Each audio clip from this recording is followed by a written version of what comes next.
Ddc Skool of Thoughts, yeah. Kubatirana, techizizana, techiyambusana, fila, kuonesana, techisimutirana, ya. Panondo batosangana, techibatirana, panondo batokumana, techizizana. Ddc Skool of Thoughts, Ddc Skool of Thoughts. Yautete wachimonyo pila icho kwadi upenyu uyu unoda kupanana miwono, yeah. Kubatirana, techizizana, techiyambusana, pila kuonesana, kusimudzirana, nekukurudzirana, yeah. Panondo patosangana, techibatsirana, panondo patokumana, techibatsirana. Ddc Skool of Thoughts, Ddc Skool of Thoughts. But Ddc Skool of Thoughts. Real life matters now. Mondays and Fridays, 8:30 p.m. UK time. Live here on Facebook. Ddc Skool of Thoughts. What?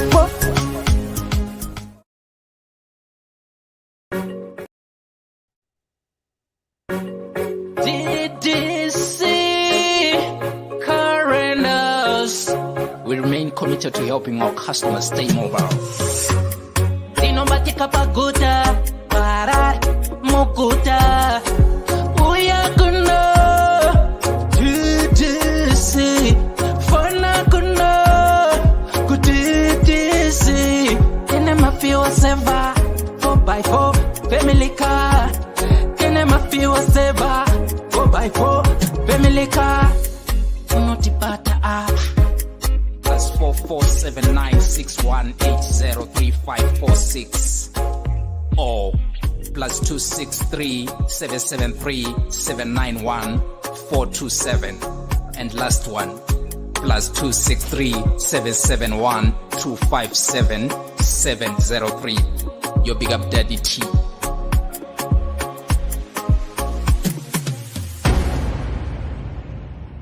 Whiches Marabino one time. Ungabe udinga indawo yokuchadela kumbe udinga indawo yemhlangano esikubiza sithi ngama conference space. Ikulu indawo Ddc Resort. Loba uthanda ukwenza imidlalo enjengokugada escape, ukugada amabhizi kumbe ikanu. Woza uzobona ubuhle bemvelo. Ikhona njalo izipline Ddc Resort. Kumnandi labantwana asibakhohlwanga. Ikhona imjingo emihle emangalisayo emkhulu futhi. Ama virtual reality lama TV amakhulu atholakala ngaphandle. Hawu wakuhle Ddc Resort. Khawuleza wenze ibooking yakho uze labangani bakho lizojabula lithokoze. Sitholakala ku Derbyshire Road, Harare, Zimbabwe. Ddc Resort, an adventure and a leisure paradise.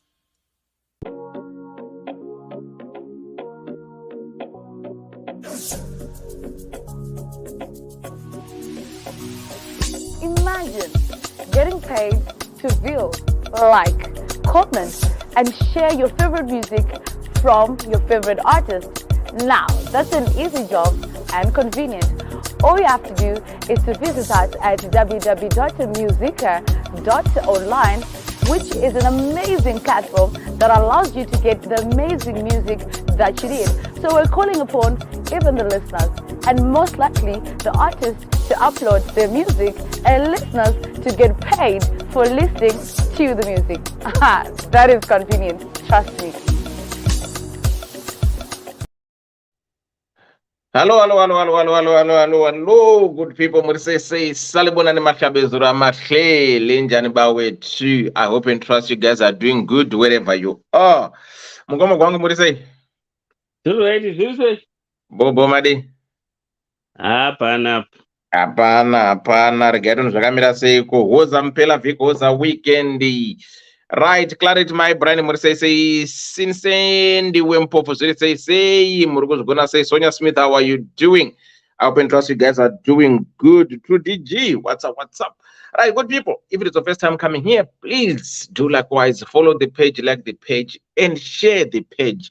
Uru comment section iko unongo share page to your friends and families, let them come, relax and chill.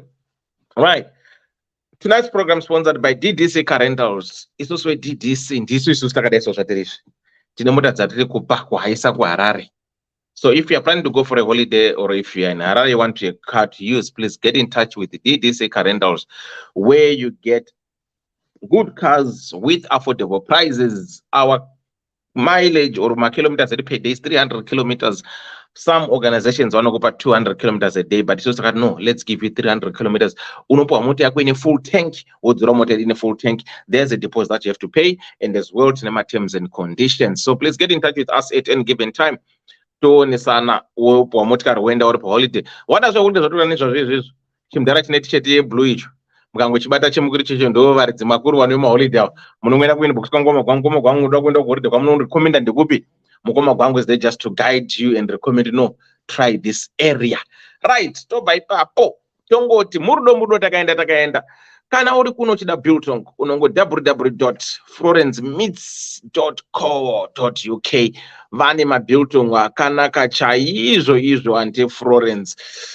Ddc Car Rental ukaenda pa Facebook pa Google unongoti www.ddccarrentals.co.za. Unoona page yedese iripo ipapo, ndo pane website zvese. Ungoenda ipapo Google inopa website, unoona mota dzedu dziripo, haya mota yakuta sei yauri kuda. Kana uda mabhana unobata mukoma Simba Graphics, vanogadzira mabhana, maflyer, like maflyers asi wagadzira so, but esi maflyer munona tinonga takaisa pa DDC mafese vanhaya edu ayo ndimukoma Simba ndasei vanogadzira. Kana urida majingle unobata mukoma doubles kwa Marange. Kana urida kuvakirwa DDC contractors dziriko, constructors variko vanovaka chaizvo nemari dzakanaka, vanokuakira imba yako zvakanaka, nongoti bata dewa ndira unovakirwa tokupa boys novaka. Vachipedza kuvaka vetiling wematiles vanobva kuisira matiles ako, uchingopedza vepending wobva kupendera zvese munozviona pana. Tati takapinda Zim turn up yati aiwa kawakomana, hatisi kudaro isusu. Musi wa 1 July murudo takaenda uyai tifare.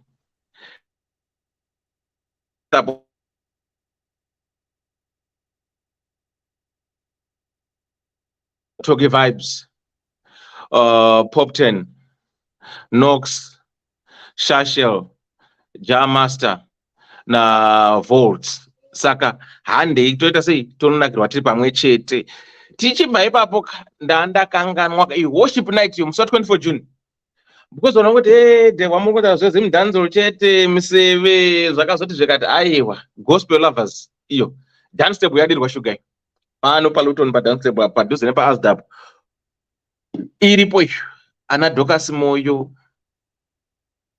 ana Zama ipapa tarisa flyer rapirika mongondibata kana kubata bhima bata ibhima moita sei mabiko toita zvitenda setonagirwa zvedi ipapo vana munhu wese hande gospel worship night issue musi wa 24 June makuwiri tikuita zvemusic chete hatisi kumira ta 24 June gospel night, musi wa 1 kujamba maspika, musi wa 1 July, musi wa 26 August family show legendary tour.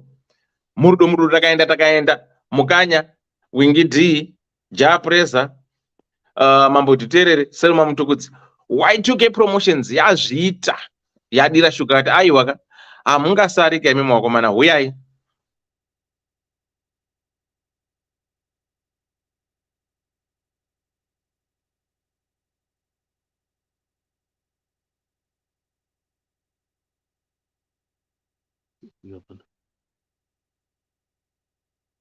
Kurizere kwateto.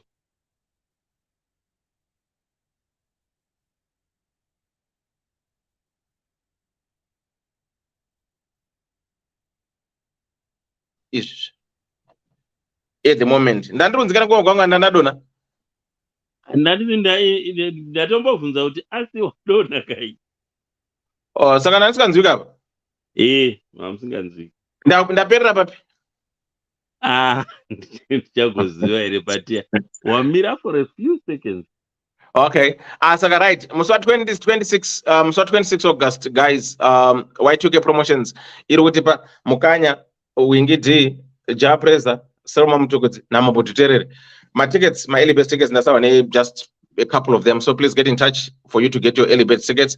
Twitter say Tonosangana iko ko ndozvarida pano pa Ddc Skool of Thoughts. Right. Pana Stephen Chikute zviri say DPJs, how are you doing? Clarity my brand akona ambulance rufu ndepi. Mukoma kwangu chimbotarana vanhu ndagadzira thing. Ndagadzira screen yangu. Vari kugadzirisa zvavanenge vachigadzirisa tinoti makadii panapa ndiri kuona macomments achona ari kumhanya asi kuti ndaona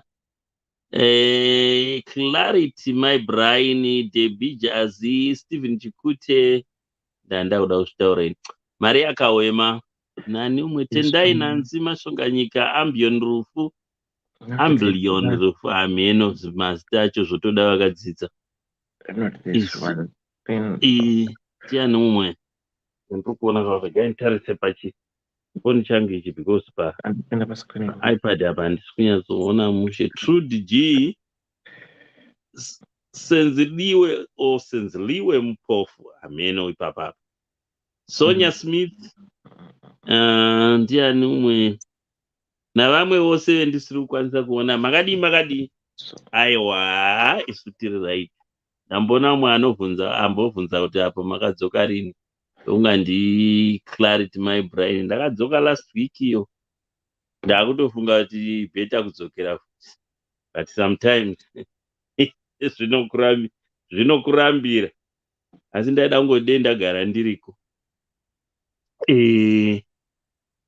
ndiani umwe futi pana tendwa inenzi mashonganyika majamafa ndiye wandanisa ndaona naMona Lisa Ana Verukai zita racho rakanaka mufunge zviri sei Ana yemakadi mukoma gwangu haiwa isu tiri right zvokuti do kwete zvokumboseka bodo Otilia Munyuki zviri sei.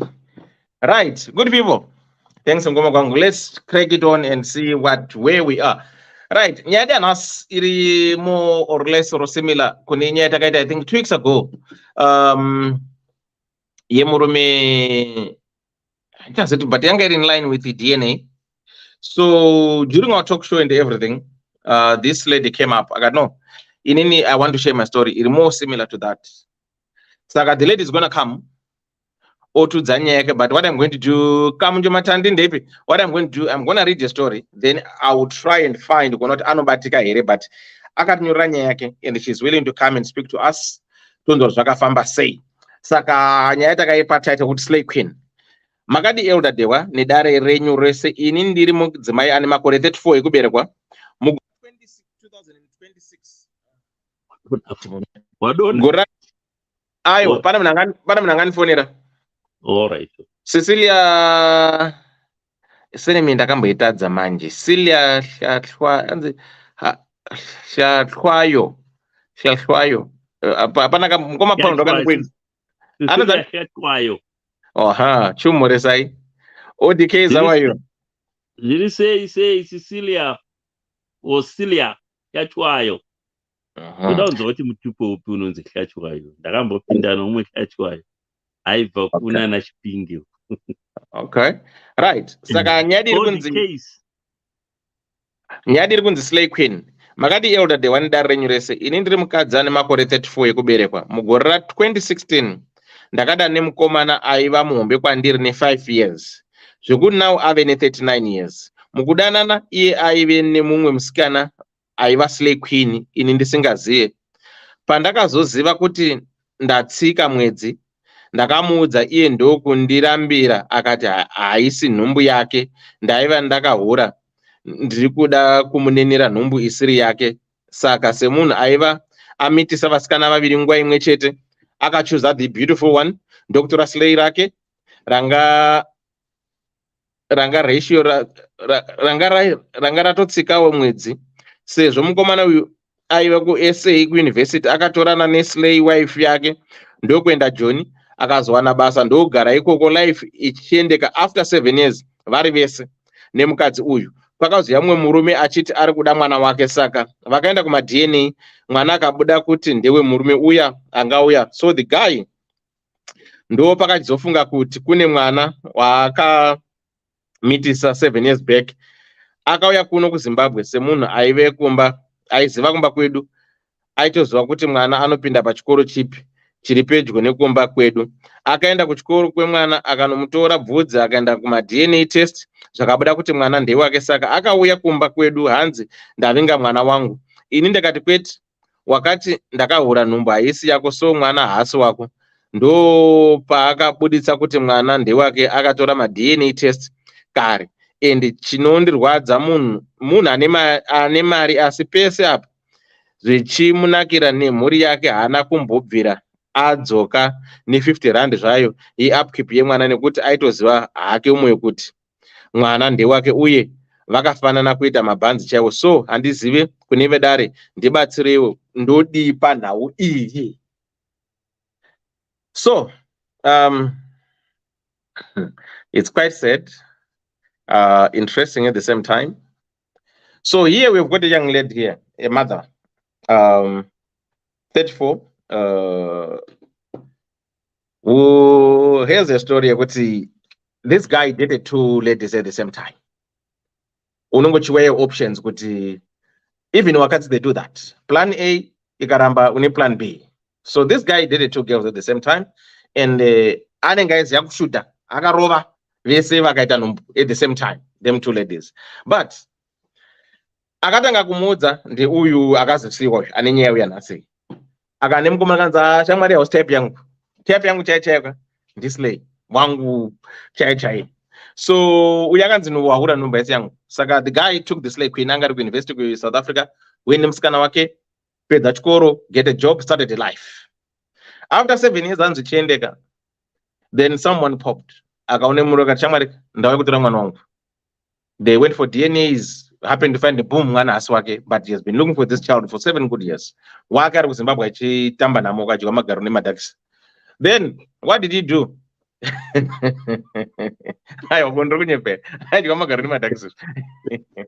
What did he do?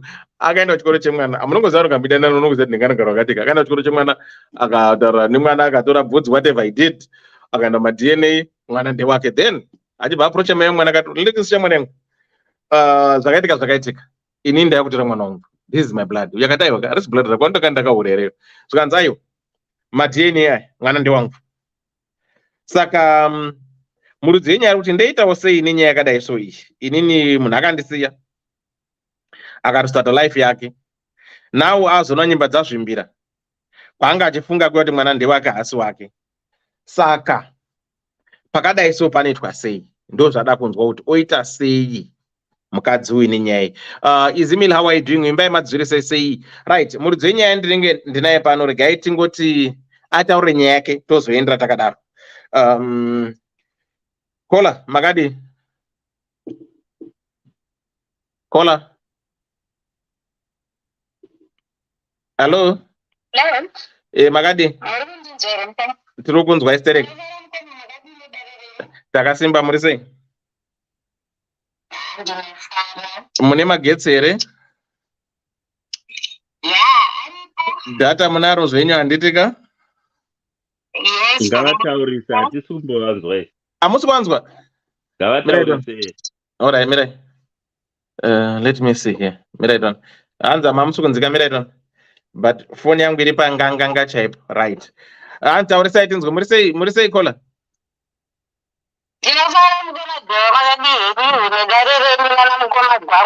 Makuvanzwa here?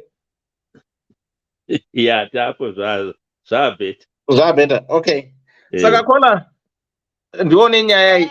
Tipo tinzwe what happened panyaya yako iyi? Ndiyo chaiya maverenga mukoma Dewa. It was 2016. Zvekuverenga kwamakaita takaitawo nhumbu 32 neSlay rangu. But the beautiful one ndiye akazohwina jackpot. Unongoziva kana munhu akaita 2 mabhebhi obviously kana uri low class pane high class, obviously guy anobva achusa munhu we high class. That just happened.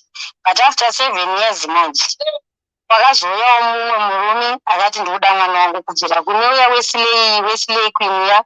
Then murume anenge akanzi akaita nharo, ndobva vazotorana, ndobva vaenda bva vanoita madna test avo, mbva vabuda zvichinzi mwana ndewakewo. So anga asina chekuita kunze kwekutongoti mukadzi nemwana varove pasi nababa wavo. So ndobva ronzi vakarambana. Then after that akabva aziva kuti ndine mwana wangu wandakaiti after 7 years rogai ndidzokere kuzimbabwe. Akauya ndokuenda kuchikoro kwemwana, ndokunotora mwana bvudzi, ndokuenda ndonoita madna apa ena handisi kuzviziva. So pakatozouya kutoti mwana wangu wangu chichi ndakatombojamuka ndikati mwana azi wako chichi kanzi kungondirambira kuti mwana azi wangu sei madna yake. Mira, hold on. Kola, phone yako iri paspeaker here. Ya, kuti ndinatsonzwa kuti my-earphones angu hasi kuita. Alright, iwe bvisa phone yako paspeaker ndirika. Ngowedzera volume yako iwewe. Because iwo ndiuri kutaura saka phone yako kunogona runzwa ma-echoes. Saka bvisa phone yako paspeaker nditi. Alright, ndabvisa makunzwa. Right, wowedzera phone yako, wowedzera volume phone yako, right. Chitanga tinzwi. Okay, what happened? Alright, saka zvimwe zvese mamuri kuzvinzwa ndakutangidza. Tangidza unongenzwa ma-echoes, tangidza. Okay, Alright. 2016, right, sezvamamboverenga zviya. Ndakanga ndine mukomana wangu 2016 and the guy was anga ari muhombe kwandiri ne5 years. So takatodhetawo for quite a long time. Then ndo pandakabva ndaita nhumbu. Ndaita nhumbu yangu ndakazozvona kuti ndatoine nhumbu rega nchudza mufesi kuti ndine chindine nhumbu. Ndamudza mufesi akaganhuka akati aiwa haizi nhumbu yangu iyi wakatohura nhumbu yako. Okay. So iye wanonzi girlfriend yake Slay Queen akabva amudza kuti ndine nhumbu. So the guy akabva aware between the two, mbaona kuti this one haiti rega ndide the beautiful one. Ndo pakabva atora bhebhe rake, ndo pandakazozvinzwa kuti uyu akatotorana nemusikana wake umwe anga ane nhumbu akatova pasi kuenda ese. Okay. Handina kubatikana zvangu sindise munhu anga angoramba you can't force things kakuti munhu wati une nhumbu yake obva arambobva wati ndide angosiyana nazvo. Natongoita muvhoni maratanga kuti life yangu. Atogara.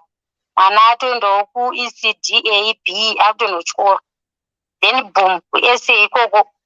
The real father wenhumbu iyaya yeSlay Queen yabva auya kumba kwakuSA ikoko. Vasvika akadhimanda mwana wake. Murume mbva amboramba akati uri kutora mwana wangu watova chichichi. Tikanzi kana une nharo kuti mwana wako ande madna. Vaendawo madna mbva vasvika mbvaona mwana zvishuwa. Ndewababa vauya. Yekuita hapana ka-obvious unotongoti mukadzi chirowa pasi wakanochengetesa mwana for 7 years wochizwa kuti mwana hazi wangu. Okay. After that arwadziwa akazofunga kuti rega ndzokere kumba kune uya akaita mwana. Pakuya kwakaita hana kuita straight kuya kwandiri akabva aenda kuchikoro kwemwana. Vasvika mbva ngonovedzeredza mwana ndeipi uri sei chichi iye aiziva mastyles ake aida kuita. Vatora vhudzi remwana mbva aenda naro mbva anoita matest ake. Vaona kuti zveshuwa mwana waindo wake.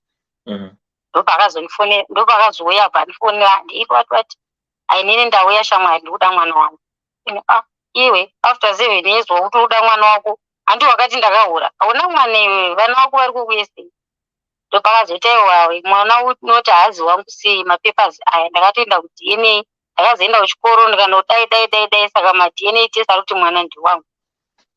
Ndo pandakabva ndatoona kuti zveshuwa mapepers anga nawo but handina manje kuda kuti ndimi ndatene ndimupe mwana wangu. Ndakatodyawo gaka ndikati ndezvako zvokuti kuti madNA test abuda ichi mwana ndiwako, mwana ndiwangu nekuti ndakaura. Saka iwewe ipapana handisitomboda kana kuona nezvako.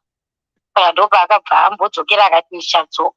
So apa ndo pana handaya padare ndikati redare chindibatsirai ndiona kuti ndomulinga here nemwana wacho kanongosiya zvakadaro sinzi akamboonererwa ogara here akangodaro ndongomutarisawo futi semunhu akamboonererwa for 7 months. Chichi chashamisa chekuti ndichiita achidzoka mulife memwana after 7 months. So ndo nhau yacho iri dare hamena kuti ndodiiwo ndibatsireiwo. Okay, so the first question that we might want to ask you ndeyekuti we had akakudouble cross yamuri 2 iyu akazotora Slay Queen, right? Achibva anogara life yake neSlay Queen. Saka iwewe aenda, did you ever get married? No. Okay. Saka hauna kubvira uzombororwa. Handina. Wakangochengeta mwana wako for 7 years. Ndakangochengeta because zvagara zvinorwadza ka. Ungabva waita move on so fast like that ione imwe trailer iri kutokutambudza kuti uichengete. Okay. Saka up to now you are not married, but mwana wako unaye.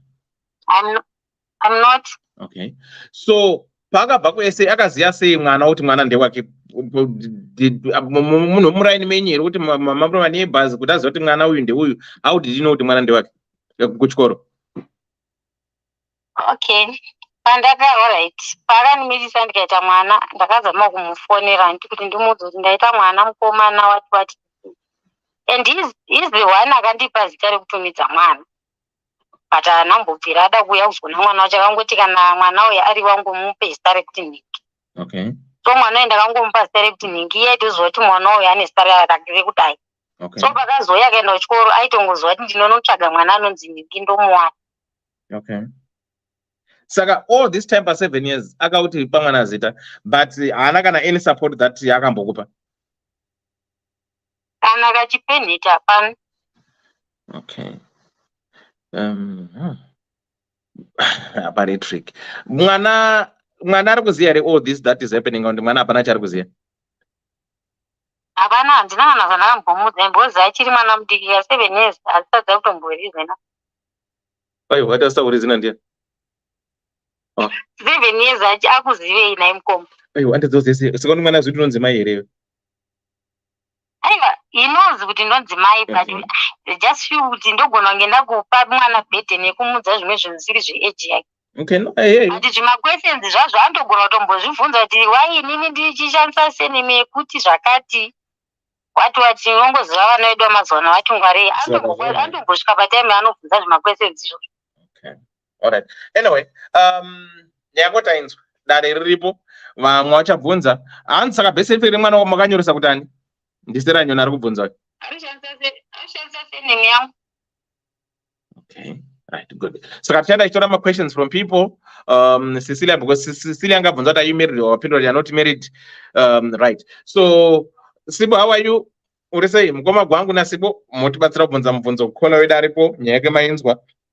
Ari kuti saka woita sei murume adzoka akuzari mwana ndewake, uyo mukadzi wanga atora slay queen yake, mwana wake achengeta 7 years asi wake uyu wake chaiye haana kana kutombobvira amuchengeta, but paakaudzwa kuti ane mwana akaudzwa kuti kana ari mukomana mutumidze zita rekuti kana ari wangu, then amai nekuziva kuti mwana ndewake vakatumidza mwana zita rakasuggestwa nemurudzi wemwana. Saka if you want to ask questions taurai nakola mubatsira kuti oita sei pakadai so apa, opa mwana baba wake here, osiya zvakadaro here, kana kuti mwana oziya dzinza rake here, kana kuti totororwa akaroora remurume wako akaroora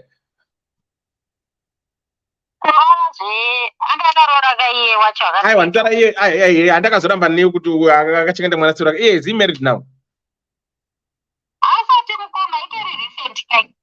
Haikaka. Saka kuri kuti akauya akadawo kutsvetsva unobvuma kutsvetsva here? Imi hazichaita baizvo. Handiti mukoma gwangu anogara kuti musati vana kunga munoti game park handi munodaro zviya. Handiti. Handi une 34. I'm not saying, I'm just trying to say kuti at times people make mistakes and realize kuti wife ngoti mwana ndewake akazwa ndi mwana asi wake. Saka anokwanisa, since what it's recent, I'm just saying, I'm not saying this is what it's going to do. Pane possibility kuti anokwanisa kuti okay, right, sorry, ndakaita mistake, you know, but ndakamanya nemakarimwa. Saka uri mai wemwana wangu. Akazomboita mwana here mukadzi uyu akanga agara naye kana kuti kuita mwana. Akaita mumwe musikana. Wake chaiye futi. Apa ina ndichisina sure kuti ndivake chaiye here because handina mbozonzwa hangu kuti zvakafamba sei. Okay. Right, mukoma gwangu. Ameno chimbobvunza iwo. Yeah, ini chendoda kuchucho ndoda kutaura ndisati ndambobvunza zvakawanda. Mwana ngazive baba wake. Avana havazivi burden ino mwana kana asingaziva. Isu takakura time yevanhu vaisekwa kumwombe. Hachina baba ichi. Hachina. ende mwana the moment yaanenge angosvika paage yokuti aane 5, honestly speaking, uneakunzwa zvese izvi zvichitaurwa kumwombe. Umwe mumaiku waikundwa tsoro chaiyo tsoro, makagara uchiziva kuti uyu ana baba akangoda ngokusveveredza kuti hauziviwe, saka chisina baba. Aitaurwa mashoko awati aianza kumwombe. Bhadheni yezvino pamwana dei taimbozviziva, asi isu tinogwa hondo dzedu teisa vana pakati. Problem yandakaona yetinayo chiboy,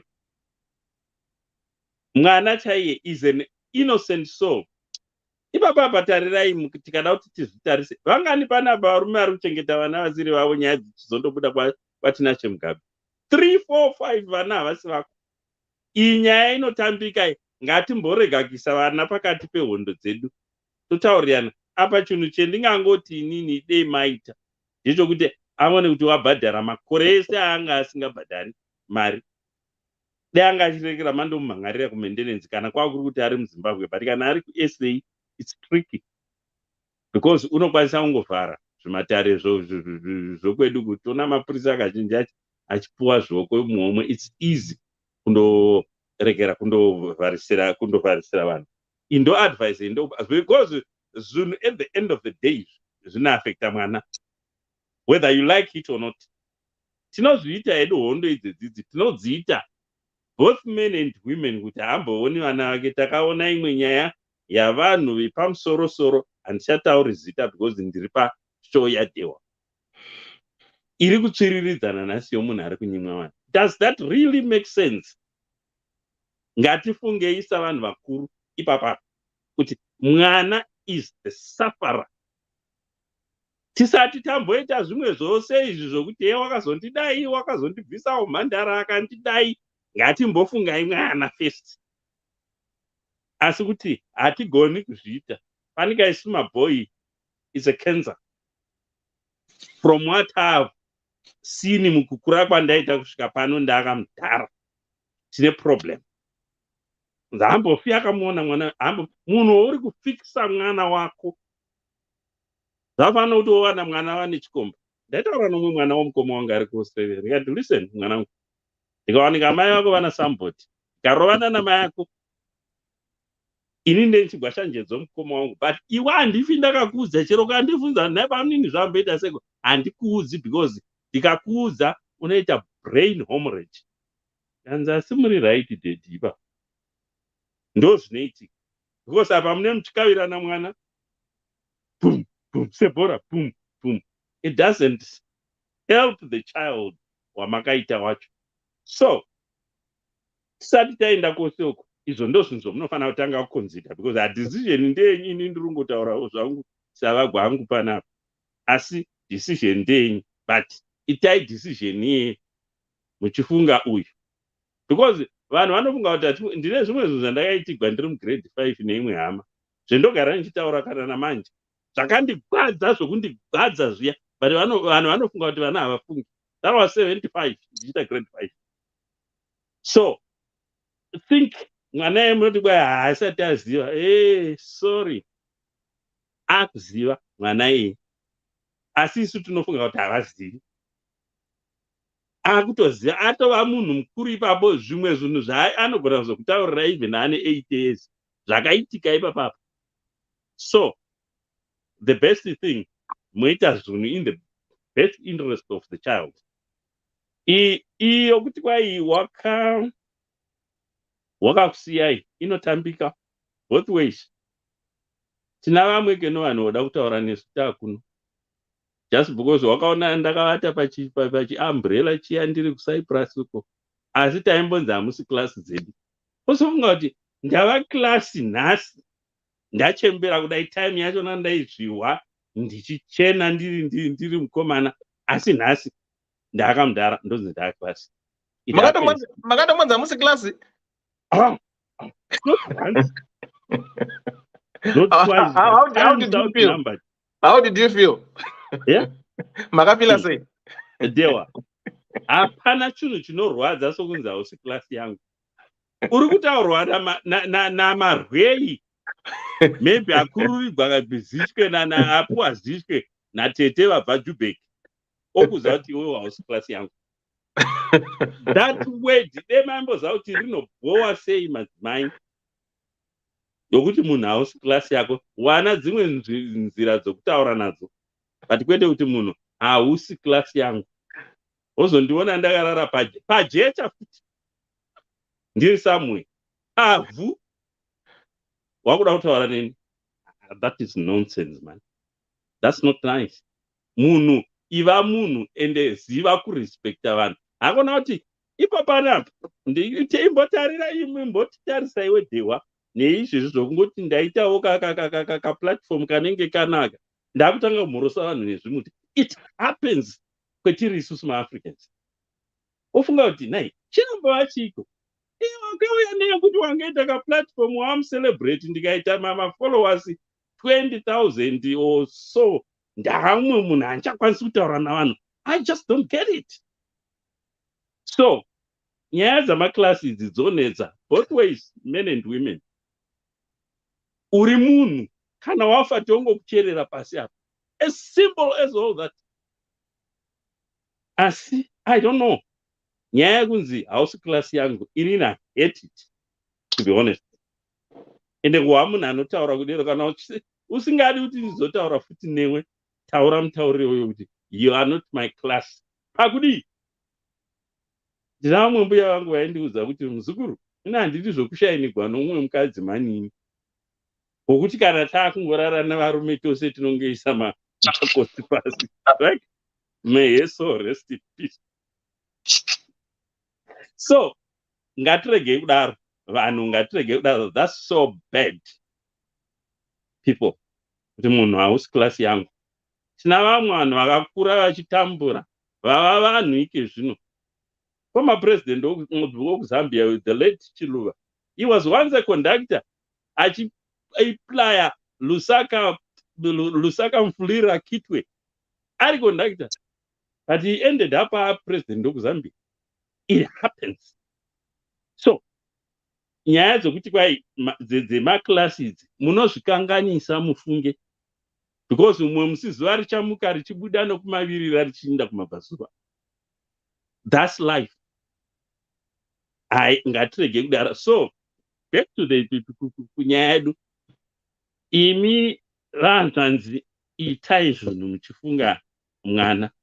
Nesuwo varume, inini kana kwakuri kuti mitemo inokwanisa kuchinja, kwete zvimwe zvomutemo zvavari kuchinja zvembanje, maDNA aifana kuva compulsory. The moment mwana achibuda muhospital, DNA kuavoida maproblems anenge avo. Because bhangu uyu wakangoramba zvake pamwe achiona kuti mukadzi uyu wainaye wakanaka, but mukadzi wakanaka in most cases icompetition pakati pavarume.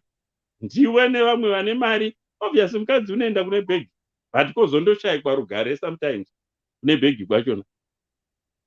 Taiona vakadzi vaidhara vasati vamboziva ike nomunodhiraivha mota vogava vazhinji vakuzoona kuti inongori mota, but vangani vakamitisigwa mota kana iwo maKFC ya popo kuzozvona kuti chii motikari, munhu une motikari can go to point A and B.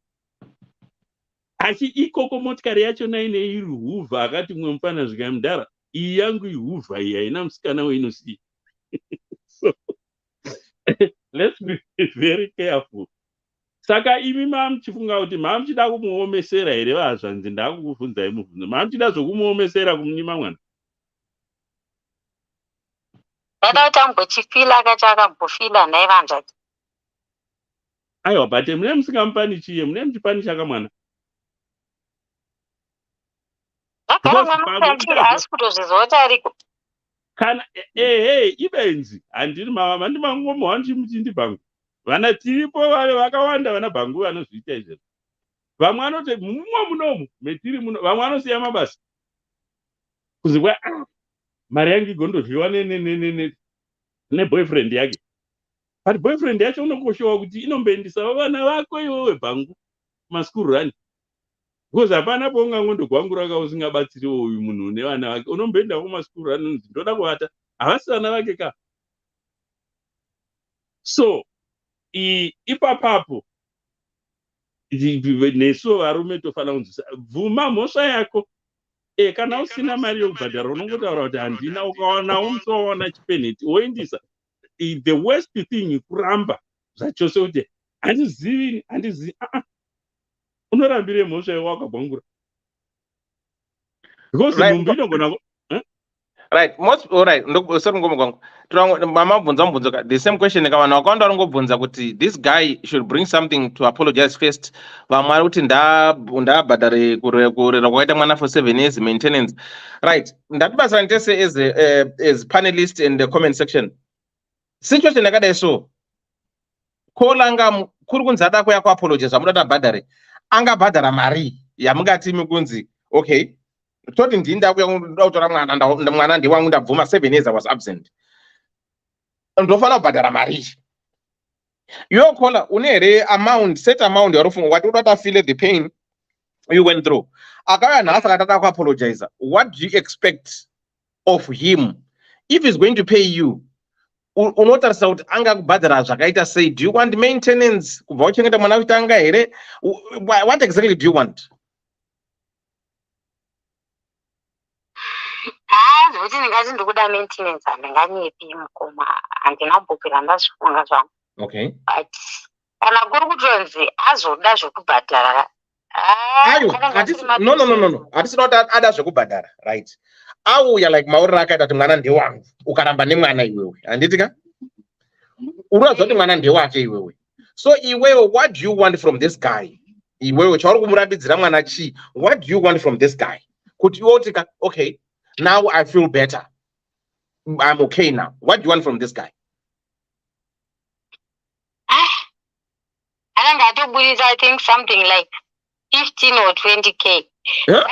It was 20 pa COVID paper 2019 2020.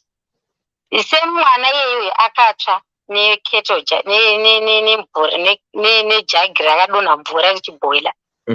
Abva atsva side rekuleft. Ndandina mati nokuti mucovid muya zva zvakaoma hapana munhu aingwavha hapana munhu aidi chaivharira. Ndakabata phone ndikazama kutsvaga nhamba dzake ndobva ndadzishayiwa. Then ndabva ndaenda paFacebook vandaenda vananotarisa zita rake vanamisira message ndikati asha ndini nhingi mwana akatsva handina kana sendi ndachikumbira kana ane mari undipowo ndiendese mwana kuhospital. Mozva kuti akandipindura achiti akangonditi ndezvako just one word kuti ndezvako. No, but Kola, do you think he was wrong?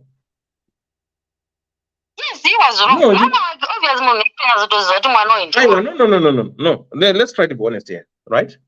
Pane two scenarios, bana, right? For me saying he wasn't wrong because pakaramba iri nhumbu anditi hauna kuita anything about him. Akabaenda ubvamusiya akaenda akagara nomukadzi, right? Mwana COVID yakaita 2019 saka tongoni mwana anga ine 4 years 5 years anditika pasina any communication about anything anditi. Then paita this accident ndopa wakafunga kuti Thomas Mutangiri ndiye murudzi wemwana ehe aitikani paFacebook. Then from nowhere wakuti ndoda mari mwana atsva. How do you think could I funga kuti what you're saying is true or false? Because all these years you were very quiet. Asudanze mabine communication yambotara back and forth achimbotumira aita say one might understand. The same thing yekuti kudai kwanguri kunzi uyu mwana Wesley Queen wakati ndewake uyu kudai unzi hana kuya kuzotorerwa anditika. This guy was not going to come for his son. I was wondering mwana but andisina basa naye but kungoti chakazomurwadza ndechekuti Slay Queen wake mwana akazi akatorwa. That's why akazofunga about you. So it's the same thing yekuti kudai mwana asina kutsva iwe wangosika mutsvagi. Let's be honest. Anditi. Saka wangosika mutsvagika. Saka the same thing yakarambaka ndeyekuti iwe wakumutsvaga because mwana atsva. Kudai akamutsvaga mwana asina kutsva muchimbotaura then I would say that's wrong still ngamusiye nemwana wake nokuti ndezvake. No, ndoda kumbotaura ipapo. Taurai. Iwewe, alright, mwana muchinda uyu akati mwana kana ari wangu mutumidze zita rangu handiti ndoti mwana uyu ndoda kuti anzi Gwangu. Kana ari wani? Ari wangu. Then Yes. muti Gwangu. Yes, kana atsva akaita zvakanaka kumuza. Ayo, Kana kamukoma airega yaidzoka yova yake futi. Alright, ko kana akanga afa. Waifanira kungonyarara nokuti hava vasingakoni nimike tose. Aiwa, ipapo she was right. Aiwa, ndadaisoka mukoma kwangu. Ndadaisoka. Let's ndati gare ine an ideal world isina denial mukati. Handiti kayekuta kuna kuonesana, right? Okay, akanzi mwana kana ari wangu muti Gwangu. Fine. Kana ari wangu, that is if kana ari wangu. Handitika? Fine. Uya akaita mwana uyu akamuti Gwangu. Handitika? Then that was it. Handiti?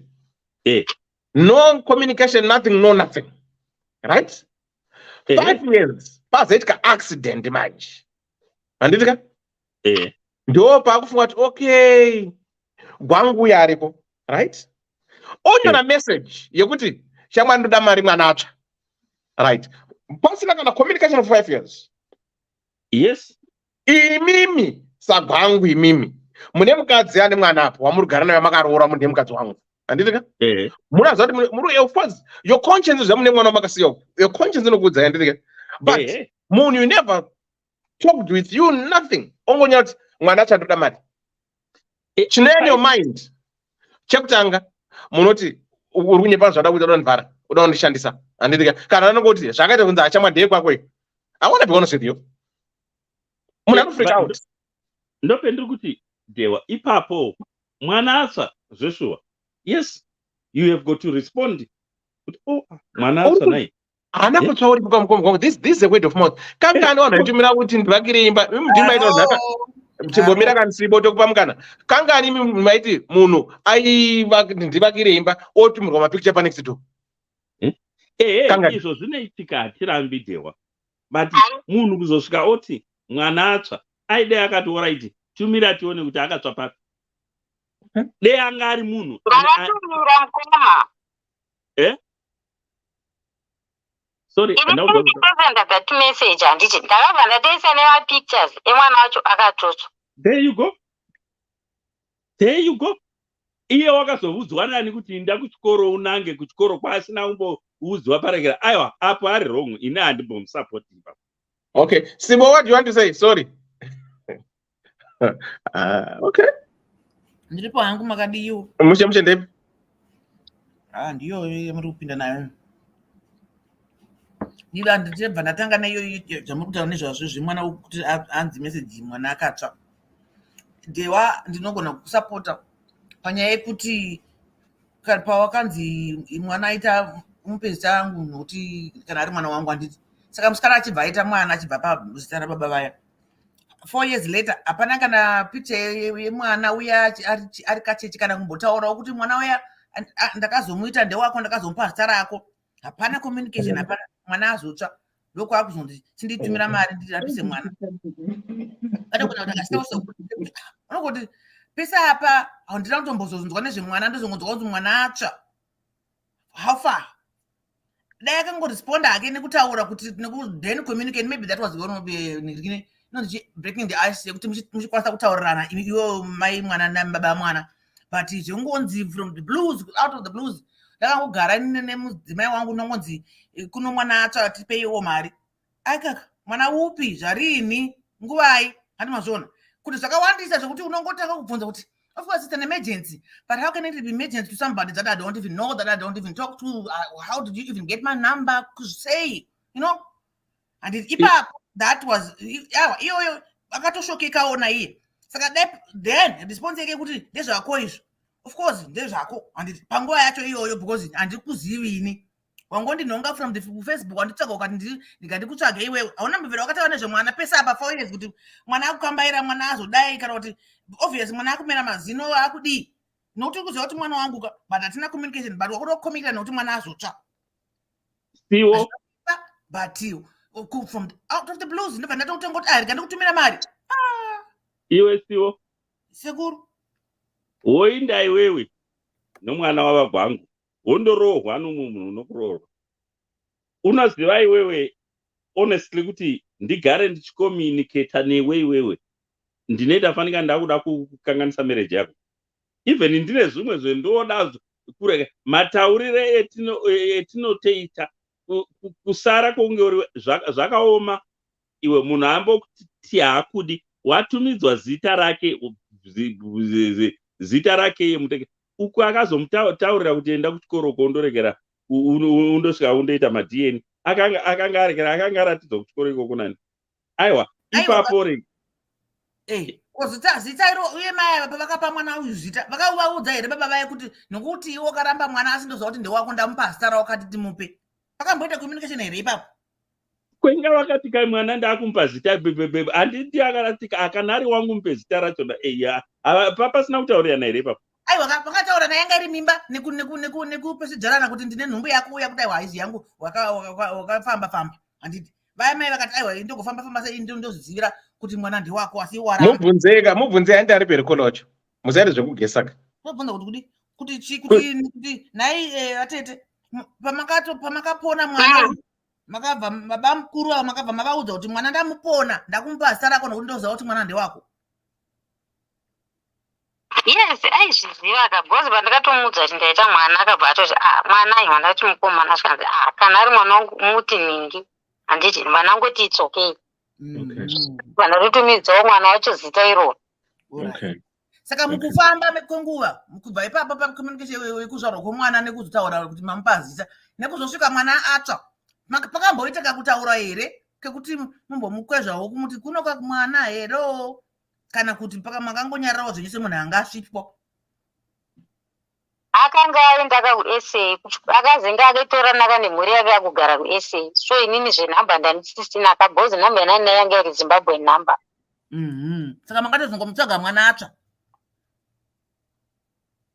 I think ipapo panhu ipapo panonetsa bhozi handinoona kuti munhu anenge aramba then wozama kumuudza futi kuti ndaita mwana obva ashaya futi mainterest obva anza uchinzi akugara kusa so kuti uzoramba uchirondana nemunhu ane family yake kazvakaoma zvakuita zifu uri kuda kukanganisa munhu ari kumba kwake ndizvozvo chaizvo apa mataura ine ndikorevera hangu kuzoti inini pakazotsva mwana kuti ndizomuudza kakwaku kuti maybe mwana agona kuzoita something iye uzoti wai usina kundiudza so kwakuri kumuudza kwekuti one ndibaba ake two kana ane something wo chekuti mwana zvakuvara anokwanisa kubatsirikawo sababa wemwana abatsire mwana but haana kukwanisa kuda kuita izvozvo ichega ndikudzo ini handisi kuti muri wrong ini ndiri kuti mukomana uyu ari right anogona kunge ari wrong zvake but inini point yangu point kuti ari right pakuti pese apa ndina ukama newe ndobva ndazongoita ukama apa nekuti mwana atsva ndisiya shoko yekungoti azotsva mwana saka ndakuvhunduka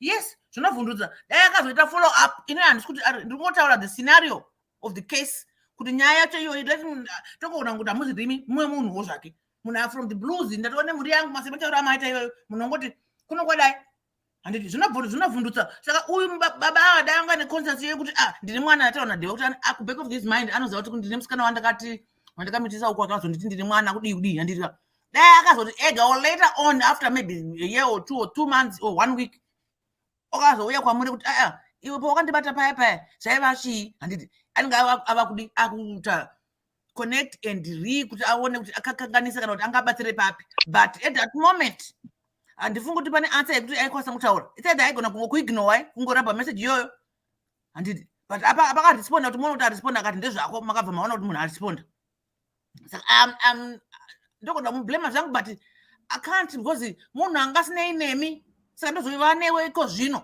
ne-emergency yes I could but 50-50 ndogona kusiya kadaro ndogona kubatsira semunhu anenge anzwawo situation yemunhu kwete kuti nokuti mwana wangu kana kuti but situation yemunhu ari kukumbira rubatsiro then nekuzoti mwana wangu uyo ndasandaziva kuti mwana wangu ka ndozogona kuzozviita up now manje ndosvika muri kubvunza kunzi muri kuda chii all that you want through nemwana uyu because obviously there is something that has to be done imimi ikandikubvunza mubvunzo uyu muri kumuda here kuti ave nerelationship nemwana uyu imimi samai vemwana muri kuda kuti baba ava vave here nerelationship nemwana wavo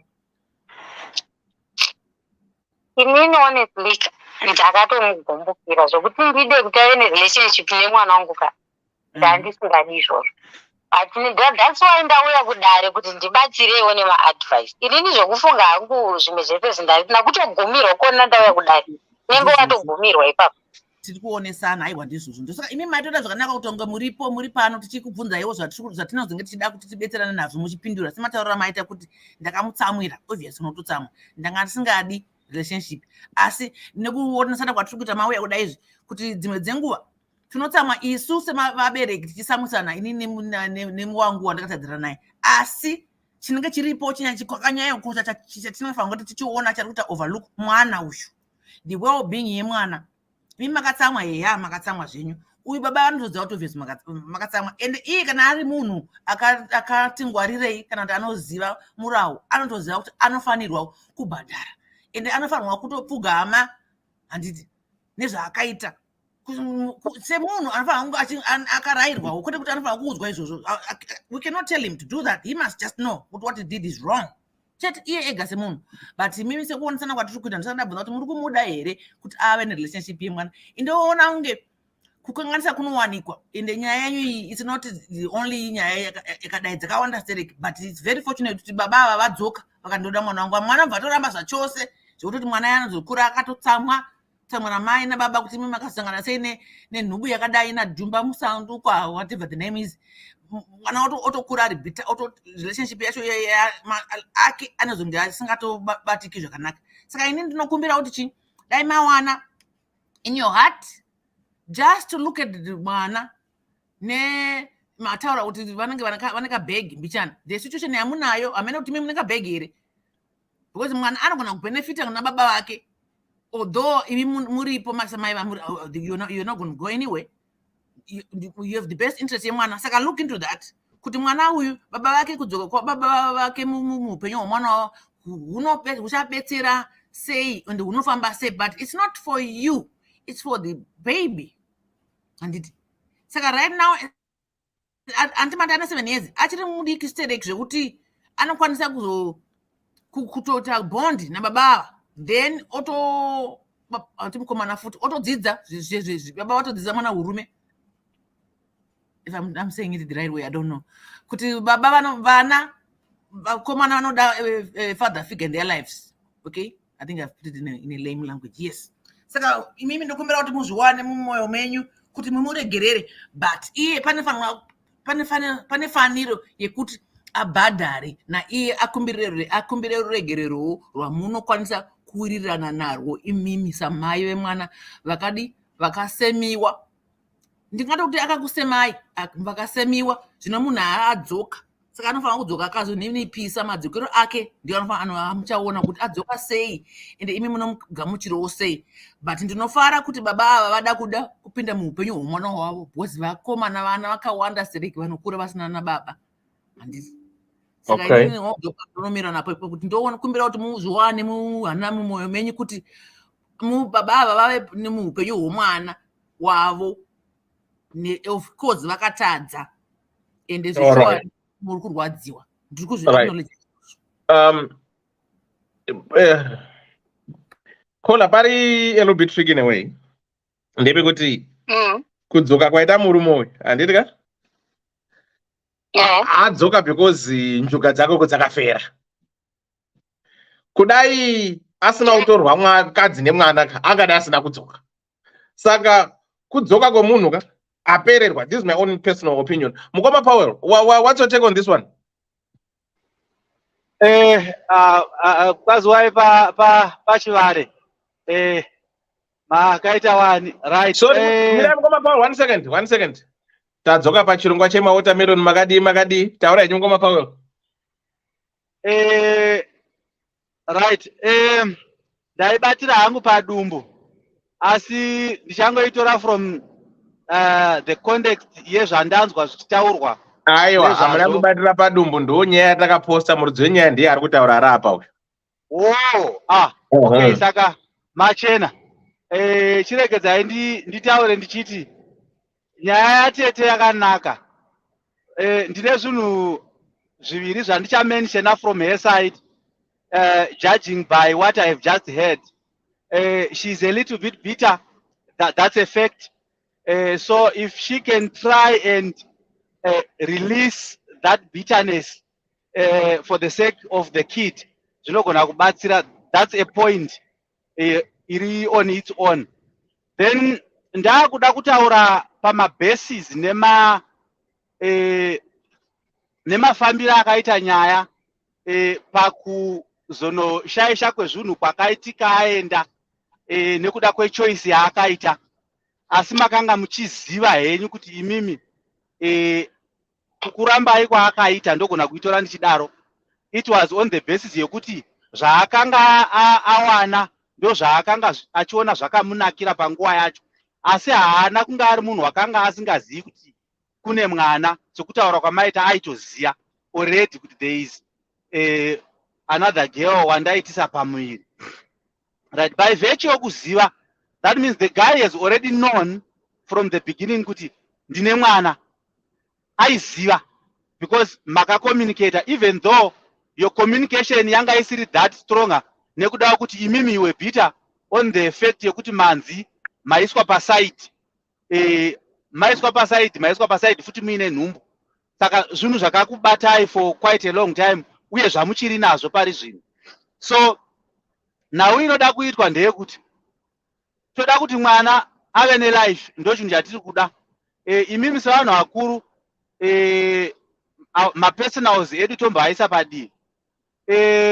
Nyaya yenyu yakanaka, munotorawo munhu mumwe chete wokumhuri kwenyu wamunovimba naye, mogara kadare kenyu, tsano ava vobvisa zvirigo kana kuti muchiredzwa. Kurera kwamakaita mwana hana hake kunorerwa kwana sekuru hehe, asi panobviswawo zvinobviswawo zvinoratidza kuti munhu wakakanganisa. Izvozvo munogona kuzvita kana muchinge mainvolvawo 1 or 2 people vekumhuri kwenyu, because kana mukada kunozviita mega muri 1, ndoona zviri zvinhu zvinogona kunetsa ende unogona kuzviramba. Mwana ndewake, it's true, DNA yapruva izvozvo, but taakuchida away yokuti imimi muwane kuripwa, indoti kuripwa, because in other words tinoti isusu unogona kudara akakudamejai akakurambai, saka ane kodzero yekuti akuripei, right? So munofanira kuti muironge nenzira iyoyo kuti munotorawo mumwe wekwenyu kuti mwana uya wamakaona baba vake ava vauya ichokwadi, saka nhauya taakukumbirawo ndeyekuti vati vakuda kubhonda nemwana wavo, ndava havasi kuzomutora ba, because makore onawo haasati akwana okuti vange vachigara nemwana. So vari kuda a bond nemwana nokuti muzivo kuti mwana uyu ndokwanhingi. Izvozvo hazviitwi nomuromo chete, pachivanhu chedu zvine zviriko zvinofanira kuteerwa ngenzira yazvo.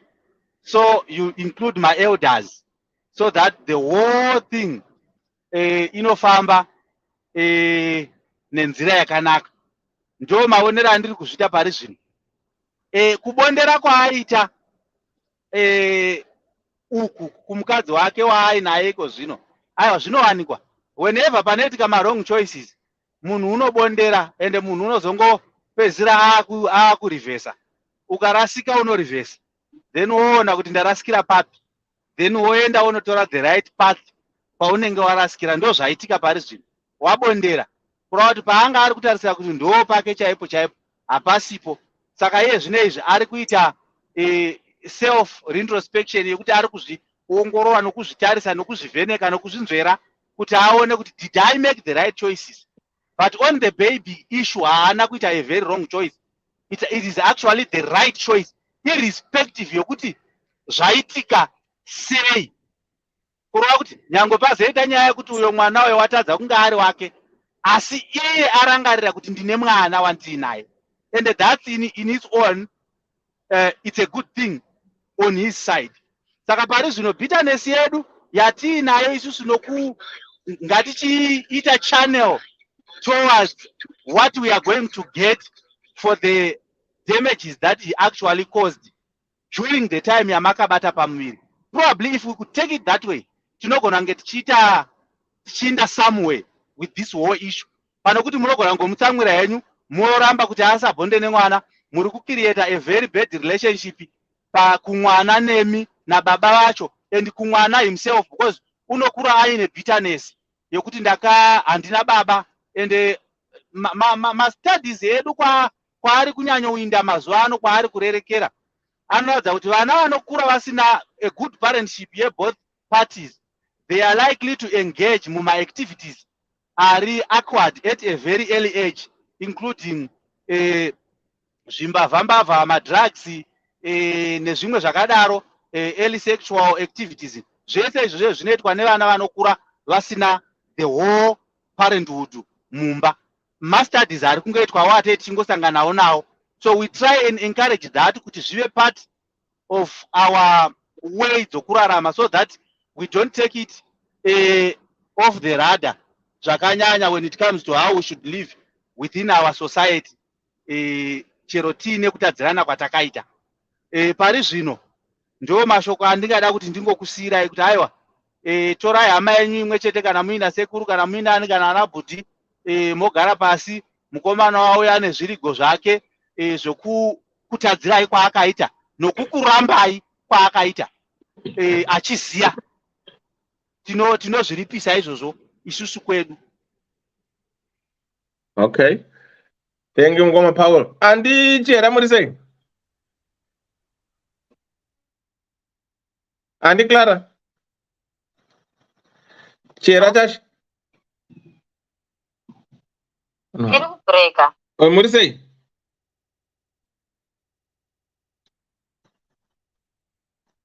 Hello? Muri sei andi? Ndiripo. Mushitaura itinzwi. Haikona mimi, haikona iwe kola. Ndo munotara andi Chera. Alright. Andi Chera? No, andi Chera vari kuita sei kwa? Vari kubreka. Ifoni yavo vari kuti iri kubreka here. Okay. Right. Dr. Love muri sei? Ndiri right hangu kuno muri sei koko nedare. Right, muna Ngoma Paul andi Chera, Ngoma Gwangu Sibo na kola pa wenya yake online. Maswera sei vadiwa. Aswera. Hamani vadiwa. Right. Dr. Love, hold on. Musada maenderera mberi. Yeah, panya kudzai butitanya pana panza. And I see the fact that he went straight to school. This guy is a narcissist. If you wanted peace, akadi kuuya kuzoti sorry, let's do DNA. Now, how does Zimbabwean school just let a stranger come in contact with a child? But I think could an effect. Yakuti, as what Ngoma Paul is saying, kuti kumbira regera as rules that mwana ndewake, but he knows that mwana ndewake. He wronged this woman. Akamsiya chiti house class yangu. Married another woman. Wakafunga kuti mwana ndewake but asiri wake. Then later to be disappointed. Mwana uya kutorwa kwa kuzoramba nemukadzi. If this guy was remorseful or ari munhu anga aida kuti mutedze tsika chachadzoka, I don't think akanga ine right yekuenda kuchikoro onobvigera mwana bvudzi oenda ma-DNA ega test. Kana ari munhu ada kuzokumbira regero chaada kuregerwa, I think you are supposed, andoda kusapota point raona kudzai, the guy was supposed to come kune mukadzi uyu first kunanta kuti look shamwarika, I know I messed up, right? Yes, wakandifonera ukandiane mwana ndikati kana ari wangu dudza zita, wakadudza mwana zita rangu. Zvakaitika I was naive or whatever. Ndiri kukumbirawo kuti tinatso verify because wandaiti ndewangu anga asiri wangu. Saka wako uyu kundize ndewanga, let's go for DNA. Then wenda for DNA. But kana akatora matters is in his own hands.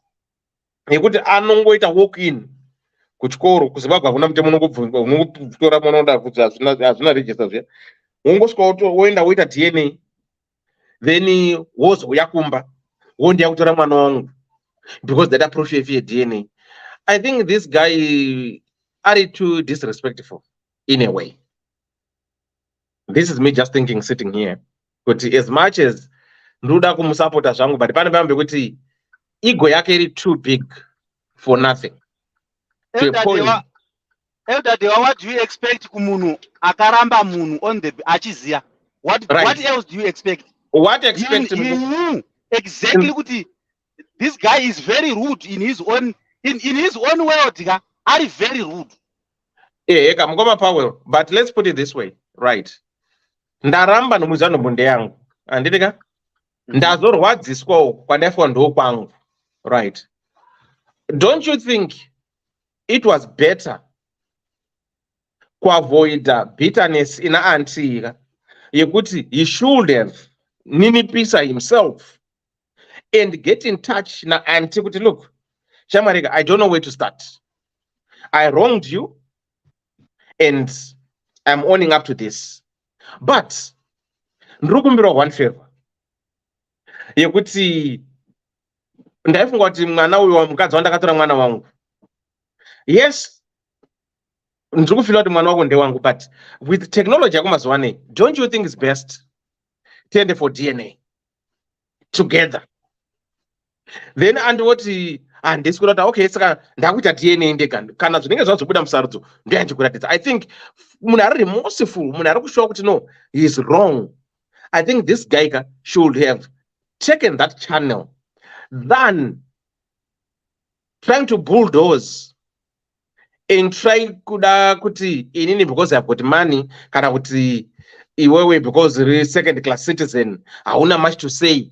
Inini I can go and do my DNA, then I'll come and throw them to your face. No, that mwana wacho ndakutora mwana wangu. I'm just saying kuti pane pambe kuti I think you overstepped the pattern. Right. Okay. All right, mirai makadaro. Dr. Love. Yes, mirai Dr. Love chance they need to call because are good then inokwanisa kukata anytime. Dr. Love.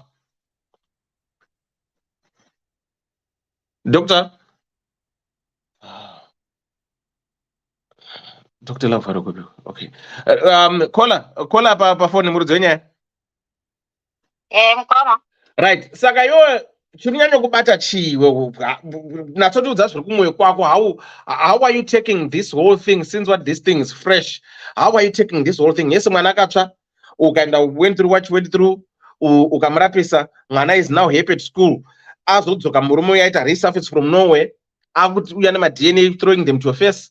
Akuti mwana ndewangu. Saka wachimwana kubata chaizvo chii chiri kubata iwe sisi semubereki? Your issue is good on the bottom. Okay. You can't just come from nowhere ungoti ndikuda mai mwana wangu. Like zvamataro zvokuti akaenda, this guy atori stubborn. Yanga ari munhu chaiche ari right. Aita proper channel yokutoa even kuma parents angu because anokuziva. Okay. Anga singafana kutaura nenini naifana kuya through kuma parents. Then issue yotora nene the whole family not kuti yakwandiro but ndikuda mwana wangu.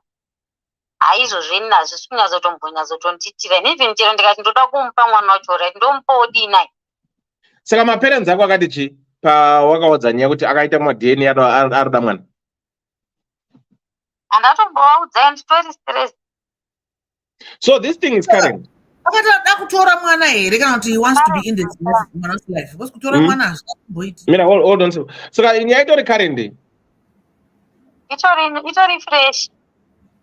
Okay. Saka zvabvunzwa Sibo arida to have a relationship mwana arida kutora mwana wacho kumutora kuti I'm going to take my child from you. Arida kuita sei approach yake ari kuti what does he want to do? Approach yake yanga iri yekutoti ari kutoda mwana wacho. I think arida kushandisa mwana kuti ndingati chikuita pain killer yezvaakaitirwa. Obva ada kutora mwana kureplace marwadzo ake anawo kumba kwake. I think ndo maonera ndiri kuzviita ini. Because danga ari munhu chaiche ari zvinhu zviri straight ka unongoyaka zvinhu zviri straight. Zvinyowani here apa panhu pane mwana apa panzi pane zvinhu zvekuvanzirana ka. Arida kutora mwana from you. Arida full custody yemwana. Yeah, ari kuda full custody yemwana not kuti nini ndirambe ndinaye but zvinotoratidza kuti iye ndiye anoda kutogara nemwana wacho like kutomutora then oenda naye ikoko kuSAU. Okay. All right. Mira kadaro kola. Dr. Love muri sei? Sakuri Benford muri sei? Kuno kuri right mkomadewa. Dr. Lava wasunzika. Nyaya nhasi maenzwa ri sekuru. Ndaizwa. Right. Batsirai kola aripo. I'll be simple. And I'm glad Skola varipo. Nyaya idzi dzinoitika idzi ndo yakaimbwa natuku iya kuti mai vanga vari mwana mudiki, ini ndandiri mudiki. Zvikangoitika sekuitika kwazvakaita. Inini I understand this guy. Even kuita DNA secretly kwaakaita, I understand him. Because if you look at him, waimbofunga kuti mwana wemudzimai waakanga ainaye ndewake. Then he got embarrassed. Saka mindset yake iri kuti ndogona kuembarrasswa futi. Kechi2. Saka beta ningozviti hangu secretly ndoziva outcome yangu. Unfortunately, I think what happened with this guy, wakazoita overexcited. Akazoona results ake. Ungachida yakadini zvaakaita zvokumuita muchiwandi zvakanaka. But wachizofollow channels manje ochiuya oita sekuti hana zvaakaita. Oti nyaya dzedu dziya dzinoda kuti dzotangidzwa futi iye akuziva zvake outcome. But I think he got overexcited. Akabva afira kuti ndoda kuti ndichitaridza vanhu vari kufunga kuti inini handina mwana, kuti nditoriwo nemwana wangu chaiye wandato confirm. Henzi mashortcuts aakuda kuita. Saka inini my advice to my sister ndezvekuti kudzoka kweimwe parent kumwana will never be a bad thing. Izvozvo zvinobatsira mwana kunyanya. Even vakamakudza mwana. So I would say kuti my sister ngavaudze mufesi uyu clear demands avo. Like vanogona kumuti no nyaya yona yakanaka, we can co-parent. Ini ndichigara nemwana wangu, iwe uchisapota mwana, uchikwanisa kuuya uchiona mwana. But you have to go kumaparents angu nemukuru wopresenta nyaya yako, votaura zvavanotaura, and you have to meet that. So at this stage, our sister is ndo ane chimuti. At this stage, vanogona kuisa demands iwayo. Voona kuti mufesi wedu uyu, how serious is he in terms of meeting those demands. I'm sure he's going to meet those demands because apa uri kuto he's overexcited kuti saka ndotova nemwana because ukati vanatuka wonzi vese havasi vako zvinokuuraya somurume unonga ufunga saka ini handitozvari saka ini zvangu ndakazodii. So at least he is relieved, he's excited about it and he wants to support mwana wake. So I think kwandiri ndo zvinhu zvatofanira kukoshesa other than the past zvakaitika izvi. That's the advice I would give my sister. Okay. Right. Kola, panzwa kubvunza sekuru Benford yet. Ndikuda kubvunza mukoma Ndisekuru Benford, wabvunza iti ndamuti zvoni alright ndabvuma lese ndabvuma right kuti ngatisangane pakati iwe uchichengeta mwana ini ndichigara nemwana, but iye brain dzake dziri kuti arikuda kugara iye nemwana, inini ndochisara ndisina mwana. Haizi trip yekuda nditi kana once he knows kuti inini mwana wangu ndomuda zvisvi kwanza unditorera mwana wangu ndogona kuteera kwaari, haizi trip yakuda kundita here. Ipapo ndo patiri kuti vana usually it's in the best interest kuti vagare namai. I think in any whether ikoti or ichi usually mwana kana achiri muage yemwana wenyu mati une 7 years. 7 years, yeah. Yes, 7 years. I think it's in the best interest kuti agare namai. Saka on that basis alone unofana kusupporta imi muchigara nemwana.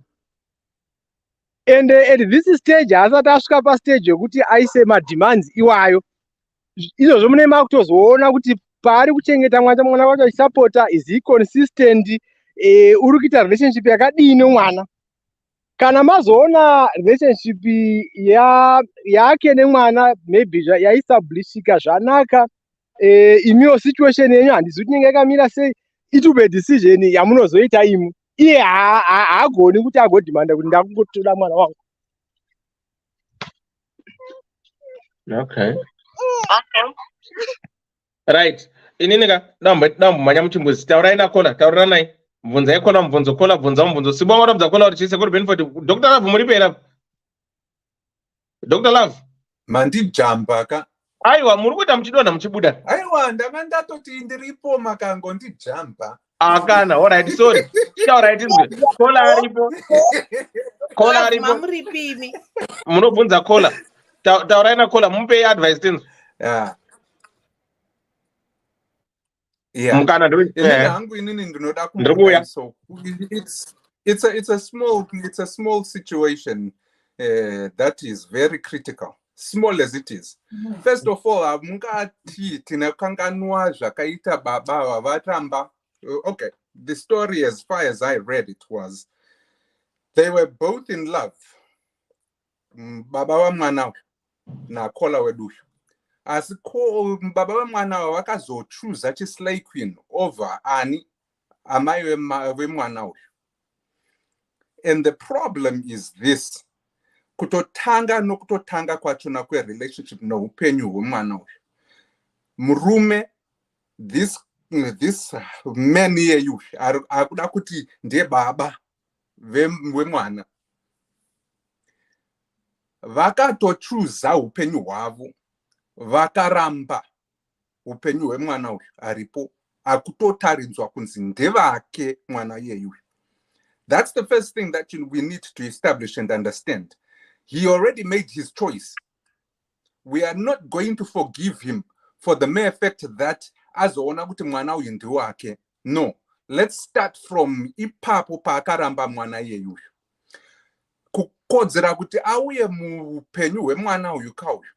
It all is on you, kola. Kwete baba, avachina neningirkini ne say in this. He donated his sperms. That's all he did. Because he cannot and he will not stand up on the court of Ningirkini public opinion. Achiti iye anogona kuya achimirira sababa weningirkini. Pa birth certificate harisiri izita rake riripo rakanzi ndiye baba wachona. Akarisaina. Kana riri roka ho. Kana risiro. Let's think about this. And let's start from there. Kuti the reasons why we are in this situation were his own choices, not yours. Imakato rwadziwawo. Marwadziwawo kudaro. Makuti uyu achiwe achingo bara to bamboozle through into your life and make your life even worse. Nekuti iye arikuda kuti anzi. What kind of selfishness is that? What kind of selfishness is that?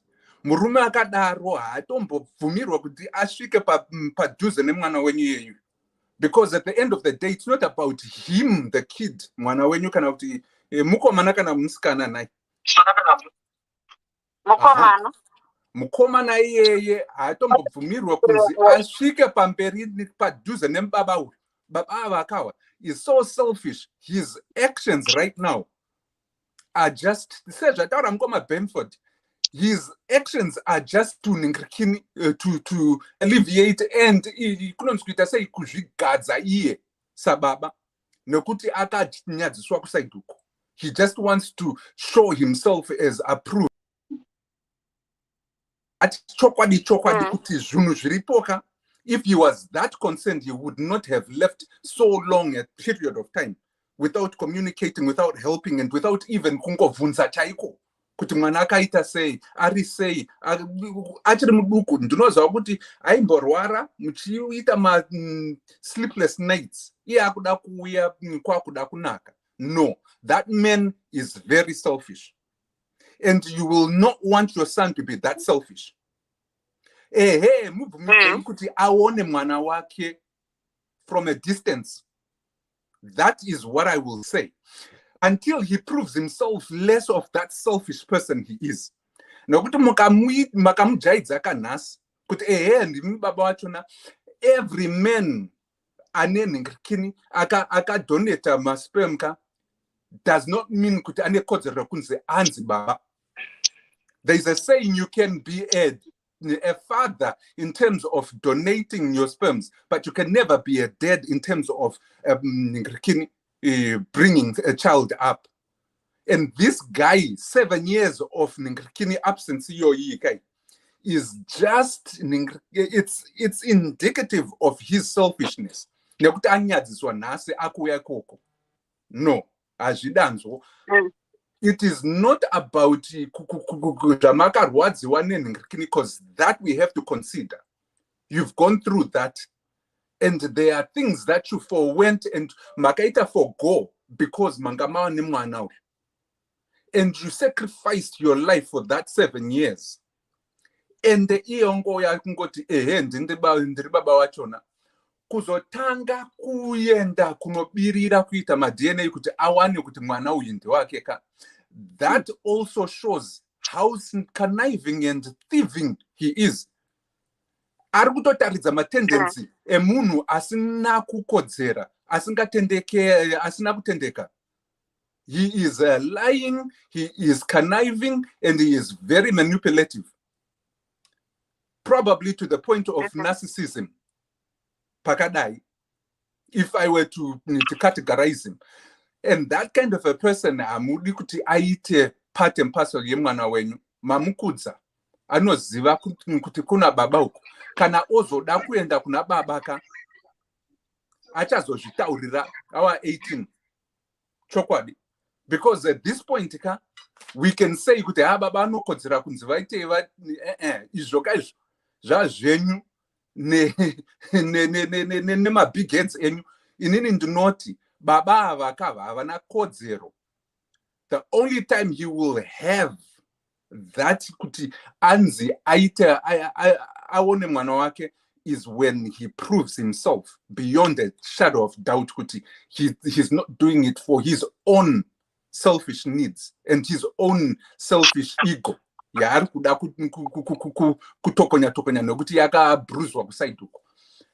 Ndakuda kutaura hangu kune nyaya iyoyi yekuti ma-DNA ayakai akazoitwei. I wouldn't for the life of me even trust him a bit.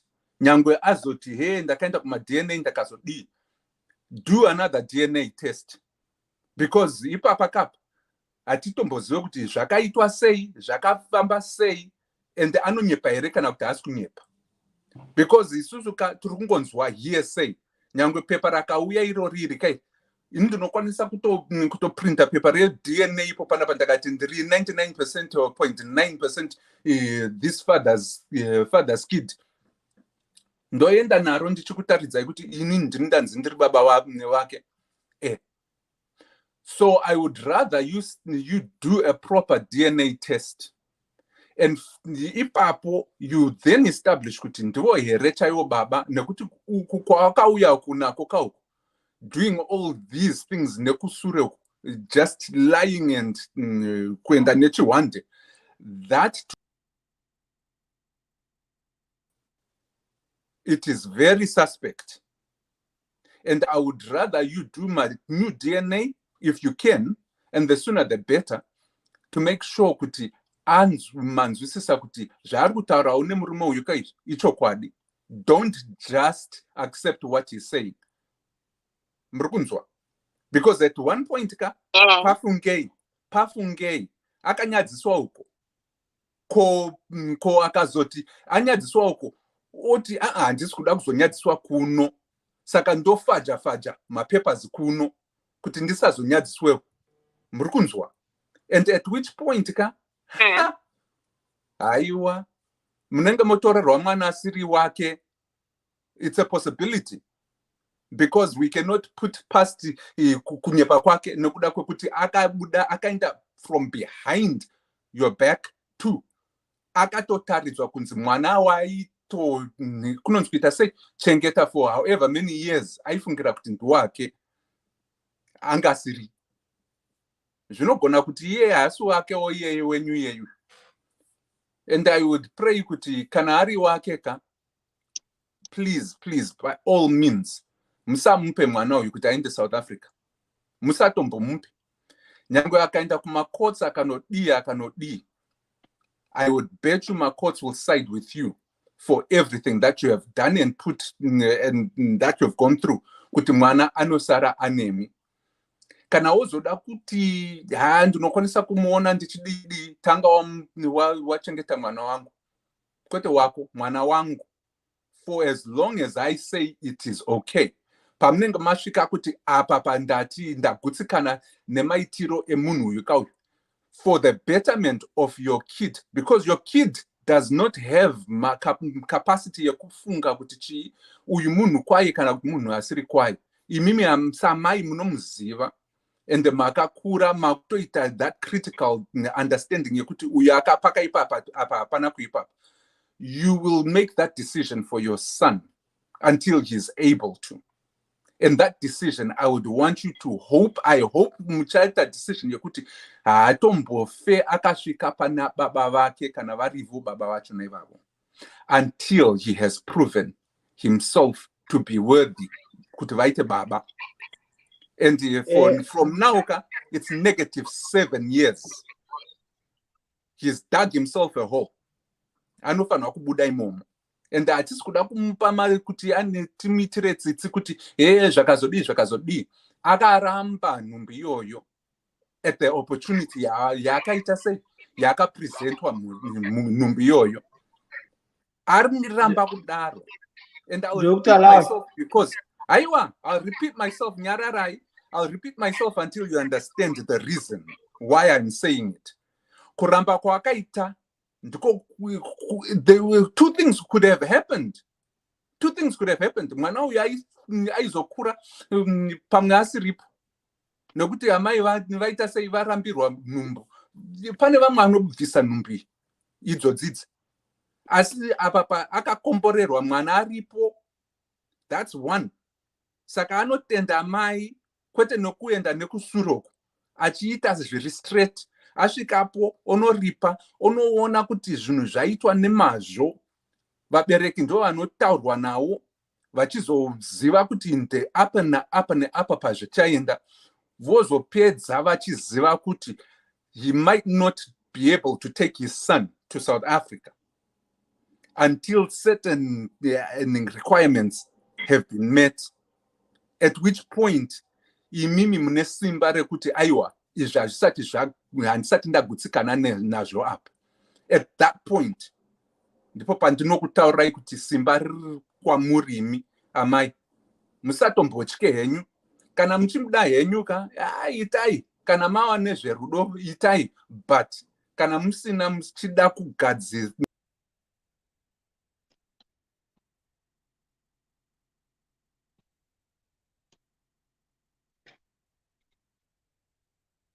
mapedza vangu wadona Dr. Love endererai.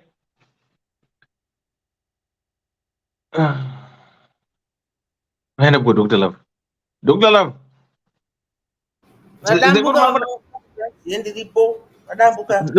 Sekuru mamuda kuti chi? Regai nditi gwigwigwi.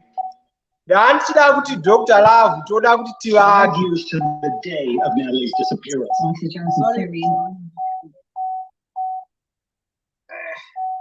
Mamuda kuti? Sorry, ndine kamwana zvino kari kubata radio panapa. Ndo yacho.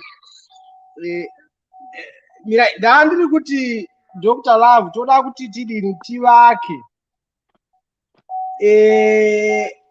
Hazvigoni kuti tingati kana baba vauya vawana mwana wavo vari eager kuti adhesi mwana wavo. To concentrate on what happened in the past. Toti ngavarambidze kuona mwana. I think tinenge tisiri kuvaka kana tikadaro. Mkoma, murikundinzwa. Inini I want to encourage my sister. I know pane zvakaitika. Thank you, Bedford. Yes.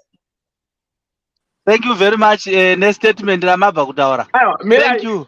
Mirai. Mirai, hold on.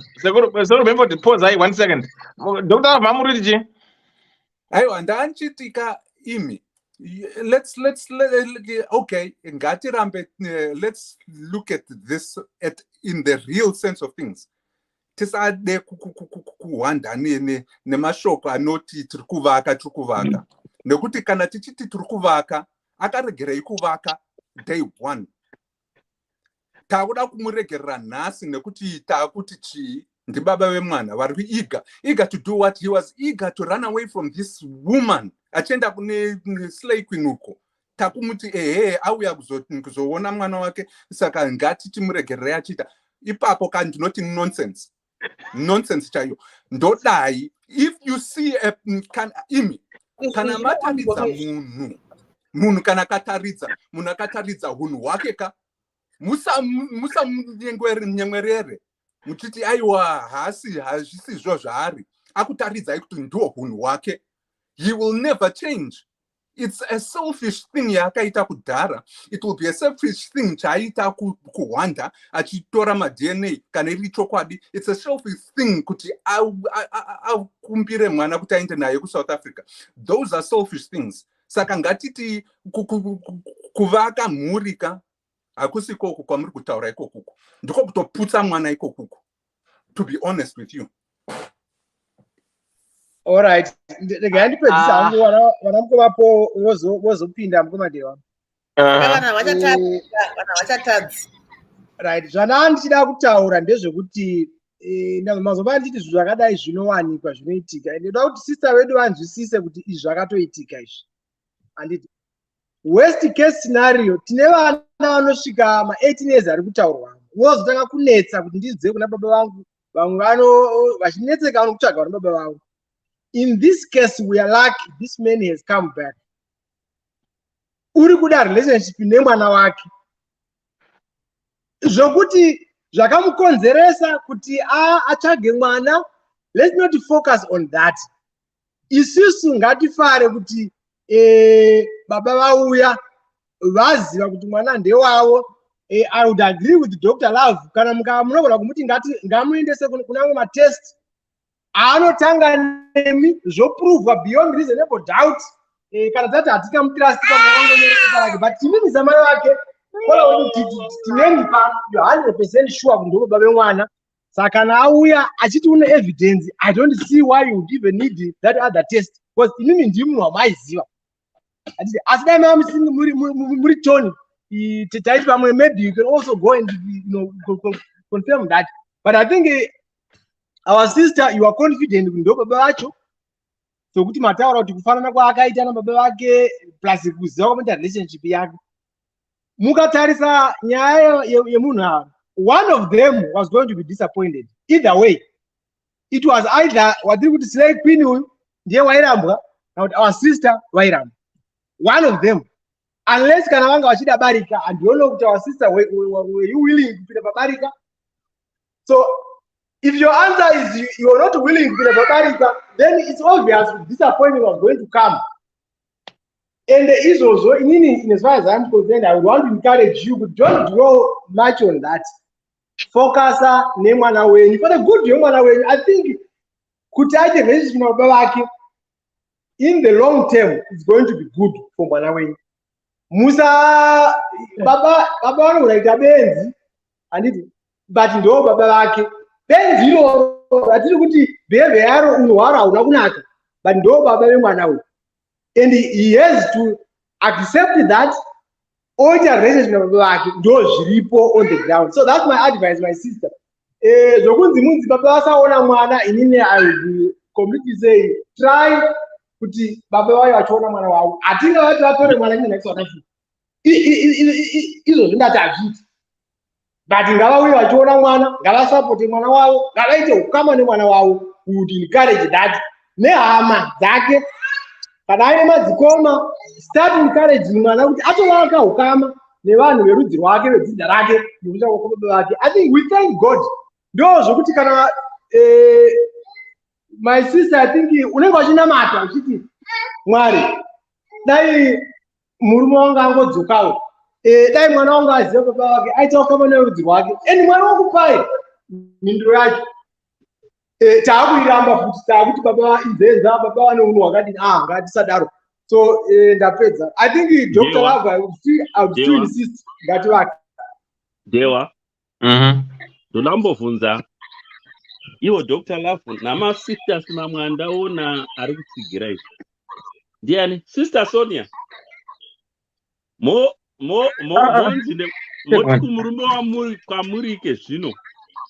Mapobatu ama kuti ma-DNA vana ava havasi vake. Munoziva kuti makamborara neni. Ende tisu varume vatu vamakarara navo. Will you not come navana kuti tiite ma-DNA test to prove I'm the father? Let's look at both sides.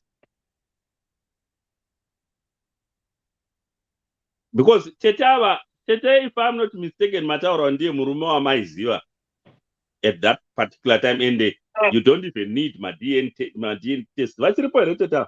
Varipo? Hey, ngatirege kuda kuita fiction, totaura reality. Tina vanhu vetiri kuwana munhu agara navana for years, murume zvozopruvwa kuti vana havasi vake. Do you mean to say honestly mukadzi yeye should not go to nomwe murume waakarara naye kuti let's have DNA test? Yes, vanhu vanokanganisa. Apa Dr. Love maakuda kutonga nedemo. Yes, panguva akakanganisa. That hapana kana mubvunzo. Plus zvaakaitawo zvokuti unouya uchindogera mwana vhudzi uchinda. That was disrespectful on his part. But apa tiri kutarisa interest yomwana. Ndati hamusati mamboona makurire aiita vana vasina vana baba. Zviya zvokuti wahiwa tsoro chaiyo kana kuti muri kuswima kuti kurwizi kuya muchiswima. Oti ndakutangira ashambira kundosvikako kumucheto kwepulu. Okuseka kuti haugoni kudhidha iwe. Unongoita sezidhongi rapinda mumvura. Muri kusekana. Haiwa zveuna baba here iwe. Izvi zvinokuwadza perekera, zvinokuwadza mwana zvokuti kukura kwaanoita mwana yeye anokura namaproblems. Kana musinganyatsoziva chete vamwe, you are lucky because makakura muna maparents. But mwana anokura asina baba, ane one parent. Achiona mwana achiti vana baba vavo kana vabva kumabasa ano achimanya zvitobata matrauzi, iye haana waanosvika achimanyira. Nyangwe achiwana zvinhu zvakakwana kuna sekuru, munonyepa imi. Let's be realistic. Ipapa napa imbofunga kuti dai ndisina parent, yesu takapigwa wani nana mai vavana 100 years. We are still thinking of them. Vanga vachembera atova dependent kwauri. Ngatifungei savanhu vakuru toregesa kuseenzesa ma-feelings when we are dealing with macases akafanana nawo. Thank you mukoma gwangu. Yes. Thank you very much mukoma gwangu. And mataura chaizvo zvetiri kuda, isi chetiri kuda ndechekuti simbi iyi yakabhenda itwasuke. And now that yauya taakuda kuchiisa mumoto kuti tiitwasure, tochiirova ne16 pound hama kuti itwasuke. Ndayadzoka because chaakatiza ndo chaazeinga. Saka zvinezvi isusu taakuda kutwasura murume wenayo kuti right, wakuri mwi mwakamboti mwi hamusi baba womwana makatiza. Saka chakuunzai panapa ndo chataakuda kutwasudza ichocho kuti muri kuti mwana ndewenyu mazviprova. All right, it's fine. But imi maakuchiita to our own terms and not to your terms, to our terms.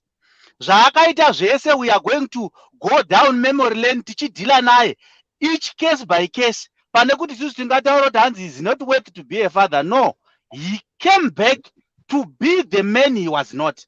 And for us to judge to judge his future, we are very wrong. Let's deal with the current scenario so that we have got a backup. Yokuziva kuti isusu toita sei, sisi vauya kuti tivabetsere. And the best things zvataurwa panapa ndezvekuti isusu toda kugadzirisa murume uyu kuti tichimuisa mugwara auya ka. Saka kana tikaramba taakumuti bva pano hatidi kana kuona, what are we trying to say? Macases ari musociety. Dr. Love muri munhu anorava zvikuru zvakadaro zvokuti handifungidziri kuti mungatadza kuziva ma-statistics mamiriro akaita worldwide when it comes to kids and how they are growing up in today's world. So for us to actually ban this guy from being the father that he wants to be.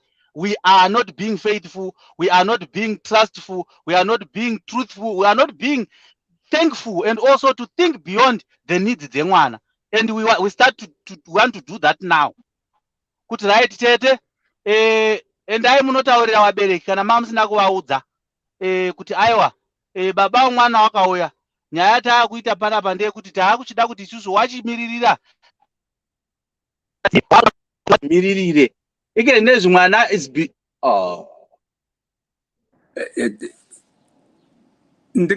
muri kundinzwa? Ndingapindawo here ndichidai so. Let's be realistic. Ndanzwa ndiri kunzwa zviri kutaurwa nevamwe. Kana ndichitaura ka zwi rangu rakakura pamusoro. It's not emotion, it's excitement. But excitement is an emotion. Tose in my emotions. So let's not derail each other by how we speak. Monzwa zvandiri kutaura. Ndeizvizvi. Murume uyu, remember that kuti murume uyu akatiza akaramba nhumbu yakanzi anayo. Okay, akaita mistake. Handika takuti ndachidzoka. Murume akadaro, let me ask you, mukoma gwangu mati, kune kukura usina baba, zvinorwadza. Chii chinorwadza mo, kukura una baba, vari mumba mako, mawakakurira iwe, vari chidhakwa, vachikurova, vachikusevedzera kose, until you are nothing, but wanga una baba mumba. Would you rather stay with a father that is that drunk and that precarious and very dangerous? Kana kuti baba wosuduruka wenda kwawo, wogara una mai, one single parent yoyo, inokukudza zvakanaka. What would you prefer? Zvekuti baba chika, baba vachona zvandiri kuvhunza ndizvokudai. Vane kodzero here kuti vagare vachikudza mwana uyu. Ivo vakatozvitaridza kuti havana kodzero kudhara uko. That's my argument. Handina kuti baba vakava vasamuone mwana uyu forever. The only thing that I'm asking is to be careful. Kune munhu akaita sababa ava. Because the minute yachapinda mwana uyu kauyu, mulife yemwana uyu, things can go wrong. And the influence ya baba wakao could be very detrimental for this kid. Zvokutotika hunhu hwavo babao hunotorabhika pavari mwana uyu. That's all I'm saying. Let's not kumanikidza zvinhu zvisipo. Vakaramba chigarai muri koko muchisapota mwana wenyu muri koko makaramba kudhara. That's all I'm saying. And mwana uyu kauyu they are showing kuti akatokura ane rudo, arikubatsirwawo anana sekuru, arikuona zvinoita na sekuru, arikuraidzwa nana sekuru, kana kuti a male figure in his life. Zvokuzati aiwa takuda kuti mhuri ichi gadzikaka yakaperera kudhara ya. Fuck off, man. Mirai, hold on a second. Mirai, what about Dr. Love? Dr. Love, Mirai, don't. Right. Call out repair. Muruzenya, Uribo. Right. Okay. In Nangu, I think, me personally, I think Dr. Love was right. As much as people are trying to kuda kunzwisa murume uyu, but pafea zvamwari chaizvo murume uyu, if it wasn't a disappointment yekuti akarara mwana asiri wake, this man, truly speaking, zvamwari chaizvo pasina kuda kudyira poison kunyara, this man wasn't gonna play a part in this boy's life. Because remember, he was told from the pregnancy, akaramba numbu. Let's say nyaya from the beginning. Yes, we used to double cross Vaskana, they know what to choose OP. Then akachoose Slay Queen, anticipating number yake. We akachamwareka, you are not my class. We accept that his class yake, akada move on in life. uyo agara 7 years raising mwana asiri wake, uyo akatoudzwa kunzi shanda nemwana, akati kana mwana ari wangu mududze kuti gwangu, and the woman akadudza mwana kuti gwangu. Pakaita incident akati siyana nenandiziye, right? Until the real father was yoklema mwana. Saka murume uyu zvapafeafeaka arikuda to compensate his pain by going back and did what he did with my DNA. I want to take this son. Out is a pain relief. Yeah, what he went through by raising. I'm gonna tell my psychopath. I know want someone in them, in someone. Yeah, you enjoy. Then we capture, we validate. You know, anakidza. Saka murume uyu arida to treat himself. Therapy I have to take that mwana manje and they say, you know what, maifunga kuti mimi makatitorera mwana, I've got my own child. I wouldn't say kuti vanhu vese vanokura muma broken homes they don't become better kids or better people. I wouldn't say kuti vanhu vese vanokura with both parents they become better people. Yes, it's advisable kuti both parents should be there, but we always say panapa kuti my number vanobereka vana 8 vachivareza vari 2, but vana 2 vana 8 cannot raise my number vanhu 2. Saka kune vakakura family ne both parents and vanhu vacho dzitori nhubu dzekuti oshamsoti what kind of people are these, right? Saka ndatingoti murume uyu he's not doing it out of love. He's not doing it out of courtesy, but he's doing it for his ego. Yeah, bruised by another man. Wakamuchengetera mwana for 7 years. I in faith, I trust mukadzi waigara naye for 7 years. Achengeteswa mwana asiri wake. Then kuya mumurosha marika, this is my child. Unoendana ndimajeno babda boom. Mwana wacho asi wako. Saka akaita that power yekuti you know what? Panapa zvatona ndidokula but akadotanga audza mukadzi uyu kuti shamadana madna mwana akasazobuda ndisekuru Benford akasazobuda asiri wake, he was going to commit suicide.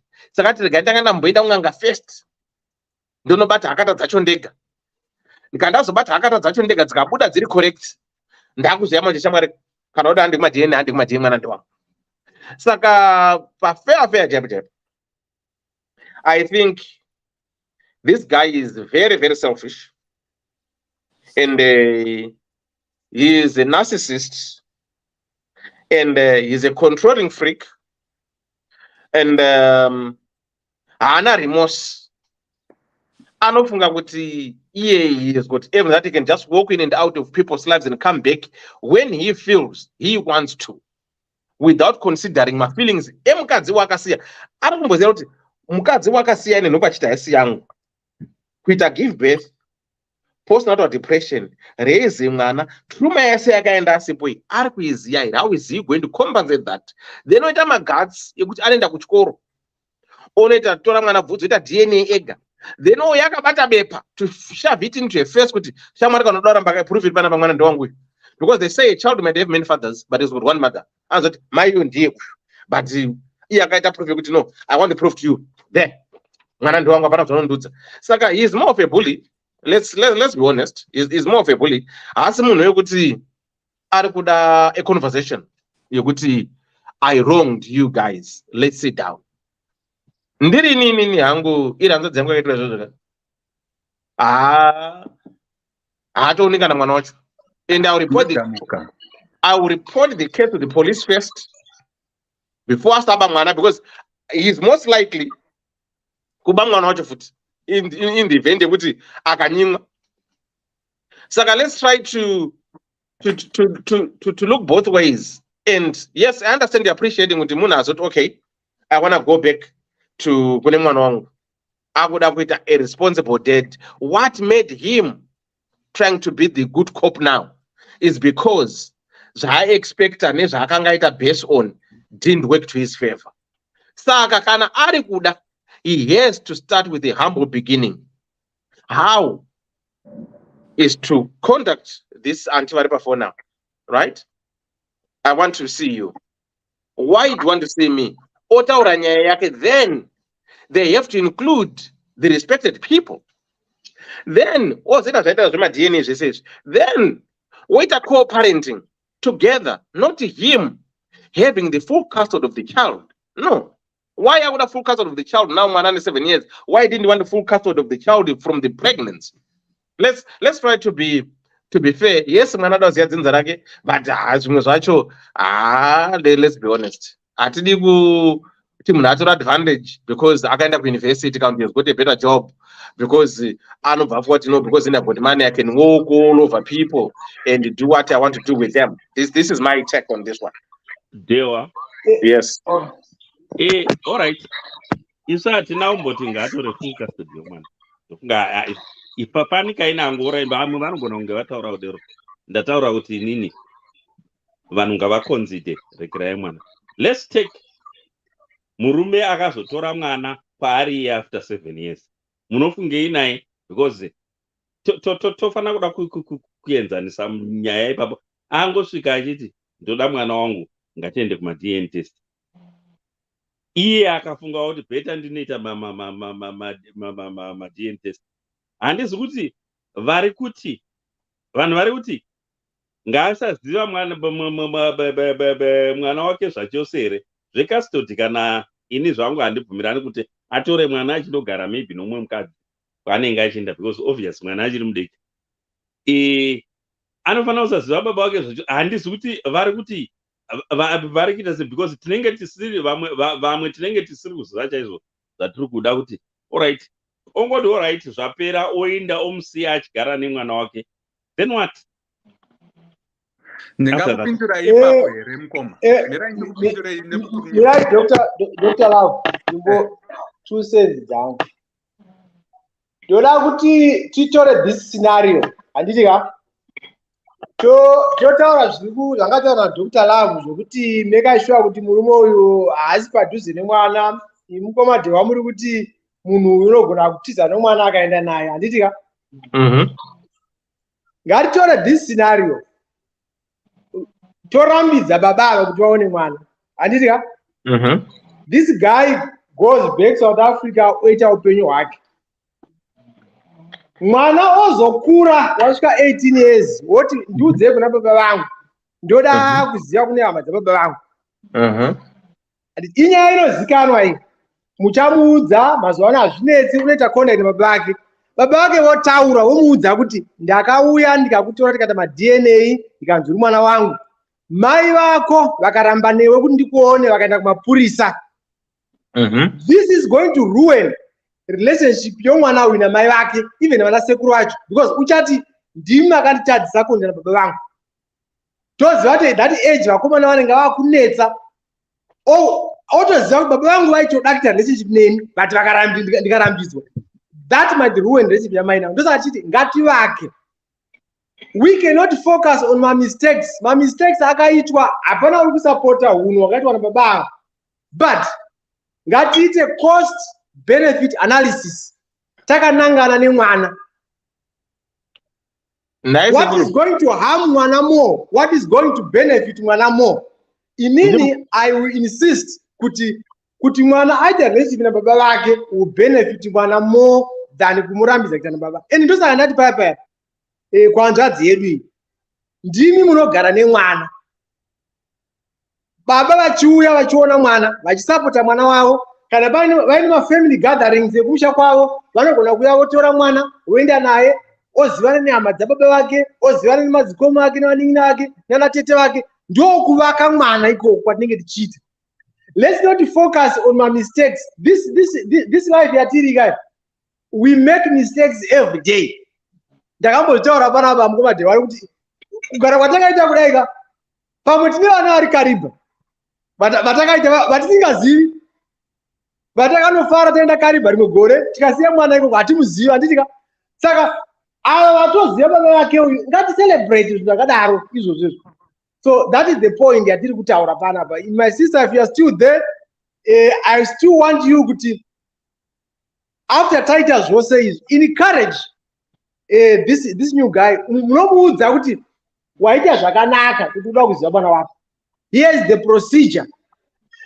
Tsvaga mukuru oenda kumaparents angu. Unotaura nyaya yenyu yopinzwa mumachannels edu echivanhu.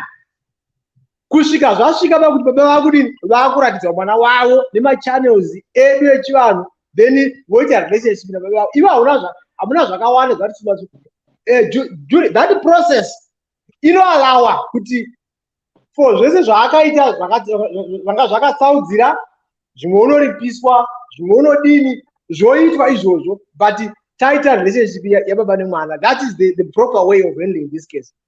Okay. All right. Mira, hold on, Dr. Lab. Now, one second, Ben for the Madonna. Right. James Amatara is okay, don't that. But my emphasize the point in me, could see mwana kakura skaziba bocha kazo wazia at 18 ozonzi na babocho ndakarambidzwa kutora iwewe mwana will become rebellious kuna mai vacho. Is that correct? In most cases that is going to happen. Right. Okay. Because mwana will start to see the evil in the mother. Appreciate it. Sorry, hold on. Right. So are you telling me, Kuti, this father is going to be very truthful to this boy child when he turns 18? Kuti, look, the reason why ndakarambidzwa kutora is because of A, B, C, D, E. Hapana secret hapa. Hapana secret. No. Ayo, tunakwasuma kuti mwana azoenda kuna baba vake, handiti? Baba baba ashamwari, ona DNA ndakarambidzwa kutora, wobva apera ipa. Then for mwana to be rebellious, angachita rebellious because of the information akapiwa nababa. Saka is baba going to be truthful kune mwana kuti look, inini ndakakuramba uri nhumbi iwewe, ndikatora mumwe mukadzi, ndikazochengeta 7 years, ndikazotora amwe hasi mwana wangu, ndikazoenda namai vako iwewe, ndaona kuti wandandiri mwana wangu hasi wangu. Is the father going to be very truthful to this young man? Unogona kumuudza zvose izvozvo kana kungangomuudza kuti ndakauya ndikakutesta ndikaoneka kuti uri mwana wangu, ndichida kuita relationship newe, mai vako nanasekuru vako vakaramba, vakatondindira kumapurisa, vakarambirei? That will be irrelevant. No. That will be irrelevant. No, it's relevant because ndo panodzoka mwana akukuti imimi makarambidzirei kuti ndiite relation nababa vangu. Mwana will see the evil in you yokuti you makamurambidza kuona baba vake.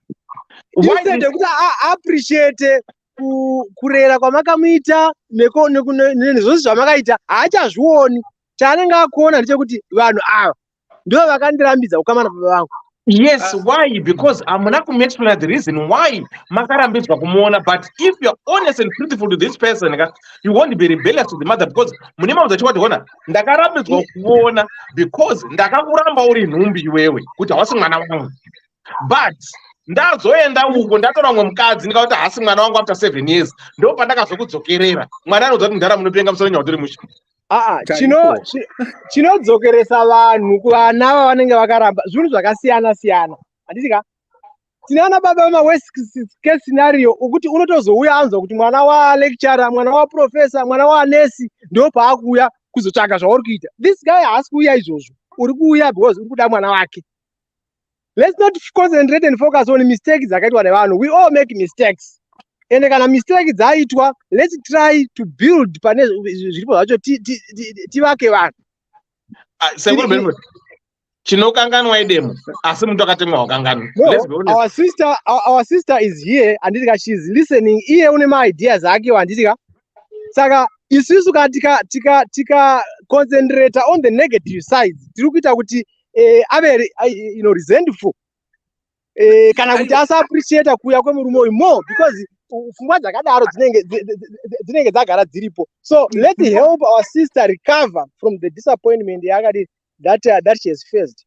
Ovakiridza with the good of the child in mind. Asi mukoma Benford ka takada kuhwandisa kurwadza kwaakaitirwa, the negative part, tinenge tisingamitsire justice, because the big point is to see where she is. Totanga ipapo. Where she is right now, she's disappointed, she's hurt. Mrukunzwisisa. Takatangira ipapo, to resolve that. Kuzoenda kumberi kwema solutions aya ekuti pamwe baba vanokwanisa kuzoitei vachizodaisoka vachienda kuti vanhu chedu tichidika. That comes later, but let's first understand kuti tomunzwisisa kuti zvamakaitirwa izvi zvakaoma, and let's see her for what she has done. Izvozvo it's obvious hazvidi kuti zviudzwe munhu. Mira indipedzise. Madaroka tiri kuda kuona kuti munhu uyu munhu kwaye here auya nechinangwa chipi, because from what I am gathering, he is coming to quench his own ego, not about this kid. Nekuti wake waaida atobvutirwa akuenda kunotora wao kuti ndio wake. That to me is very very dangerous. Attitude iyoyo haisi yemurume, haisi yababa vanoda mwana wavo. That's all I'm saying. Kuzoti baba chuyai kuzogara nemwana kana kuti muwe mu life yemwana ka, we tinozvikurudzira izvozvo, but let him do it at a distance until ataridza kuti zvaari kuda chaizvo, zvinangwa zvake chaizvo zviripoka zviri kuonekwa. Otherwise tichangosundidzira mwana uyu kauyu kuti aende kune mabere, kune shumba, kunodyiwako, because we are not considering the interest of the kid ipapo. The father did not have any interest whatsoever. Pakaramba nhumbu. The father did not have any interest the first 7 years of this young man's life. Why now? Mozhivunza ipapo. It's not about changing his mind. It's about the reason yakatorerwa mwana uko. And if that's the reason, we want to be able to confirm and configure kuti murume uyu ane kodzero here kuti ave nemwana. Right. Mirai makadaro. Kola murudzo nyaya, then Koni ndiri kuona uripo, then Kimberly. Murudzo nyaya uripo here? Kongo ndiripo. Right, Mira wakadaro. Right, Kimberly, what's your take on this one? Yeah, right. Oh, Magadi, sorry. Muja ziri sei? Ndauya tiri takatokoka tuhasha. Magadi padirisi. Tiri right, muri sei? Ndiri right, Derek. Inini cheti ndakandambopose program but pandasirira ndakandabata hangu nyaya. Ndachidongoti inonzi chii? Murume uyu ndinokuti akadherera Derek zvaakatoita. Kutodherera chaiko. Because culturally dai akatoenda une family first, oningirira okumbira regerero, and then oripa, then zvese izvo zvozotaurwa. But singe zvataurwa namukoma Benson kuti Mukoma Benson kuti ningirikini iye angachiacta out of pride yake nekunyara, because zvakachiitika akanyadziswa. And ndinotaura futi kuti ndikufara Mwari vandiregerere, because Mwari vakamurova neshamba and aizvidhizeva zvakaitika kwaari. Saka zvaakuita nawo akuda kuita undo shame yaye iri paari at the expense of sister yedu, because kwaari uko pamaameri funerals ari kusekwa, ari kuita sei, uye ari kufila hakufila kuti handisisiri murume, ameno kana vamwe vacho vari vake, problem yake iyo. So kuuya zveshuwa, like zvotaura Dr. Lava, ari kuuya out of pride kuda kuprova kuti nditori nemwana wangu, nditori munhu pane vanhu. But indoda kungoti ndikungofara kuti Mwari vakamurova neshamba, because usually ndo zvinoitika mumasituations akadai, kuti wotora turn yaunofunga kuti ndiyo. I think pane Bible verse rinotodaro kuti munhu hanzichi mind. But ndongofara mwari vakarakidza kuti ndimwari musituation yancho. But he shouldn't act out of ego just because I don't prove something kune vanhu. Ngaatore the proper procedure aende anoripa family yemusikana akumbire regerero kwete kungoya achitanzi mwana wangu shishishi. Because to be honest, kuAfrica hakuna lawyer akadaro anogona kungorambirwa mwana wacho anyway. Saka ngaatomboisa to pride wake pasi. Saka yeah, but yakamurova. Saka ndozvongoti yeah. Okay. Thank you, Kimberly. I think zvamwari chaizvo ka murume uyu regai Kimberly akarwa neshamu yake inguru yakazvitenga nemafuta because iye ka aitozvidhauta kuti anobara. That's why akaenda nerweseri kuita DNA ikai. Kudai DNA yakabuda ukuthi mwana agera abvudza asiri wake, I don't think was going to come and claim mwana. Because munhu anozvitemba chaicheka angasika panomboita zveDNA first. Angati yako nemusikana shamwari. Ndakakuta nhumbu ndikairamba nhumbu yangu iyi. Musikana but aiwa maya handisi kuda. Hande kuDNA. But uyikoi because aiziya kuti no. Anga nema doubts kuti ndeyangu. Saka uyu ndakabhocheketa siri wangu saka inenge siri yangu. Let me do it secretly. Saka aiwa murume mboko kani. Right, koni uri sei? Ana Leslie nenge nyaya yangu naye. Uya nenyaya kuti nzwi Leslie. Koni ndemi? Bobo mkomadzewa. WhatsApp kola kada kutara kola aripo muresa aripo kola pafona. Waripo. Kola uyu mnyori uri seiko. Ndinofara maradie. Good. Moyo simbiswa pano ndoko papa. Papanelist muri seiko, comment section muri seiko. Wanzwa here hanzi pa hospital wamwanoenda kuparinya twaunopona wamwanofira ikoko saka ziva kuti pano pa hospital unokwanisa kupona unokwanisa kufa. Pano ya. Unotosimba unotobva watosimba. Hospital ka. Yeah, zviyo because unogona kuzwa mashoko ako usina kutarisira. Unogona unozvura. Saka aiwa ndibvo. Anyway, ndangopinda hangu ndangonzwa varume vakutaura ndaona kuti vakadzi vadonha. Saka ndangopinda hangu kungoti ndikomirira vakadzi. Tinoda kugadzirisa varume. Generation yemazuva ano ndeyekugadzirisa varume. Saka what I would say is murume uyu kauyu ndamushayira mashoko because ndachazomudza makobvu nematete dai angari anganyora tsamba. But what I will do ndirini zvangu in that situation, I will make it so impossible. Handimudzi nemashoko kuti mwana haumoni. Ndomuudza kuti mwana unomuona zvako. But for 7 years up, ndodawo contribution yako ye-maintenance. Ndomuudza kuti mwana 7 years ndachengeta mwana ndakaspenda 87,000. Saka 50% down payment. Totangira ipapo. Kana watadzawo ndizvozvo. That's the only way. Because tikada kumuti mwana aunza ndangofunga mwana uyu kauyu ndiye ari pacrossfire. But at the same time baba havasi havasi baba. He was a sperm donor. Saka what do they want varume? Please ndapota hangu musarambe vana. Rather unongotiwo mudhauti kuti mwana ndewangu. But chibvisoka something every month. Kana kuri kuSouth Africa ubvisawo kana 200 rand zvayo. Ingoti kungotengawo zvako crate remazai chete. Kana kuri kuZimbabwe bvisa something. Though uchiziva at the back of your mind uchingoti ndakasiya mwana uko but pamwe asi wangu. Yes.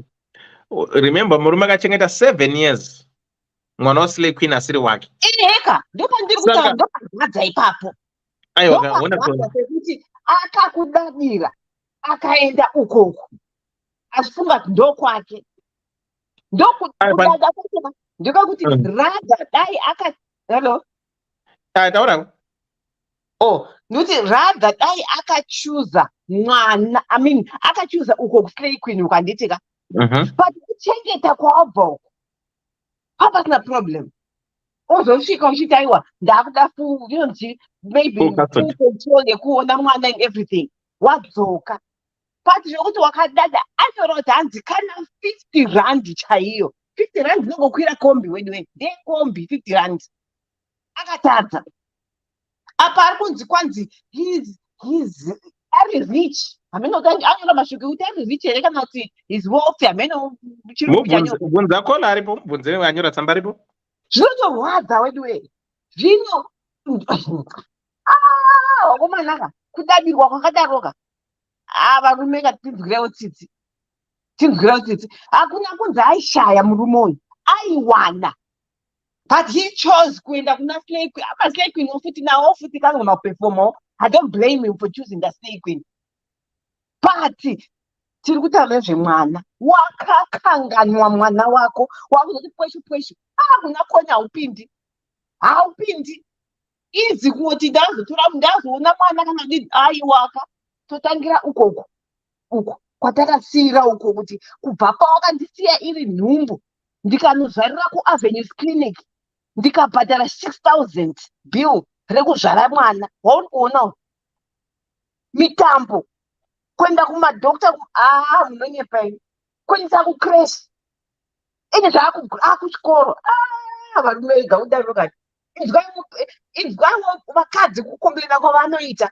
We don't mind you going kuti siya but chengeta vana tikada kumunzwira tsitsi because varume mucharema kuti mukuenderera mberi muchikodadaro.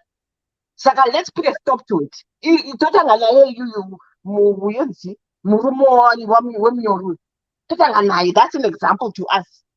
Ngatimufixe kuti vati varume vasazviite futi mangwana. Wapedza here? Ndazati ndabhombwa ndayati ndamuti ndakagadzisha. Because risitoda vanhu vanoenzanisa nyaya. Saka iye uyu mukadzi uyu wokuchengeterwa vana 7 years ndiye vanofanira kubhadhara kafuti uyu kuti mari iyeyo iinde kusaidhu to make it a fair game. Aiwa uyo because listen ndipedze. Imimi muri kuchengetesa vanhu vana vasiri vavo. Hapana watambohwa wati atemwa nesanhu pavanhu vese vakachengetesa vanhu vana vasiri vavo 3 4 5 iyi i50-50. Ndosaka ndanchiti ini ngakudesign wemutemo wokuti mwana achibuda muhospitari ngakiitwe ma-DNA test because hatizombooni drama rese munhu unoziva kuti uyu akachengeta mwana uyu in good faith. Vamwe baba rimwe jumba musanduku ande kubvara uya rikati mwana ndewangu ndokuinda kuma-DNA test ndokuona mwana ari wako. Mukadzi uyu is going free. Asi uyu murume unonzi ngaapanichwe. Why? Handina mbonzwa uchitaura kuti mukadzi uyu akachengetesa mukadzi uyu akachengetesa mwana for 7 years oitwei naye. Toda kuinzanisa nyaya majumba musanduku are both sides. Kana tichipindurayo katinyararai. Nyaya yatiri kutonga iri muground iri between munyori nemurume uyu. We've got nothing to do with the slay queen. Tirungo concentrate on these two people nemwana in between. Saka let's not talk about slay queen. Murume uyu achanyoro tsamba yake pa DDC achiti ndina slay queen akandichengeta mwana 7 years ndodii naye tozotonga ipapa. So let's not mix nyaya. Tingatozoenderera mberi. But I agree with you nenyama DNA. And I will say kuti from nakana hanza dzangu dzakateka hanza dzirika vakoma I mean what's maboys varume. Please. Iyanzadza nditika. Please Dakota. Nyangwe ari mukadzi wako wekumba. Please endai kuma-DNA. Zvatakuona izvika izvi is now embarrassing kwakadzi. Imwe example kwatina shoko last week. Kaiwa murume wekuenda kuma-slay queen nekumabhawa kuchuza mukadzi wemubhawa kundoshaina naye kuchengetwa vana 3. Ndizvatiri kutaura izvozvo ndapota hangu please from now nyangwe ari mukadzi wako wakanodzisira mari chiendai kuma-DNA because zvikiti izvika zviri kupakurwa zvakanyanyisa. Murume kuenda kubasa nyangwe ndiri kubasa ndiri kushizvo ndiri pashift handitika kunenge kuna vakomana around me. It only takes 3 minutes. Total walk around. Saka please ndapota. satete konyawo vachema-chema endai kuma-DNA vana ingoti ndisusu indamlaki because ndakapfana nababa wangu but otherwise if I was not ndaenda kuma-DNA vanhu vari kushereketa kunzoko anyway ndapedza zvawo. Yeah, all right, hold on. All right. Mukoma Gwangu. Anna Sonia Smith, Mukoma, if you test my child, you are doubting me. I can promise you that you will never go anywhere near me. How can there be a law to test all babies at birth? No. Why no? Kana uri innocent chii? Why? Kana uchiziva kuti uri innocent. Chinogwadza chii ipapo? Waitwa mutemo saizvezvi hamuchibuda alright baba vacho uyai aiwa mwana no problem. Chii chinotyisa kana munhu ndichiziva ndiri innocent? Honestly ndingatya kuburisa chitupa changu road block ndichinyazoziva kuti handina mhosva yandakapara, handina nyaya. Chii chendotya? Yes. Okay.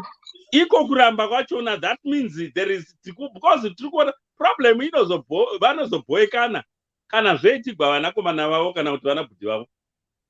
Ndo pavanobhoekana nazvo.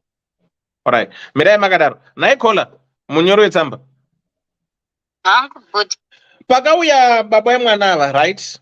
Vakukuapproacha. Vaenda kuchikoro, you don't know about it. Vakukuapproacha, right? Because kunoenda ma-DNA maybe zvoda a week or so kuti maresults azobuda, it depends. Andidika? Akauya were akabata something for mwana.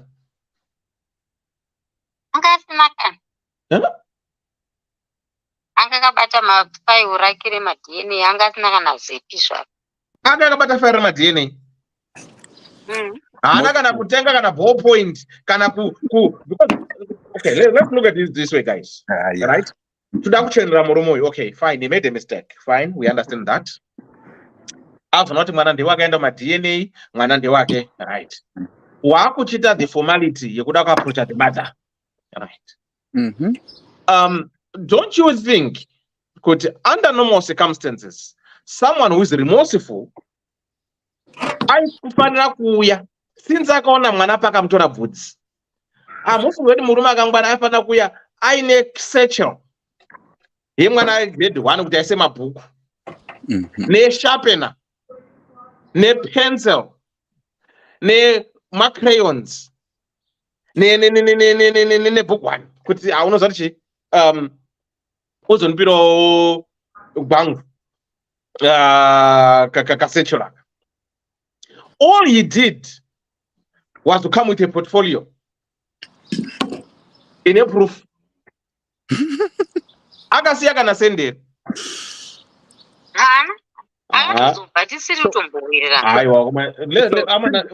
Pane pamwe pekuti guys, I mean, pane pekuti wega you can see munari remorseful in a way. Action speaks louder than words.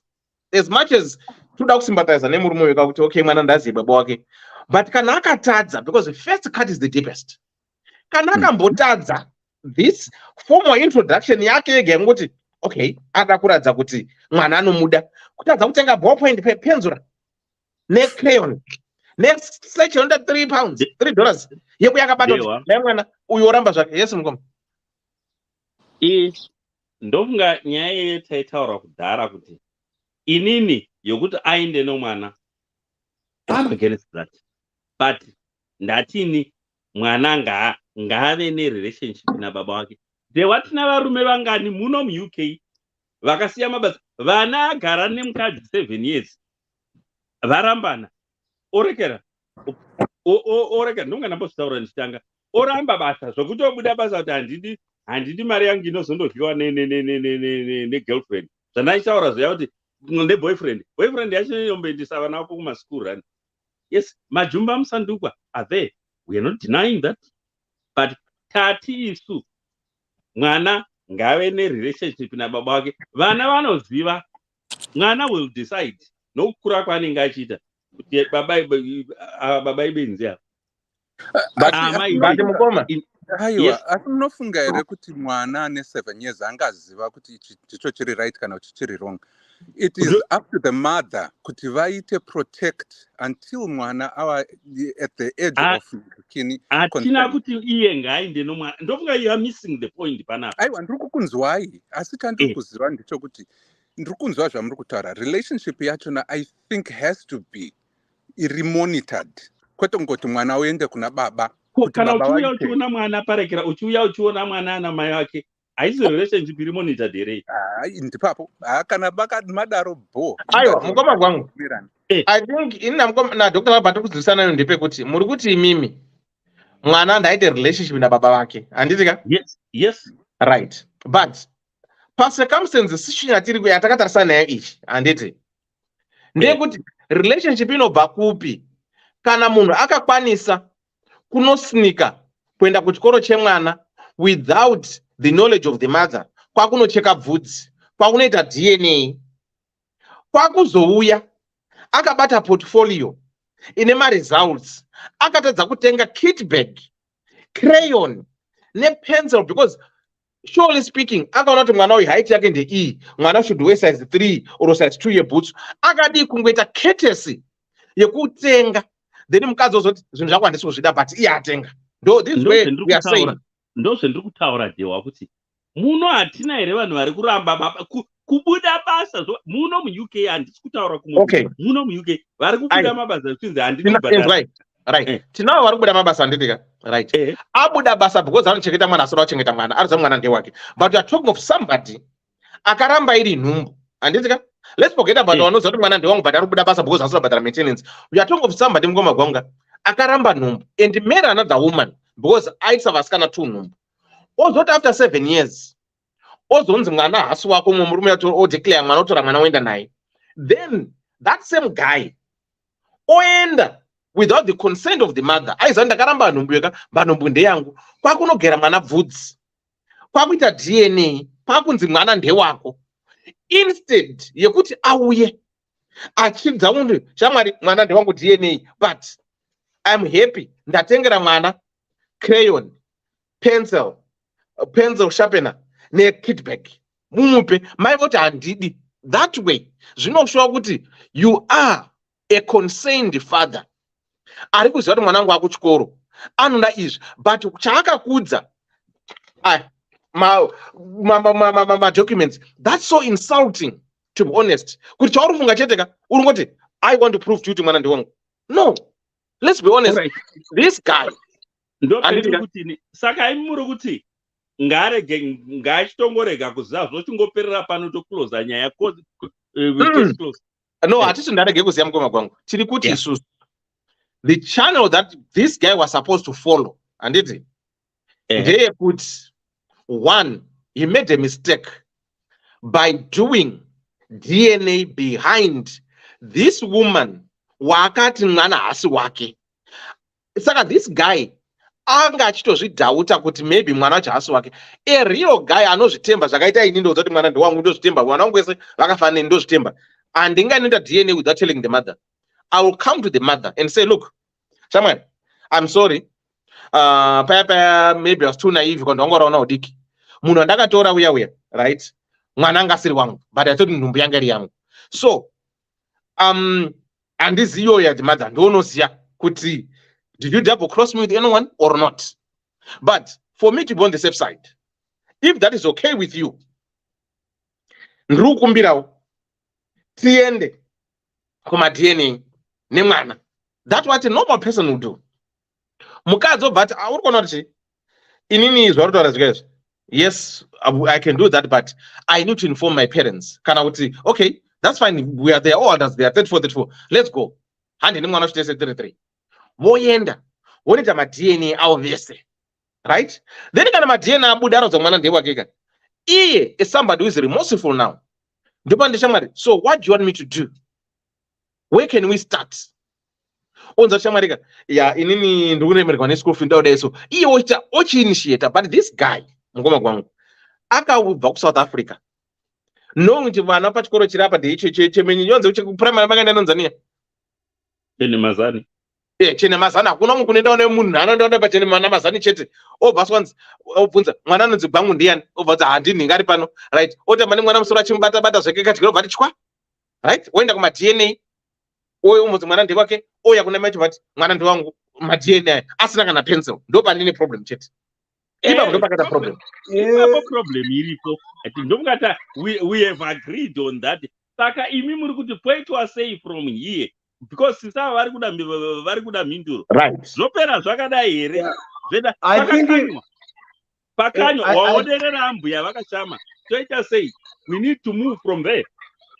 Yeah, I agree na mukoma gwangu. And what I would also advise kuti mukoma Dewana, Dr. Love, since our sister is on the phone and is listening, ndoda kuti kana muchitaura, tisaita sokuti tiri kutaura zvinhu zviri hypothetical kana zvinhu zviri mubhuku.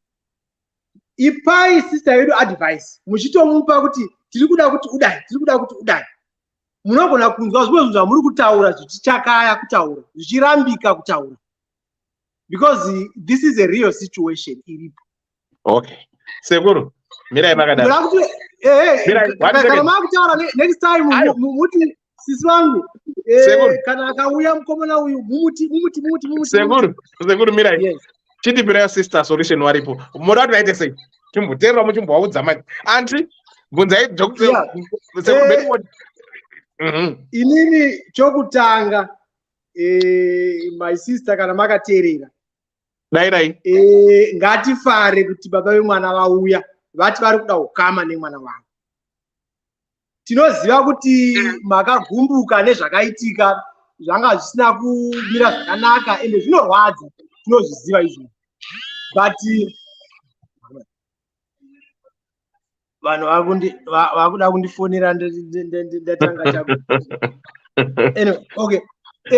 Tinoziva kuti zvinorwadza hanzvadzi yangu, handiti ka zvese zvakaitika izvi, asi izvi ngatifare kuti kana uri munamato wakaanzwa kuti baba vemwana vadzoka.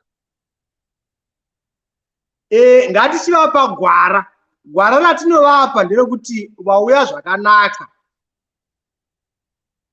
Ngatinotsvaga mukuru unoenda kumaparents enyu kana hanzvadzi dzenyu kana vabereki venyu vachiko, vanoenda ikoko vonosvitsa nyaya yavo kuti tauya tine mwana muno, then vakuru vachadhila nenyaya. Kana vachidhila nenyaya, zvimwe zvese zvichemo zvinogadziriswa, including zvanga zvitaurwa nana sister Koni zvokuti mari dzamakachengeta mwana zvamakadini zvinoiswa ipapo. Toti baba izvozvo vazviramba, bo zvinogona kuitika varume paanotanga kunzwa nyaya iyi unenge ane excitement naitaura yaya, but semurume mukacomplicate process, kana ndanga ndirini toti mandisungira zvinhu zvandirwadza, ndaziva kuti mwana wangu and now I'm moving on life, ndinogona kungoti ndakusiyana nazvo. Many will do that. Otoenda kana kuzombodzoka futi kuti nemwana ototi mwana wangu unorarama unodi. Saka hatidi kuti timufrustrate kuti asvike pakadaro. Toda kuti mukugona kwake, mukutadza kwake, abuild a relationship nemwana. Inini that's what I would advise you, my sister. Whether akaita weaknesses akadini kana even akati hatumiri school fees, paanenge agonera ndipapo taziva kuti unhu hwake hwakamira hwakadai, but let's encourage kuti mwana azive, acommunicate nehama dzababa vake. Imimi masunungukawo because maakuzviziva zvapachena zvisina murambire. Try to build that relationship. Inini, as far as I'm concerned, my sister, ndokuvaka mwana wako, you be focusing more on your son than the father. If you focus on the father, you miss the important target here, which is mwana wenyu hanzvadzi yangu. Mwana wenyu ndio priority number 1, and let's focus nemwana wenyu. That's my advice. So inini ndakuda kuti mukoma Dewa namukoma gwangu muchipawo sister yedu advice, muchitaura zvamuri kutaura izvozvo, tinzwe kuti zvinoenda nepi. Dr. Love, hold on a second. Seguro ngobudza mubvunzo wani. Seguro Benford. Kangani pano tichinzwa vakadzi vachiti izvo at times when I look at my child, ndinomuvenga because he reminds me of the father. Kangani, we come across these kids a lot. Anditika? Yeah. Saka isusu imimi chimbonibvunzira mubvunzo kuna sister muri kupaadvisa kuti ivo vari kufila sei. Timbonzwa kuti pane zvinhu zvamataura izvi guys.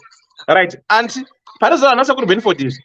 Pane pamuda kubvunza here mubvunzo pana sekuru Benford. Muri kuwirirana nazvo kai pazvamuda kuti mubvunze sekuru Benford matauro avaita. What's your take on this?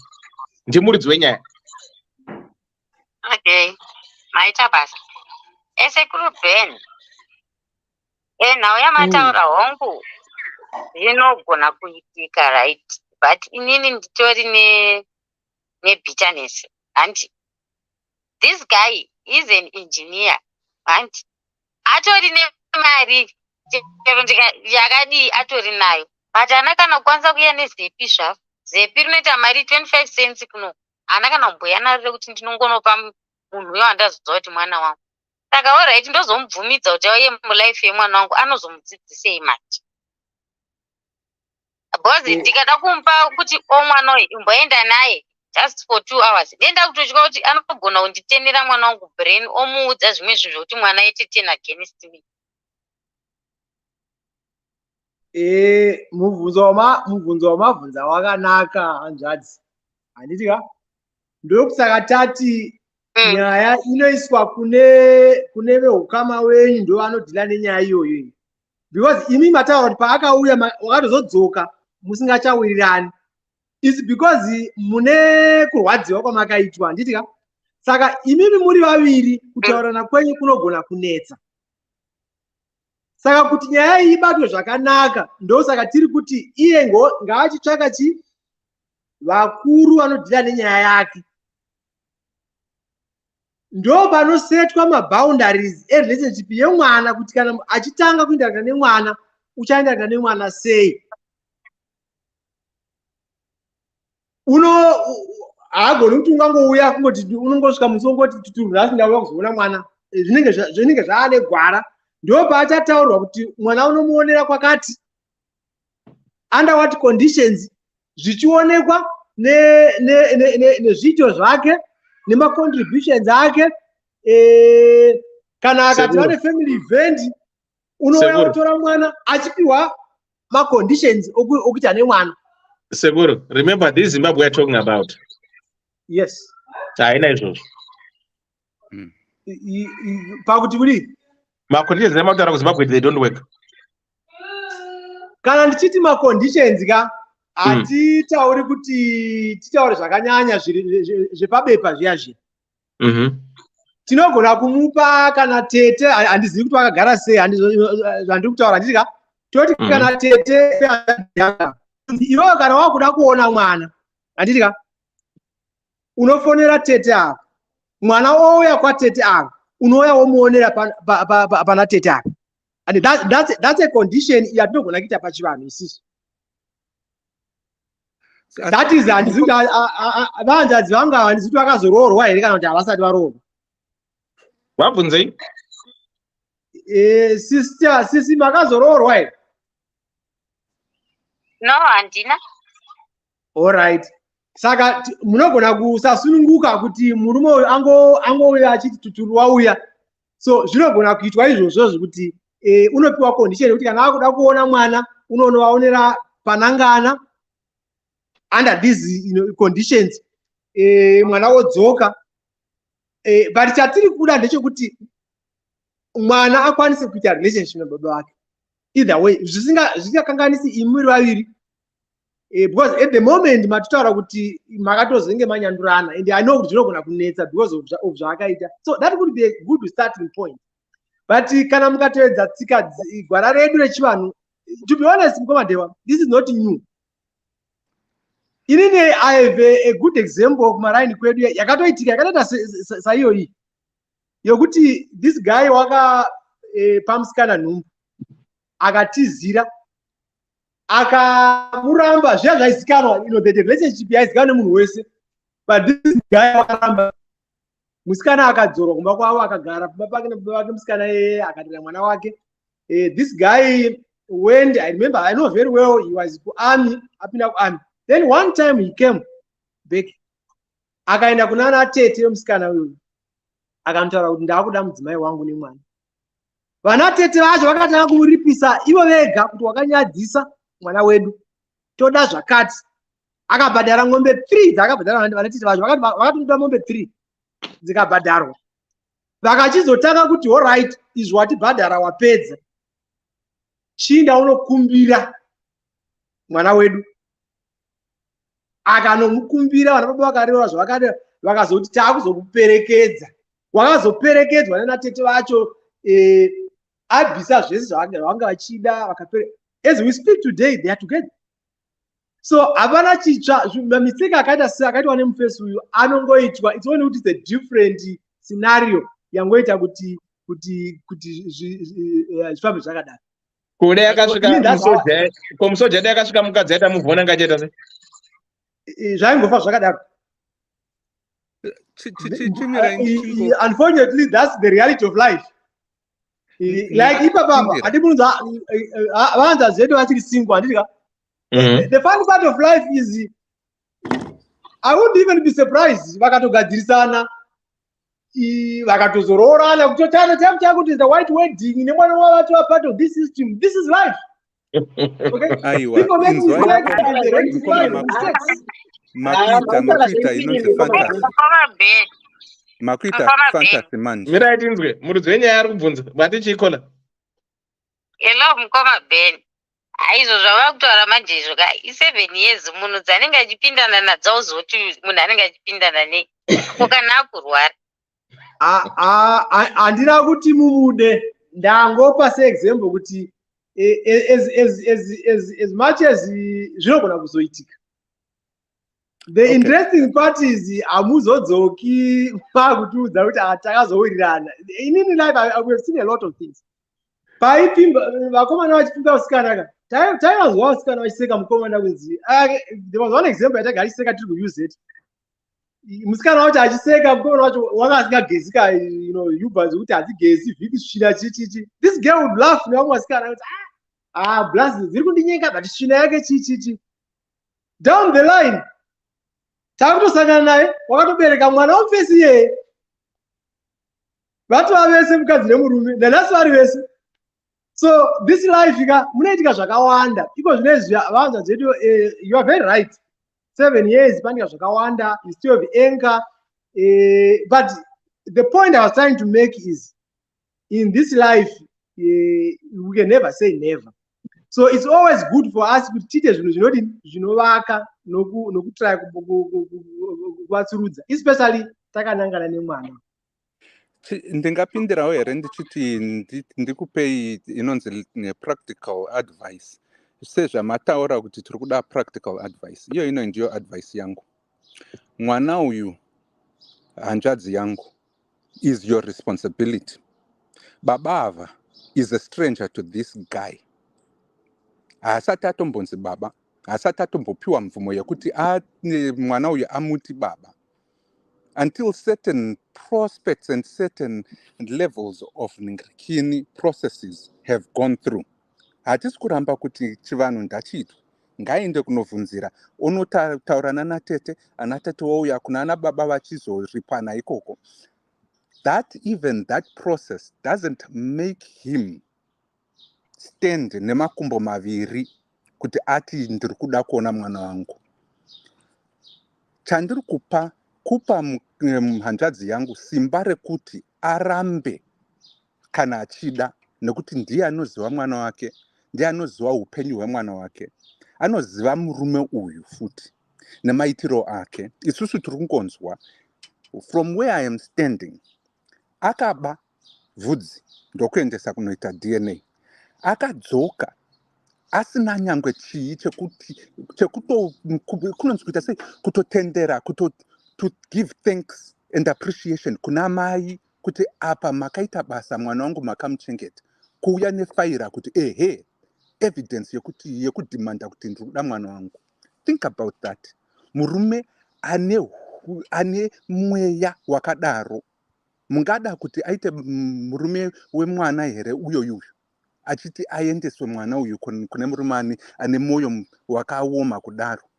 Aiwa, tinoti mai vanoziva kuti mwana anochengetedzwa. That's the truth. Zvimwe zvose izvi zvekuzoti ndavadana ndivaite ma-relationships kaizvi zvava secondary. Chiri kudikwa ipo panapa is to protect the kid's life and future.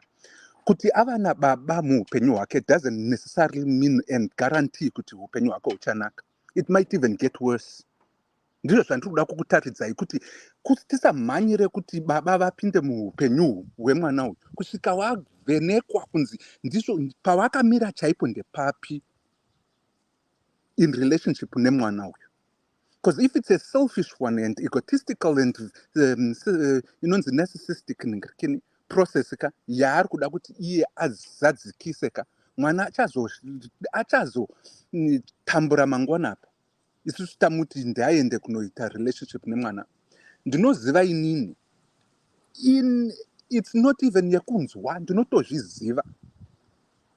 Kune hanjadzi dzatinotoziva isusu dzekumusha dzakaita the same thing. Baba vakaramba mwana ava ne 31 years. Ava ne 31. Ndiko kuzonzi tikuda mwana wedu. Ende ipapo akunzi auye pamba tamuti chienda kumusha endai kunoonekwa kumusha munoitwei. Hatirambe kuti relationship iyoyo ngaibude. Baba handidi. Dr. Love, dzokai tinzwa. Ndiri kukunzwai, muri kundinzwa? Yeah, dzokai, taurai tinzwa. Baba waita sei? Baba vakaramba. Achiri 2 years old mwana akaendeswa kumusha kwake vakanzi hatidi. Zvakanzi hasi wangu uyu. Ava ne 21 years. Takati hey, ngaende kunoona wedzinza rake kuti azive kuti chii anoomberwa achinzi chii. Baba vakaramba. Ava ne 30 years old. Baba ndokubva vati aiwa ndakuda mwana wangu. Munozva kuti vakamudanirei mwana wawo iyeye muzukuru wangu? Nekuda kwekuti vaiziva kuti ana sekuru vavo vane mari. Saka okumbira muzukuru wavo mwana wavo kuti chindichengeta ndakuchembera ini. Moti murume yeye taimuti aende adzokere kumusha kwake kudza mwana wake akaramba kudharazve. Maitiro ake atakaona kuti isusu ana sekuru tinokwanisa hedu kuchengeta muzukuru wedu nokuti kwaanoenda kokako anozoita rombe. Muri kunzwisisa? Nezvenhingirikini baba vangu varipo. Takatoda kuti baba vaite ukama nemwana. Takaenda we sought through the years. Vakatombojengereka vakadai vakatonyarara macalls nemacalls. Asi chakaitika ndechekudai so. Mwari ndiye anoziva. Pekupedzisira apa baba vakurwara ndiko kuzoti mwana wangu aripi. Mwana uya baba. Can I ask you, Dr. Love, one question? Dr. Love, mati mimi makaenda muchidza kuti mwana aite relationship na baba vake. Baba vakaramba. Why were you doing that? And why are you not encouraging our sister today kuti mwana aite relationship na baba vake? That's the reason why. That is the reason why ndiri kuti mai vanoziva murume wavo. Inini hanjadzi yangu yaiziva baba vemwanawo. Vakati inini nyangwe ndikafa nhasi musaendese mwana uyu ikoko. Mogara naye muchimuchengeta mwana wangu. Pavakashaya takamuchengeta mwana uyu kusvika asvika 21. Totati no, semwana tinomuda asi ndazive dzinza rake. Takamuendesa baba vakanonyangarika ikoko kwakaenda. Wane 30 ndipo pakazi baba vakuzofona vachiti tiri kuda mwana wedu. The reason why pavakazofona kuti takuda mwana wedu ndepekuti vakuda kukumbira mari kuti varapwe kusaiduko. Muri kuona mai vakaziva maitiro nehunhu hwemwana and protected the kid. iye nhasi the kid is well ningirikini groomed and akura akutozvionera, anoziva baba wake, anoziva kwekutsvaga baba wake, and hachina hanya nekuti baba ndekupi ndepapi ndevapi, vanoziva kuti izvi ndizvo zvakaitika. Hatina kumurambidza, ndiri kuti kune hanzvadzi yedu musarambidze kuti mwana asaone kana kuti kuziva kuti dzinza rake nderipi, asi zivai kuprotecta mararamiro emwana wenyu, because at the end of the day dai takamuendesa muzukuru wedu akaendeswa kumusha kwababako, zvaibuda taiva singazivi. But I can predict kuti zvanga zvisazonaka. Dr. Love, can you be specific please? Vazive kuprotecta mwana how? Let's provide specific details. Ngatisava vague. Okay, ngatiite specific. Baba imbavha kunhu hwawo hauna kunaka. That type of attitude haifanirwi kudzidziswa mwana iyoyo yekunyepa nekuba. That on its own is a big red flag. Kana pasina another red flag inotaridza kuti munhu uyu haasi kwayeka ndeizvozvo. Kuramba mwana ari nhumbu, kubira bvudzi remwana nokunyima mwana kana auya sina chaanacho. Aiwa, those are red flags. Saka specifically anoziva, and she should protect her kid from such stupidity. Ndizvo zvandiri kutaura ini. Okay, mirai makadaro. Andiklei makadi. Tiripo makadiko. Zvakasimba, muna Dr. Love, mukoma gwangu, Sekuru Benford, mirai tona. Yeah, Koni, nemunyori wetsamba ari pano. Munyori hadzvanzi dzangu dzese makadi, Koni uri sei? Munyori dairo. Tinofara sisi makadi yenyu. Ko hadzvanzi dzangu. Handiclaim aita basa mauya panga pachidikwa voice renyu apa because I think varume vari pano vamwe vedu vari kuwanza paemotions taida kuti mumbotitinyudza pana. Handiclaim musanyemerwa varume vari pano ava two ava vari biased ava. Ina Dr. Love ndistora zvechirume chaiziyaza ava two ava vari biased. Mukoma gwangu naSekuru Benford vari biased. Vari kudyira poison kunyara. Zvakaoma, Koni uri sei? Auntie Claire. Muri raito here asikana? Munyori aripo, munyori anzoraitira naDeclare. Ndinofara makadi yenyu anti. Aiwa, ndiripo. Manje inini ndasvikira pakati kotikambodzokera kumusoro wenyaya. Murudzi wenyaya taura nyaya kuti nzwi hatingaverenga murudzi wacho ari pano titaurira. What happened? Alright, auntie. Yanga iri 2016 pandakasangana nemukomana wangu. Akadanana hedu but handinauziva kuti anga ane mumwe wakewo aidanana naye kunze. Saka ndangoti mukomana wangu ndingori one iye anga ane mumwe wake. So mukudanana ndimunongozwa kuti kana vanhu vachidanana munenge munewo mahopes enyu amune muchitiwo kudanana kwedu tichazororana chazodai. Oziya itonditoka ndapedza chikoro chazokuroora ndichadai. So ndakazongoitawo nhumbu.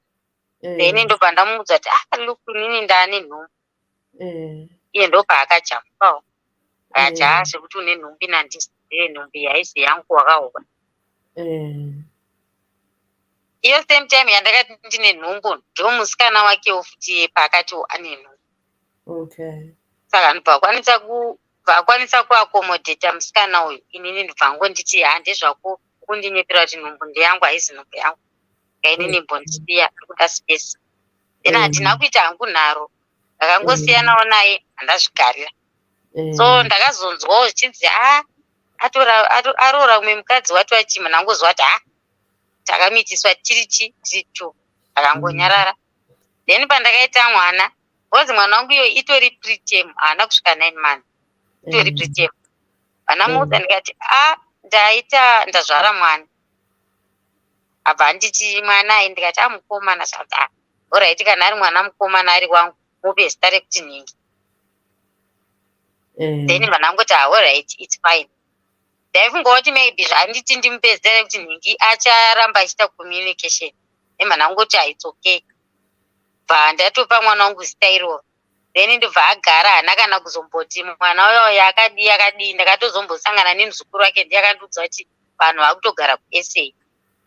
Okay. Kuti ndichitsvagana nemunhu ane mhuri yake iwe wakaudzwa kudhara kuti I have nothing to do with you. Ndakangoona kuti kunenge kuri kuwaste time. So tagara during COVID time mwana uya akazombotsva nemvura yanga iri mukettle chake. Saka zvinhu zvakaoma kuZimbabwe zvishuwa ndakakurumidza kufunga ivo baba vemwana kuti regai ndimuzivise kuti mwana uya atsva chichi kana ane something chekuheupa anokwanisa kuheupa chimwana. Ndakazama kutsvaga manhamba aya aimboshandisa kudhara hapana yakakwanisa kuita. Manaenda paFacebook mana anomutsvaga amuisira message ndikati wakadii yako kuti ndine nhengi ndoda kudzidza kuti mwana atsva nemvura. But semamirira zvakaita zvinezvi pakaoma mwana ndisati ndatombomuendesa kuchipatara handina mari. So ndaiexpecta kuti maybe achagona kutaura kuti alright because ndakabva ndatomutumira nepicture yemwana wacho akatotsva akangonditi ndezvako izvo. Ndibva ndatongoona kuti munhu inini nezvangu asi kutoda totally akutoita zvemhuri yake. Ndobva ndangoita zvandakaita kuti mwana wangu apore. Abva apora patagara mwana mba ndatomuendesa kuECD wati grade 1.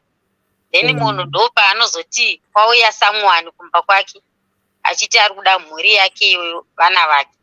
Ndobva vakazoonetsana bva vaenda kumaDNA test. Vasvika bva vaonekwa kuti zveshuwa munhu uye ari kuklema mwana atori wake zveshuwa. Ndobva akabva azoti nemukadzi wacho out pavaenda. Ndobva akazodzoka kuno haana kuuya kwandiri straight akangodzoka bva angonanga kuenda kuchikoro kwemwana. Hamene kuti akanovhevhetedza mwana sei, hamene kuti akanotorawo vhudzi remwana sei kuti aende kumaDNA ikoko. Handina kuzoda kubvunza nezvazvo. Chakazokwanisa kuzouya kuzopaka mota yake achinditsvaga ndikatomuona ndikatoshati ko munhu ari kudei. Ndobva ndakazoenda ipapo ndeipi ndiripo inini ndauya kuzotora mwana wangu. Wauya kuzotora mwana wangu une mwana here? Wandi wakati ndakahura una mwana. Ndandatiya kuzotora mwana wangu. Ndobva akatobuditsa file chake changa nacho envelope chake changa nacho akutobuditsa mapapers ekuti ndakaita maDNA test mwana ndewangu. So ipapo ndakabhweka kana singaiti ndikati saka unokwanisa kuuya kuzoklema kuti mwana ndewako apa hauna kana zipi hauna kana chibva pano bhozi wakatora kuti mwana wayo hazi wako iwe hauzi baba. Inini mwana wangu ndakahura that's it bva pano. Ndakatozobva tanetsana. Saka ndopa ndakazotaurawo naelder Dewan ndikati inini I think ndiri kuda advice kana kuti counseling. I don't know kuti ndikuita zvinhu zviri right here kana ndikuita zvinhu zviri wrong. But nhau yangu yakamira yakadai. Ndibatsira mukoma ndobva akazati rega tiise kudare tonoti dare rinoti. But inini maonero angu ndiri kurwadziwa tete I don't want to lie. Because kureiza mwana kubva munoziva zvinoita kangaroo zvezvo kana mwana iri preterm 7 months. Kubva ipapo uchizama kutambudzika mapamba kukudza mwana kuzotanga kuti iye zvino kuZimbabwe ECD chaichai inotonetsa inotodhura kudarika secondary. Then munhu ozongoya ongoti ndikuda mwana wangu just like that. And iye aitoexpecta nebrain dzake kuti njangomutora iti mwana wako uyo aripo tora uende naye. I understand. Saka makazogumira pakuti chii? Takagumira pakuti takutonetsana takutopopotedzana nechiti inini handina mwana wako panapa. Mwana wandinaye ndewangu wandakahurawo neboyfriend yangu. Saka inini siyana nemi. Ndoku iye akatozobva watsamwa kusumudza mota yake yakuenda. Saka from there hanambotaura naye. Okay. And ndinozvinzwisisa nokuti I mean zvinotsamwisa zvamukasangana nazvo zvinhu zvinorwadza. And I can't imagine kuti ndofunga maita kubhoila and kuti nhasi aona kuti mukadzi wanga naye ane vana mwana asiri wake handiti? Ndopa akazorealiza kuti oh no, I made the wrong turn. Akuda kuchidzoka because zvinhu zvese zvake ndezvekunyangira nekudzokera kumashure. And I do understand. And zvinorwadza kuzviitirwa nekuzvitambira. Zvadaro mukurwadza kwazvo ikoko munoziva zvinoitika muupenyu. In as much as makatadzirwa kudaro and you have every reason to be upset, ende kutsamwa ikoko nekutaura kwamukaita, aiwa, you were angry. Ende kana munhu wakatsamwa sometimes haudzore mashoko, kunyanya-nyanya iye munhu akambotsvinya kana kuti akakurwadzisai. Asi hazvichinje kuti ndibaba vemwana. Nyangwe vasina manhingirikini ma-accolades ekunzi vanzi baba vemwana nezvavakaita, asi ndibaba vemwana. Ende zveshuwa kuendesa mwana kuchikoro kunotodhura ende kunorwadza. Ende iye munhu anga akaenda zvake kuSouth Africa ende zvaitomufaira achitofunga kuti mhuri iyoyo ndo yake chaichai, asiri kutoziva kuti ari kutochengeteserwa mwana asiri wake. It just goes back and you were struggling muchiedza kutsvaga mari muchiita sei. Hazvichinje kuti in terms of kuva baba, nyangwe makatsamwa sei ndivo baba vemwana uyu. Inini ndinowirirana nezvataurwa namukoma Bedford. Ende vakupai advice yakasimba. Advice iyi hazvona inonatsoshanda kana mhuri yenyu ichiri kunatsotedzera zvaiitika muZimbabwe. Makare edu zvinhu zvichienda negwara rakanaka rekuti vana tete variko vachiita mabasa avo sezvaaita. Another alternative ndeyekuti perhaps you need to open up channels of communication dzekungotaura. And you need to let go of this bitterness, not for your sake, but for the sake of the child. Because nyangwe kuitika kwazvikaitika zvinhu, but this child still needs to know the father, and you now need to know kuti munhu yakamira sei, chaizvo my intentions akamira sei, and set maparameters anokuitirai. And mimi if you feel kuti muri kuda kuripwa nekudi munatsotedzera zvataurwa nani namukoma Bedford, and then map up a way iri clear yekuti zvoni munonatsoziva kuti okay, ndiri kuenda kuna sekuru vangu vakati ndonotaura zvino zvangu ndoti ndibetserei vachikubatsirai semhuri. Another alternative yandaikwanisa kuita yandikaonawo ichiitwa nevamwe vanhu, it's as much as kudzokera kuenda kufamily zvinokubatsirai, zvinokupai protection, zvinokupai that safety net, ende zvinokupai kuti zviratidze kuti zvonichi haangambokutorerai take advantage on you, you know, because you are protected by your family. If you open up channels of communication, munotora nguva muchiona kuti munhu yakamira sei.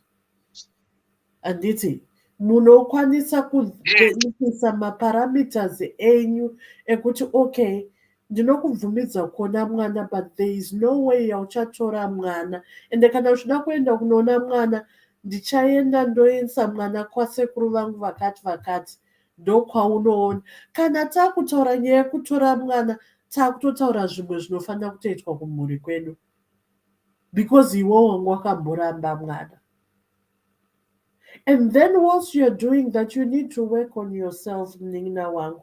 You can say to yourself, how do I get rid of the bitterness that has been impacted by this whole process? Akasarudza pamwe akasarudza iye nekuti ndiye akagona kuita nharo kuti maiwe zvandatoita nhumbu hautondisiye, and maybe his actual intention was actually to come to you. You never know, because the story played out already. But zvimwe zvese hachatombozviziva, and it doesn't matter. And in the midst of kurwadziwa, you will never know the actual narrative of what happened, but akazodzimara ane waanaye. But now it's about moving forward. Yes, it's been 7 years later, and zvese zvaitika. You ask yourself, what's the most important thing? Do you want a child? Anditi, arikurarama, there is a potential capacity of a role model. Just because you're still holding on mukurwadziwa kwezvinhu zviri valid, kurwadziwa kwenyu kwakaoma. Inini ndiri mwana akachengetwa nasingle mother. I can't imagine what my mother went through. But inini semwana wasingle mother ndinozviziva kuti pane pandaida kuona baba vangu. And mai vangu, there was a time that she was still holding on to the head. Ndaitya kumhoresa baba vangu ndichitya mai vangu. And that is a very difficult situation to put a child. Because one day mwana anokwanisa kuita 10 against you. You do all the things and you're saying you're protecting the child. And that very child, in the love yenyu samai and bitterness, you can't even explain to the child, do you know this man akatombokuramba here? You can't say that. And at that point anenge achitoti baba vangu ndiri kutoda kuvaona, I don't even know you. That will be so painful. But if you carefully and with love and allowing yourself to heal, anditi, munatsogadzirisa zvinhu so that the child has now the benefit of both. Kuti shamwari paipo ukauya nhandakatsamwa kuti 1 2 3, how could you go to the child's school without my consent? You have declined kuti mwana uyu hasi wako. Now that you are coming, we have to set boundaries. Moenda kuchikoro macho muvaudza kuti, look, I'm the legal parent of this. This is my situation. And it is imperative that I put these boundaries. Iwewe kana uchida kuuya kuuya titaurirane. And this is what I want. You have the power now because he made a mistake. And even if you want to take it the legal route, you still have the power and the authority. But set yourself free from bitterness. Set yourself free from money aspects. You know what? Mai vangu vanokwanisa vaiverenga mari yavakandiendesa kuchikoro vachidii vachiita sei. But at the end of the day, once the job is done for parenting, you are at a greater extent of winning.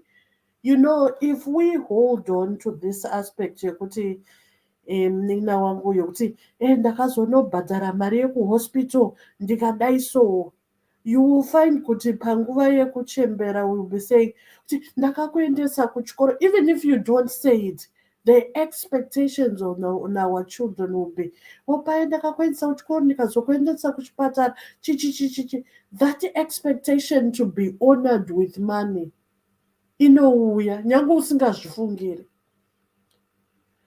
Kuva mai kunongoramba kuripo, whether even hamusi kupa mwana mari kana kuti muri kumitira zvinhu muchiita mari, ende makatoenda through my experiences yekuti makabvisa mari.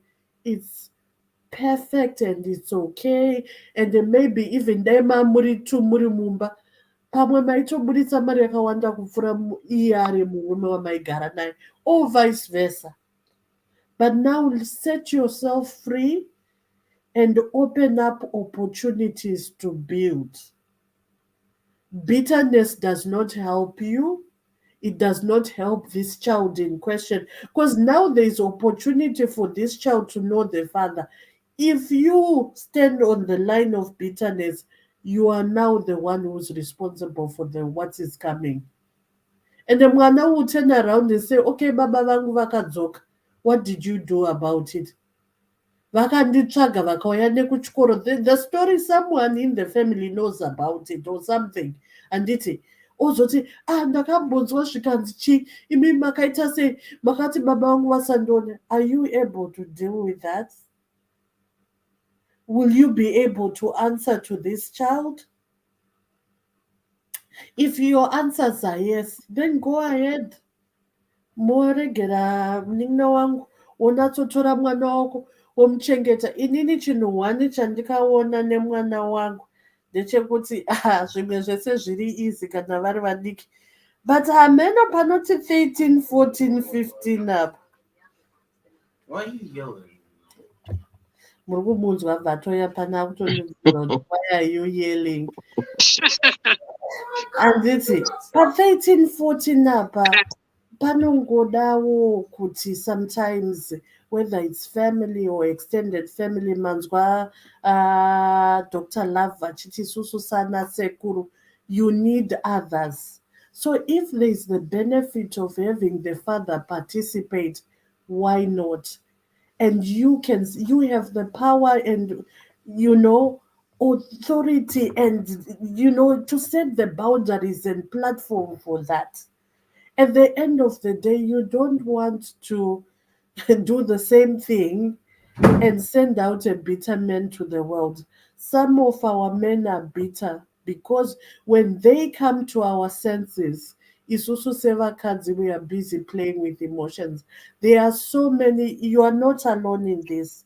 There are so many women, tiriko takawanda, that hold on to what we have been what has been committed to us by men. And then when we do, isusu vakadzi, aiwa, we work on our emotions and we use them to alienate the children from their fathers. And zvazvinoitaka ndopanonzi ameno zvinotaurwa nepakasiyana.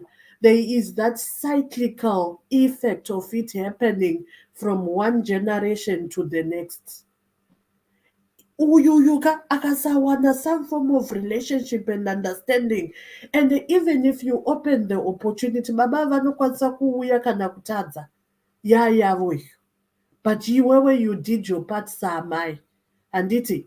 So that mwana anoti aiwa mama, ndaiva neopportunity dhedhe havana kuuya ndandakavamirira. He will make his or she will, musikana kana kuti mukomana,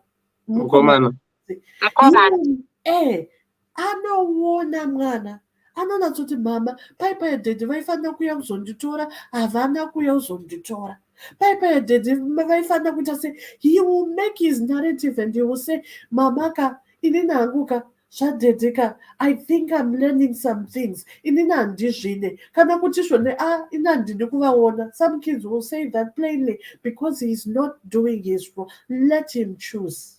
Let him see the mistakes ega, kana kuti you know what mama nasika iwe uri kutobhoeka kuti chimunhu ichi zvachikambondita, and you're healing and working on yourself, so that we don't continuously make a generation of men that are bitter, vanoti venga sevakadzi vasingaoni sometimes kuti pamwe ndo vakatanga. We need to let go. I want you to let go. Work on yourself. Bitterness, it can take a year to get over it. It can take 7 years to get over the pain. It can take a day to say, you know what?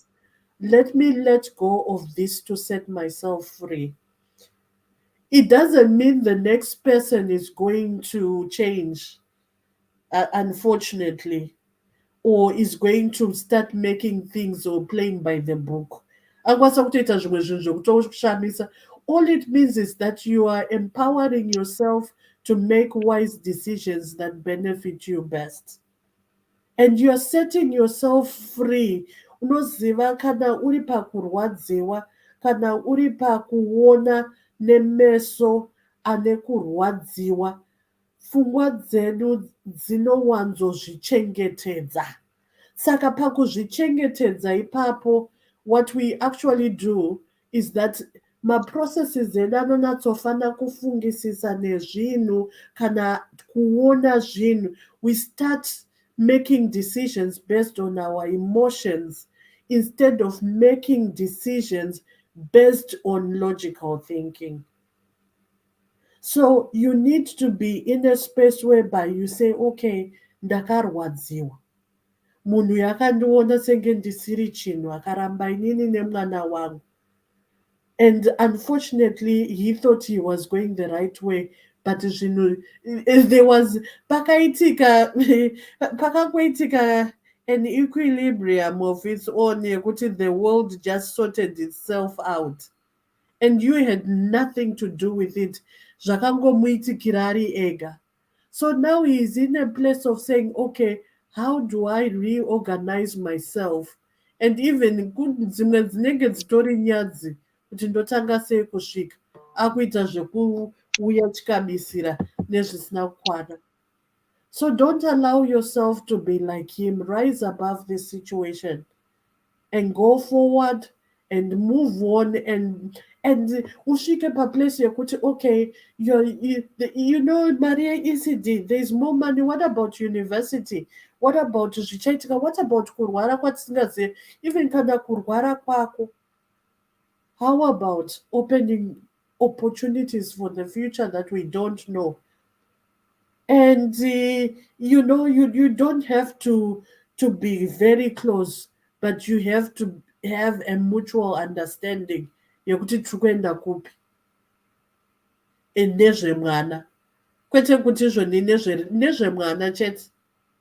And you go and it's been 7 years, but after 7 years things can be sorted kuti okay wadzoka ngatichitaurira naye ndezvipi zvinogadziriswa. Do you want kuripwa pachivanhu? I personally think kuti but start working on yourself as well. Ndopandinombogumira Elder. Thanks, Auntie Claire. Kola, do you want to ask Auntie Claire any questions? No, havataura zvakazwa basa chete. Mapanelist too. Aiwa, totenda.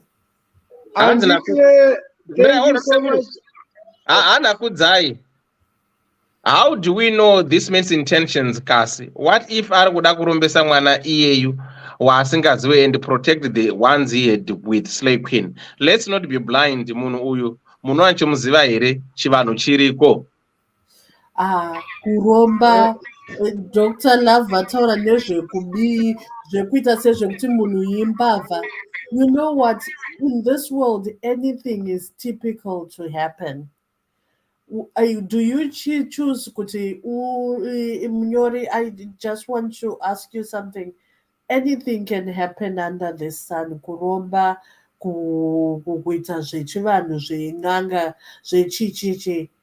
And zviriko kuma families zviriko, even there's nothing that is guaranteed. Even to exist chaiko is not guaranteed. And aneshure kuti mangwana ari kumuka ari mupenyuka, type in the comment section. There's no guarantee to that. All we know is that the present, the now, is the most important. And if you live in that fear, you have to be careful. You have to be diligent, Sansemberek. But and that's why you have that opportunity at this point to set up boundaries. You're going to, okay, iwewe, you have lost my trust. Anditi, wakandirambira mwana. Anditi, saka ndoda kuti at this moment, and you can even make it easier kuti you are single, so no one can govern you. Kana uchida kuya uzona mwana, uchayozoona mwana pano, musi iwoyo you invite your brother or kana need to be in the presence. Zvekuti yanotoziva kuti okay, ndiri kuya and you're going to see mwana for these certain hours, and you work on that.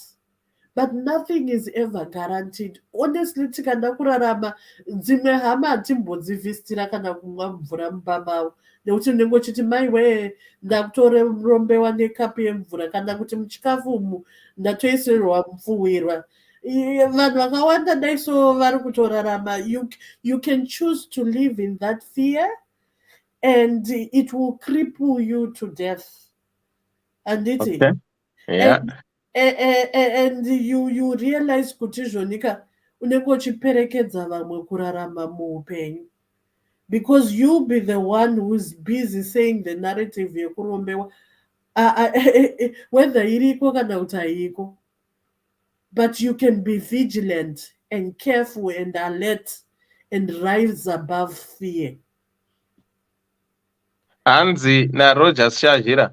I didn't listen carefully to the story, so I just commenting in darkness. But I think this man is a fool, and this lady must not give him the child, not even an inch, until she or he is older.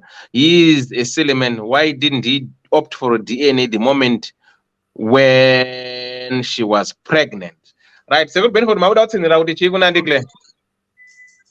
Ini ndachida ngotenda ndiclare ndichiti thank you very much. I think I can drop off with peace, knowing that our sister has been helped. I think andivanyatsotsarangudza zvakanaka. Pane zvimwe zvinhu zvokuti ini ndasingakwanisi kuzvitaura sokuti ndiri murume. Ndikazvitaura vanhu vanozoti varume munongosapotana munongodini. But andiva kuudza nenzira yandinofunga kuti that coming from another woman was quite, very good advice. For example, it's easier to focus on the bitterness that you have, but long term hazvivaki mwana wako. So in this case, again, you might want to, like our sister was saying, for 7 years, wakaisa zvakawanda zvichinetsa zvidini handitika. That's not bad, but it could be easier from now going forward. We can choose to continue on the same path yokuti zvingoramba zvingonetsa, even mafizi evana ozoshaikwa, vana vakakuwara zvakanga zvaita mwana zvonetsa. It's a choice that you can make, or you can say ndakukupa mukana wekuti udzoke mulife yemwana wako. Don't sound desperate. Andika, give him the choice to say, this is a chance I'm giving you to come life yemwana wako. Aitewo iye zvinotaridza kuti munhu waakuda mwana wake. It's very interesting kuti this guy ndiye wakatodza zita vedawo kuti ipa mwana zita rokuti Ningi, which means waizviziva. And I agree with Andy Claire. At times, my circumstances are not forced, especially in this case, yokuti wamitisa vanhu two at the same time. Like I said before, it was either Slade Pin was going to be disappointed or our sister was going to be disappointed. One way or the other. The mistake yakaitwa kudhara. Iyo yekutoita vasikana vaviri at the same time. No mistake yakatanga itwa ne brother yedu. Saka inini I can say kuti zvizhinji ndenda kuspoila zvataura handiclear. My sister, once again ndichipedza hangu taura, prioritize mwana wako and try kuti aite relationship nehama dzababa vake. That will never do any harm kumwana izvozvo. Zvinogona kutobatsira mwana. That's my advice. I think I will just drop out ndotera hangu ndiri kuseri. Thank you so much, Sekuru. Mirai makadaro komana. Hold on, koma 1 second. 1 second. Mbuya muri sei? Mushedewa makadiniko. Muna Sekuru Benford andiclaim mukoma gwangu Dr. Love pafoni apa mune muridzi wenyaya pafoni papa mamakajena nende muridzi wenyaya. Wote wakadikwa komwanangu. Ndinofara gogo makadi henyu. Aiwa ndiripo hangu makadiniwo. Vakuwasha vangu makadiniko. Aiwa tinosimba makadiko. Aiwa tinofara mama. Ndandase mukoma Powell. Aiwa vakuwasha vanongorimo muchikotera imomo verudzi rwangu ko makadiniko. Verudzi rwenyu vatsvene mbuya vanofara. Aiwa tinotenda. Ndine here ndakutaura apa kana kuti ndangopinda kuti ndikwazise. Aiwa ndimi makutaura muridzi wenyaya taura nyake muri kuiziya mutaurai. Aiwa tinotenda. Ndotanga nekuti nhau iri panapa sekunzwa kwandaita.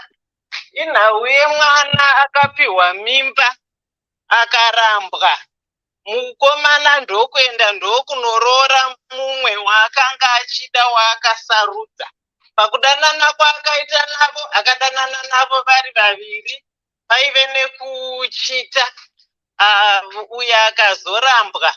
Mwana wangu uyo ari pano nhasi akarambwa. Akaenda akanozvara chizukuru changu komana chaakaita chaane makore 9. Asi kusvika mwana azvarwa, hapana kufambidzana kwakazonyanya kuitika. Nekuti murume uyu akanga azviti, mwana wangu uyu akanga azonzwa kuti murume uyu ane mhuri yake. Ende muzukuru wangu uyu akazombowirwa netsekwende akatsva. Baba vakatsvagwa vakataurwa kunzi zvindo zvaitika kunoku ndibatsirewo kuti ndirapise mwana. Asi haana kuda kubatsira. Ndizvo. Mwana uyu azoenda kuchikoro. Baba ava ndokusumuka. Vatorerwa mhuri yavo yavanga vachinyumbwira nayo uko vachifunga kuti ndeyavo. Ndokuzofunga kuti zviya kune zviye zvandakamburutsa. Ndokuenda kunotsvaga chizukuru changu kuchikoro, ndokudambura vhudzi rake, ndokuenda naye kuDNA, akanoudzwa kunzi mwana ndewako. Anzwa izvozvo akutoya kwauri iwewe akutaura, akutoya neumbo hwakakwana hwekuti aya ndo mapepa angu aya, saka uyu mwana wangu. Ndikuda mwana wangu, kuda kutonogara. Aiwa, kubva nautainzwa. Ndotanga nekuti veduwe panapa panonzi Ddc Skool of Thoughts, meaning kuti nhau idzi dzichiuya tese tinenge tichitofunda. Ngatifundisei vana vedu chinonzi stranger danger kuti chii. Nekuti muzukuru wangu uyu kauyu 87 years, mwana wekuti ukagara naye panze pasi apakapa uchimutaurira kuti zvinhu zvakadai anotonzwisisa. Handiti kuti mwana uyu azosvika aapproachwe namunhu waasingazive, murume waasingazive, otorwa agotaurwa naye, agosvika pakutobatwa musoro vachingokurukura chete nemunhu waasingazive, agotosvika pakudamburwa vhudzi nemunhu waasingazive. Rapo yachona, ukama hwachona hwanga hwavakika nguvai kumwana uyu. This is the danger in our society. Fanike kumusha uko kwako tiri kunzwa kunzi vana vari kubiwa. Handiti ngatifundisei vana, isu vana kunoku tinototaurira kuti kana motikari chaiyo ikatomira apa, munhu akada kutanga kutaura newe ibva watomhanya chaizvo. Kana munhu iyeye akatotanga kutokuvinga chibva watoridza mhere. Ngatifundisei vana kusaentertaina mastrangers. Kudai kazukuru kangu akakaka pamwe kanga kakafundiswawo about stranger danger, tingadai tisina kusvika pese patasvika pakozi akaizoentertaina baba ava kusvika pakuti vazomudambura vhudzi. Handiti tapedza ipapo. Then ndinoda kutaura about chikoro ichi. Chikoro ichi kaichi, they need to be accountable for this. They need to be held accountable for this. Handiti kozi ivo wavanoziva baba ava vakawana sei access kumwana uyu. Uri kutitaureiwo mwana wangu kuti baba ava vakaendera kazukuru kangu aka kuchikoro. How did he get that access? Kozi kuchikoro kukaku isusu zvatinoziva mubereki ndeuyu.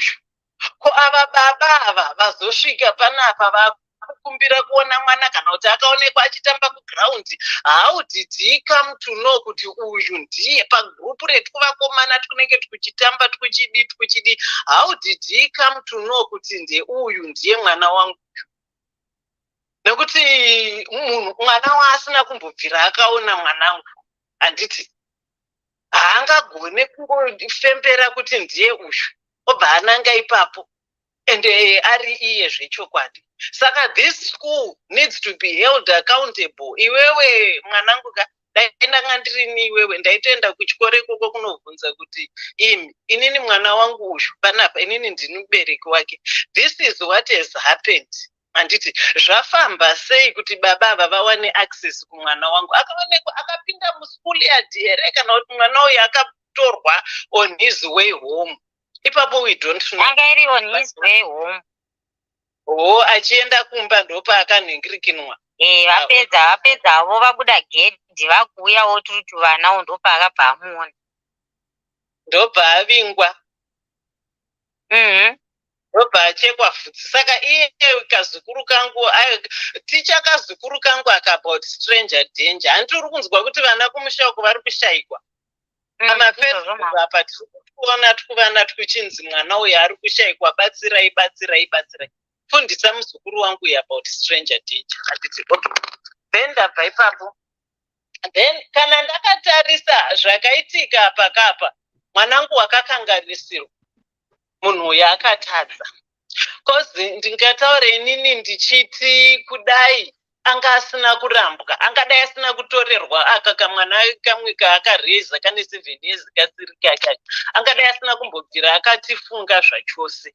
Handiti. But nekuti uku arambwa manje. Kuti anhingirikine, this is all about himself. He is not coming here nekuti ari kuda mwana. That's not what it is. What it is okay, apa ndanhingirikina ndatorerwa.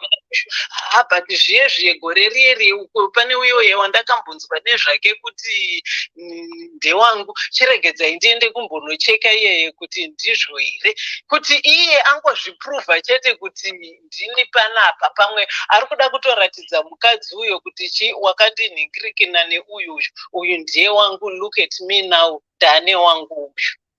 Ndo zviripo apa chete. It's not about love.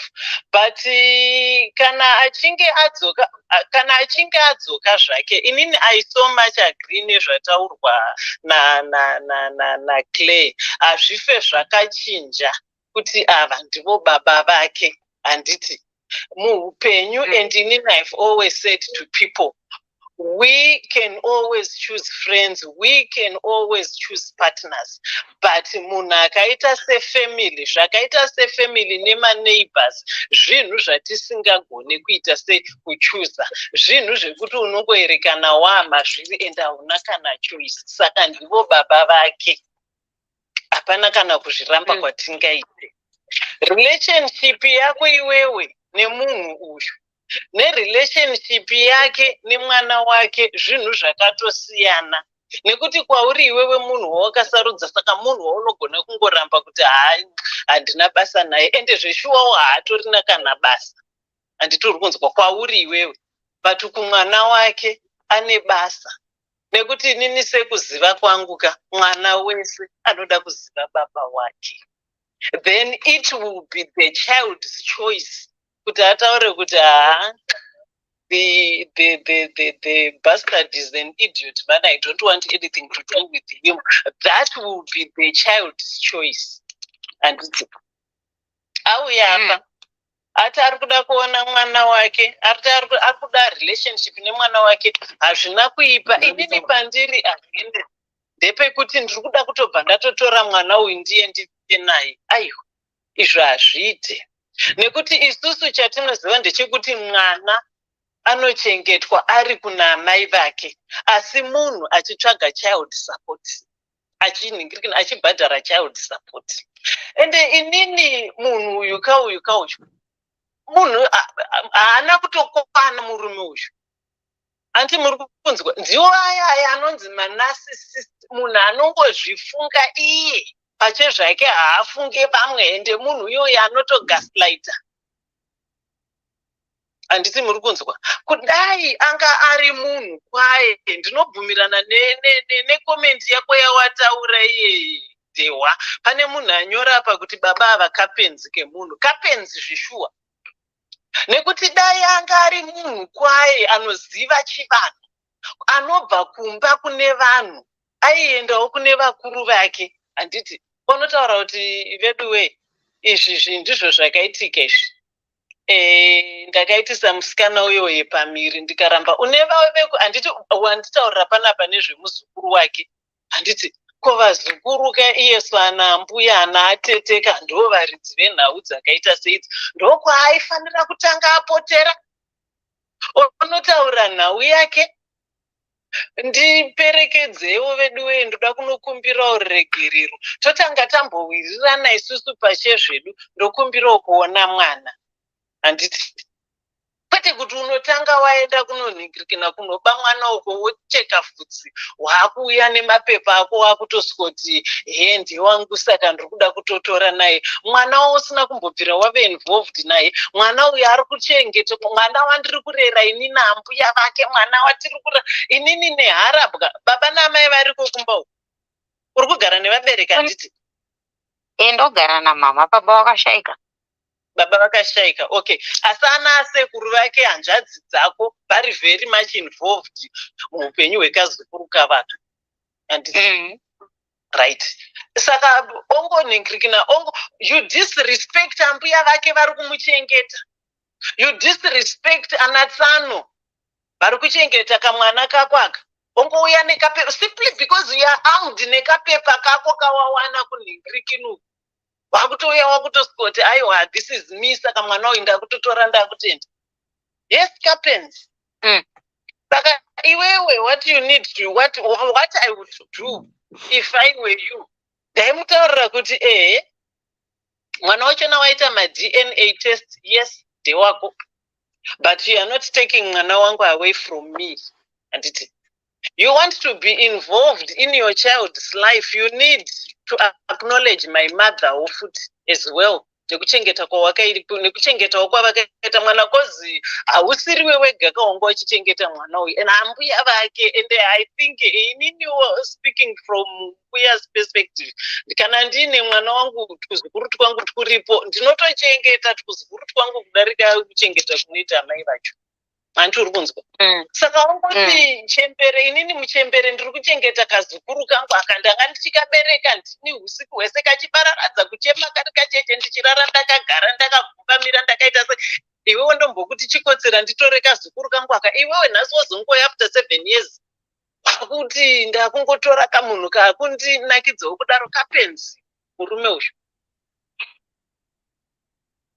dai kwanga kuri kunzi hauno kana hama yake imwe chete yaunoziva kana mukuru wake kana mukoko variko wakambovataurirawo zviri kuitika izvi ndandisina wanga usina handiti kana vakuru vake vaine unhu hwakasiyana nehwake vari vanhu vanobva kuvanhu vanomudzora ende vachamutaurira kuti pachivanhu chedu izvi hazvisani zviri izvo zvinoitwa handiti tinotofanirwa kuenda isusu tonoita sei tonopotera kuna naatete kana ndanaatete vake ana atete vako iwewe ndokwaifanira kunosvikira kana kuti ndekwana ambuya then ana ambuya vozokudaidza vokutaurira kuti nhaiwe ko takazoona kajokoniya kusvika panapa akutaura zvakati vokuvhunza wewewe kuti unonzwa sei iwewe what do you want as an individual because it's not just about him it's also about you what you want how you feel about the entire thing handiti because iwewe ndiwo wakakanganisirwa apa veduwe ukaita kwamimba munhu paanoita mimba veduwe mimba idzi takambodziitawo hama wee ipapo ndopaunenge uchitodawo kudiwa ende murume wako ndopaunenge uchitonyatsomudawo chaizvo then you get that rejection unenge uchirwadziwa stereki saka zvese izvozvo he needed to put it into consideration apa ndoda kuti ndiburitse undingoveni une munhu uyu handiti ungoveni inini that's who he is then kana uchinge wataurana naatete vako ivavo ukadaidzwa iwe wotaurawo zvaunoda chichi then pochizoonawo munhu anosumuka woenda kunotaurirawo ambuya vemwana kuti takazoona baba vemwana vakuya and kana takuenda tapfeka chivanhu chedu chaicho it shouldn't be you communicating that kune munin'ina wangu kana kuti mukoma wangu uyu akagara vanhu vambuya vemwana uyu it shouldn't be you vakuru vako ndo vanenge vakutotaura kuti takazoona baba vemwana ava vakuuya saka zviri kudai and also involving the entire family because it takes the entire village to raise your child. I understand anasekuru vake nzvadzi dzako varora vakwana mbuya vake, they've also been involved in this child's life, vanofanirwa kuitwa involved. Then kana zvichinge zvazodaro pozorongwa kunzi panoda kuitwa sei, handizoziva zvangu mwanangu, pamwe maybe iwewewo unenge usisamude zvake zvacho, iye pamwe ari kungoda relationship nemwana wake, kana kuti pamwe maybe iye ari kutofunga kuti ndakuda mhuri yangu. Apa hatisi kukumanikidza kuti handisi kutaura kuti ndo pamwe maybe ndo zvaanenge achifunga. Then you map a way forward. Kana achida kuona mwana wachona, harambidzwe kuona mwana wachona nekuti mwana wachona ndewake, and iwewe mwanangu unotonyatsozviziva kuti ava ndo baba vake, ava ndo baba vemwana wangu. Handiti ndizvo tiri kubvumirana. Mama. Hapana chakaipa kuti aone mwana wake, asi nzira, masvikiro ekuona mwana achona ndiwo aari kukanganisa. Kana achida kuona mwana wake andione zvangu chakaipa pane izvozvo, ngatichitsvagai nzira yekuti aone mwana wachona. Muzukuru wangu uyu anombobvunzawo nezvababa. Baba vake anombobvunza. Ndingati achingokura akambobvunza, but semunhu aiziva kuti baba vake havana kuita basa naye, ndandakangomuudza kuti baba wako vakafa. But ane something zvaanopika, zvaanombobvunza, maquestions anombobvunza like, mama wainini ndichisasofinimi yakafanana nei? Ko iwo musi wasanganikwa naye kusvika azochekwa vhudzi, paakachekwa vhudzi akasvika akasokudza kuti ndachekwa vhudzi kunzoko. Akatouya akagerwa, akatorohwa kakati kake bho. Then ndikatomubvunza kuti iwewe wagerwa nani? Asi mama, ndaona vamwe anko, kozi anko jaira kuti ndivana anko wani. Kanzi ndaona vamwe anko vakanditi uya panapa chichi ndiwe ningi here? Ikati ndina. Kanditi mama vari sei chichi uya pano uya ndikugerese watoti mongozazve mwana kana akafarirwa. Then akabva atenda pababa ndokutonogara ndokutorohwa kati yake, ndokutoya kumba mwana achifara achindagerwa. Then ndikati wagerwa nani? Angoti mama ini ndagerwa naanko wati chichi. Saka zvakatombondinetsa kuti anko ava vamugeresa ndiani, but ndakangozviita brush off, ndikafunga kuti maybe ndedzimwe hanzvadzi dzanguwo dzasangana naye dzikangomuti muzukuru yandikugeresa. Chibva wamufundisa about stranger danger, zvaifanirwa kuitika. Dai kwanga kuri kunzi aive nesensi iyo yekuti hatifanirwe kuentertaina mastrangers, zvingadai zvisina kusvika kudaro. But anyway, yadeuka. Saka way forward nini hangu ndokombera ndichitaura kuti baba ivavo ndivo vake, hapana vamwe baba vaangasarudzi. Family you cannot run away from, but baba ava kana vachida kuona mwana wavo ngavashandise proper channels, and zvinezvi ngavachitangawo kunhingirikina kubhadharawo child support, onhingirikina opota achirera mwana wake. Achida kuona mwana wake ngaaone mwana wake, zvakatonakirawo kamuzukuru kangu kuti apota achiona baba wachona. But vedu ngatisiyanei nezvekuti varume vese are role models. Tinotovaziva vamwe vana vakareiswa nenhingirikini nemasingle mothers who are real men. Kozi ukatora icho chibango mupfekerwa chiri kutaurwa ichi nehundingoveni hwachona, chii chaanofundisa mwana iye munhu akaita soiye? Chaanofundisa mwana chii chinonzi role model? Totangira ipapo. Chinonzi role model muupenyu chii? Munhu akaita semurume uyu, murume dehwa, munhu wekuti mungakoke kumen's conference here mukatomupawo chigaro chekuti imboti ipaiwo dzidziso baba, munhu akaita sechipango mupfekerwa chiri panapecho. Mubvunzo wakanangana newe dehwa uyu muri kutaura imimi kuti varume vana vanonidha varume in their lives kuti vave marole models. Tingamudescribe serole model chipango mupfekerwa ichi? Munoona zvinoitika ndezvekuti we don't even know magariro anga ari kuita nevana vaainawo. So for us to conclude kuti chibango mupfekerwa tete, it's an insult, because automatically he has been having kids dzavanga achitogara nadzo nemukadzi wanga achigara naye. So the ultimate outcome yakazoitika kuti vana havasiri vake, we cannot rule out kuti he's not a good father. Apparently he was bad to the kid yake, to mwana wake uyu. Ipapo regedza, musani mamboenda zvenyu kure, musani mamboenda zvenyu kure mukuwasha. Yes, we can rule kuti he is not a good father because ataurirwa mwana uyu atotsva handiti ari kunida medical attention. Otaurirwa kunzi mwana atsva kunoko, otaura kuti ndiye kwako iyo. Is that a good person to you? Is that a good father to you? Aiwa, imbomira kumhanya. Munoona kana tikashandisa my emotions hatigoni kuresolve nyaya. Mama resolve zvakanaka nyaya. Mai cherechedza. Nyaya manga maitonga zvakanaka vanhu. Mama tonga nyaya zvakanaka vanhu naye vatete. Mama tonga zvakanaka. Right? Chibangomupfekerwa. Aiwa, alright, tochiti tagamuchira hedu, alright, chibangomupfekerwa. Asi ndau iripo ndeyekuti chiri chibangomupfekerwa chacho tizive tese.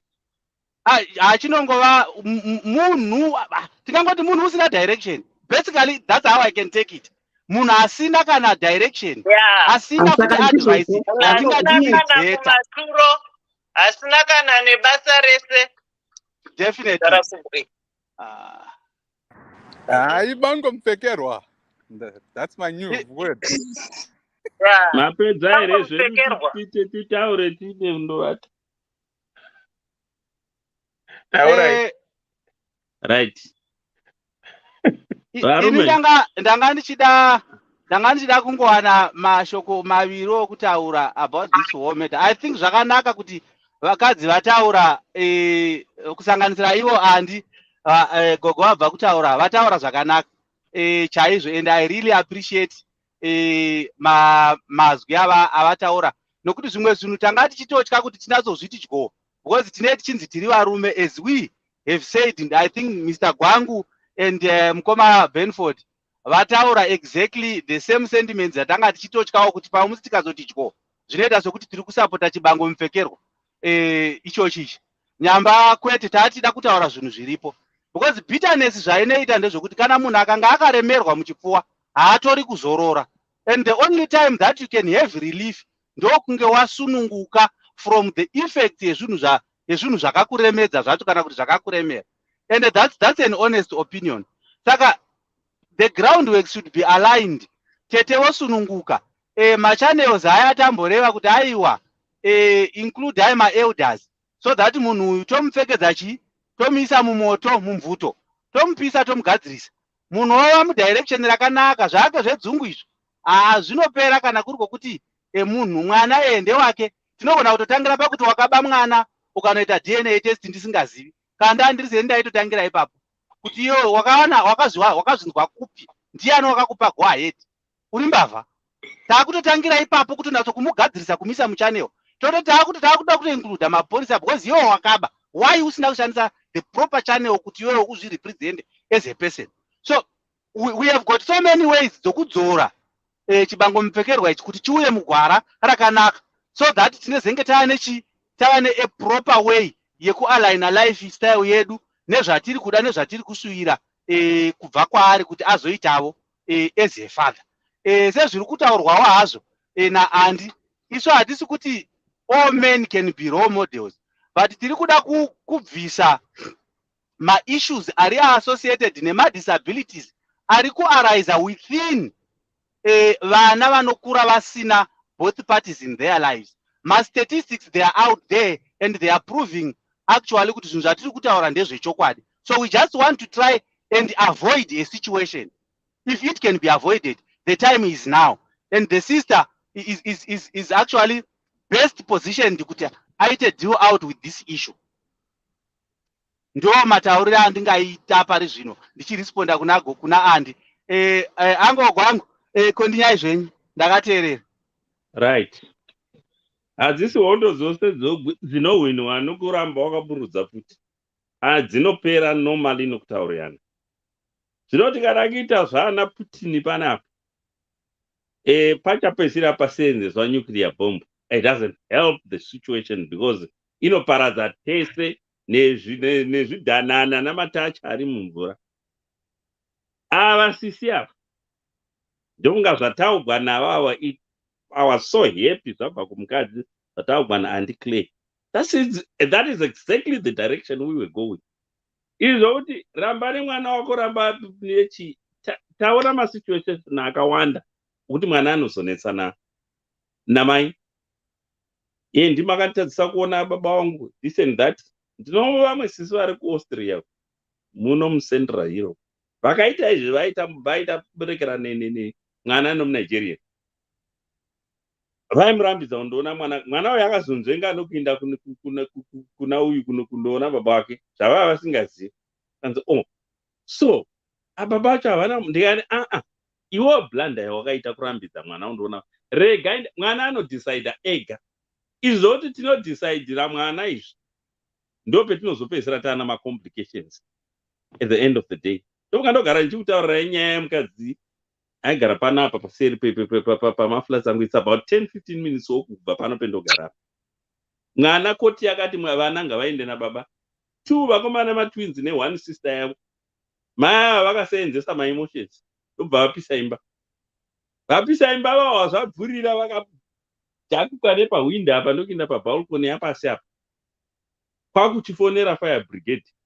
Fire brigade vakarespondawo quickly, but it was too little too late. Vana smoking inhalation, 3 children gone just because vana vanzi vaende nababa. Koti yaona kuti havakwanisi kugara nevana. So tikaseenzesa kutsamwa panapa nemaemotions hamene kuti munoitei zvoda vakadzidza hakuna chetosolva.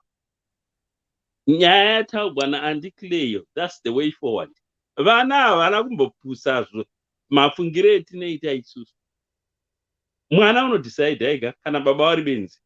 And hazvimbonetsi kuona mai benzi vaya vaikurambidza kana kuti mubereki benzi aikurambidza kuona another parent. Zvinobuda zvega pachena.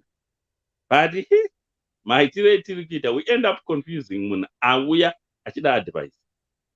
Saka chete ndofunga mukaita zvaitwa zvataugwa naAndy Clay. Yes, mabango mupfekehwo ariko. Vana mai vanorasa vana, we get them. Mabenzi, we get them both sides. Imi chiitai zvinhu in the best interest of the child. Morega kuteerera isu mabango mupfekerwa, motora advice in the interest of the child. Otherwise tikadaro tingabatsirikana. Hazvibetseri kugara nebitter man. Mangwana problem futi to another woman. Mukomana mwana uyu. Pamusoro. Yeah. Ndo zvinoitika zvachona. Otherwise tingaswerera kuvhiya nyama yemusoro. That's my opinion. Ndaurwa zvenyu mukoma gwangu hanzi ndakataurira mwana kuti baba akashaya. May I hold on? May I call out something? Caller, what do you want to say? Ndachiti maita basa nemashoko enyu mukoma gwangu. Yeah, ipapo hangu ndandakanga mwautaura zvazvotaura. Nyaya yekuzotaurira kuti mwana wakashaya, baba wake wakashaya, ipapo ndofunga hapana kumira zvakanaka. Mwana anofana kuudzwa chokwadi. Anyway, ndo makudzigwa atakaitwa kunzi mwana anondotengwa kusitoro. Takakura tichinyepekwa. Vana havaudzwi chokwadi. And we are in the mess we are because zvimwe zvinhu takakura tinzi vanhu vane chizvinzvimbo zvakati havatsoropozi. Anyway, ndapedza. Pamusoro ive dare. Ngatiregeka kuti akapfungwa kekuti ngati panapa let caller decide. Isusu chedu kungopa maopinions edu. I hope caller ane notebook raari kunyora pasi kuti number 1, number 2, number 3, uchabuda kana 2030. And then iye pachake achazodecide ega ochuza ichamunakira than kuti titi yakati munhu akontribhuta utsaze haiti yanhingi yakati no hatisipanzani panapa. Ngative all open to say zvatinoda. Let's not decide for caller. Anyway, ndapedza ipapo. Ndingapindirawo here ndakutoda kutodonha ne batteries yako. Okay, chipinda indositaura. Thank you. Ngiyabonga. Okay, ininika, I think kuti tose tiri kutaura the same story, but at different angles. And angle yandiri nayo inini. Namkoma dewa, ndiye kuti interest yemwana is number one, paramount. Zvekurwadza kwamai, inini ndati murume uyu anofanwa kuacknowledge oripa kuti nyaya itangire ipapo, kwete yekujambira kuenda kumberi uko kunoti ndiri kuda mwana wangu. Kuti awane mwana, mama ndo vanoziva mwana wavo, amai ndo vanoziva murume iyeyuyu ari kutsvaga mwana. And isusu hatisi kuda kuvaona fange sefuza, vanoziva munhu wavo.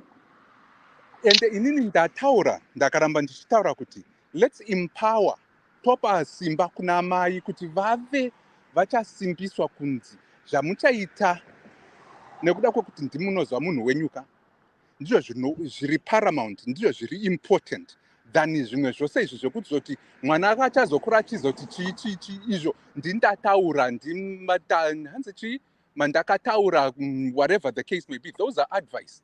We won't know how the outcome yemwana uyu kuti chabuda yakadi, whether the father is in his life mwana uyu or not. And statistics ari kutaurwa kunzi vana vanokura ne both parents they build better and they are better off than vasina ka. That's skewed.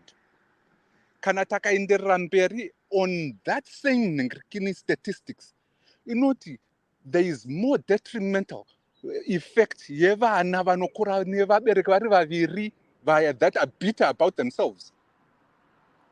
Vanogarira vana vavo, vaya vanozoti chii ndiri kugarira pamba pano kuti vana vangu vaite vakure vane vana vabereki vari vaviri. The detriment and the effects of a negative family Nengirikini environment is way worse than my one, a single mom.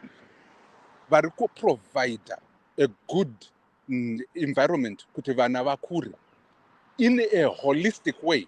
Kwete kuti amai ndo voga ari kuchengeta mwana, pane anasekuru, pane community. Isusu chatakuda kuti titaurire amai ava ndichokuti baba zvavari Nengirikini iyoyi benzi remunhu, and you know your person.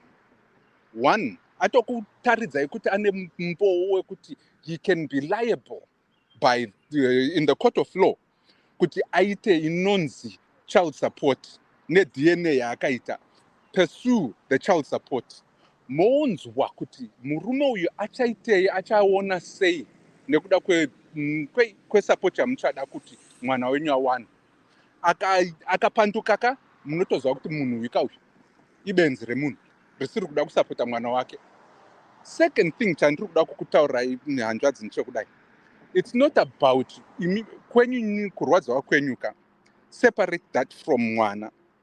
Mwana haazive chakaitika between the two of you, and haatovawo nenyaya ipapo. But as an adult and mature person, you can separate your feelings of hurt nema feelings ekuona mwana wenyu kuti achaita sei, acharerwa zvakanaka. And his best interest is not in one, kuendesa mwana wenyu yeyu kune murume uyu akaba akanyeba ari kutoda ndezvake. It's all about himself. You don't want him to mwana wenyu kuti aende ikoko. That's all I'm saying. The relation can be one that anoziva kuti baba vangu ndeavo vanogara uku and vabereki vavo ndeapa vanobva kumusha uku. That can be established without him being present in his life for too long. Zvekungoona vachidzokera vachiuya vachidzokera kubva kuSouth Africa, that's okay. Hapana mhosva ipapo. What I want to say is this guy, baba ava vakaba vhudzi remwana vakanomugeresa. Hatizozive isusu kuti kuno bvudzi rachona vakatora rose kana vakatora DNA kana vakazotora rei futi ipapo. Tiri vanhu venyama, hatizive kuti rinozoshandiswa chii kuti mwana pamwe azopandukira mai kuti vadzoke kuna baba, that could even be fathomed. Mazwano nekweduko kako, I can believe anything, but ipapo it's far-fetched. The last thing chandiri kuda kuti munzwisise hanzvadzi yangu, upenyu hwamwana wenyu, upenyu hwemwana wenyu huri mumaoko enyu. Murume uyu kune mwana wenyu is still a stranger, sezvandataura. And please, in order for this man kuti ave achakodzera kuti ati ndibaba pane mwana uyu, please, please, please, don't be too soft on him. Make sure kuti azvitaridza kuti azvipira kuti ari kuda kuva muupenyu hwemwana uyu. Until azviprova kudaro, 1, child support, endai kunotoresa child support ne-DNA proof iyoyi. 2, mubvunzei kuti endai nenzira yechivanhu yedu kwakabva vanhu. Kana akada kuzodaro, 1, akaenda nenzira iyoyo kunobvunzira ana tete vachipotera vachidai, it shows kuti he is committed. Akazoti ndiri kuda kusapota mwana wangu and ndichaita child support, kubvumirana, court ordered, kana kuti muri vaviri muchibvumirana kuti anotumisira mari yakadai pai, then with that in mind, momuti tiri kutora nguva yedu, ndiri kuda kudzidzisa mwana wangu kuti aba ndiwo baba wawa, apa ndipo patiri kuenda. Dr. Love Masaone, 1 minute. Kwete kumhanyisa that relationship. Mwana anozoita confused. Baba wasvika ipapo, vati ndiri kuda mwana wangu. Mangwana nyambizibwe vakutoti vakutonyumwa, vobva varamba kuzoona mwana wavo zvamuchose.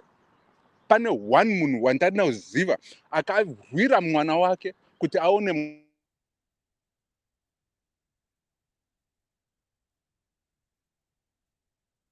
Right. Wabva wakwana. Munhu wese akuya 2 minutes, 2 minutes, please.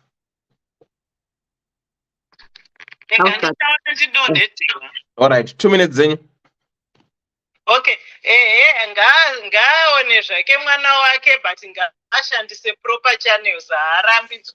And mwanangu, fundisa mwana about stranger danger, because kutaura kwako kwawaita watondiratidza kuti kazukuru kangu aka kakasununguka chaizvo zvekuti kakanzi yaupinde motikari tiende, kanhu kanotopinda kakatoendwa nako kakatopiwa. Saka stranger danger uyo kana achida kuona mwana wake mutaure kuti use proper channels, wotaurawo vanhu vekumba kwavo kuti inini mwana uyu you know the situation, but uyo akungoda kuuya achinhingirina achitorwa. And at the same time, I think it's important kuti uchitaurira amai zvakaitika, chiregedza kuti vagare vari murima, chingovaudza zvako uriwe, vangoziva zvakuitika kuitira mangwana. Ndapedza ndakadaro. Thank you so much, Gogo. Once you go 2 minutes. Okay. Then another 2 minutes, Zagab. I'll talk. Okay. Go ahead. Number 1, caller. Be careful na baba. Usamintroduce kumwana too quickly. Because anogona kuzosangana futi na slay queen futi mumwewo. Overenda futi. Saka slowly pore. And take your time. Don't rush. And then the second thing I wanted to bring in my own personal thing yandaka face with my kids. And it's pandaka fela na baba wachoka. Up to now, they don't even know why we separated. I had to buy. It's already, it's not something just got both discussing now, right? My Baba used to live 5 kilometers away from Vana. But these guys, I end up knowing Vana maybe twice a year. Tata kumuti 2 by 2 because I end up about 2 liters yemafuta, 2 kg sugar, ne 2 loaves. Ina gari nyazi. Yekungo dango shika chona Vana. Panenga kwenda overseas $5 yevana $5 per day nyango tinga zvima freezer tine ma ice cream anofamba nema dairy bodaya zvapera handiti. But time yakazosvika pekuti baba vakazofa. And then my son anga kuchikoro then paaka receive the call ndindakatomufonera. And then he said to me, Mom, I've got a tournament kwa mangwana chichi. I don't want to go to the funeral. That was him. We did not force. And then pakazet kwa nyara zofuti. the day nyaradzi akaitwa the day like Saturday, handiti nhasi Saturday, Monday vari kudzokera kuchikoro, vari kuvhura maschools musi Monday. He refused to go. You know what he said to me? Akandibvunza one question. Zvikanzi, Mom, do I have to go? It's up to you. If you want to, if you want to, you can go. If you don't want to, it's up to you.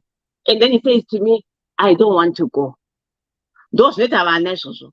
Vana vakatangamuka zvokuti hatitombo varwiri kuti baba vako he doesn't even know anything, but akazvionera ega kuti imbokwe. He would never kids kana mboita shuku kana mbodini zvati vana vemazuva ano tisatombovarwire kana kudini, ndo zvavanongoita. 7 years akatochangamuka kakatongwarira. But what I would want you to do, tsvaga a very good stepfather for him.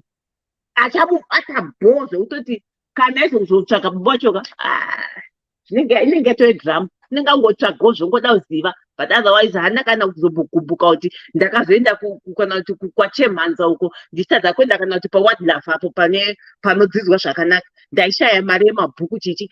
Fight for your child, awane zvikwaniso zvekuchikoro, because ndo zvimwe zvoita kuti vana vazofunga vana baba vavo kana kuti namai vacho, because anenge achishaya. Ukamugonera ateli kuti aiwa unenge uri bo. Anyway, ndapedza. Thank you so much. Next one, 2 minutes. Mukoma Dewa. Yo, 2 minutes seguro.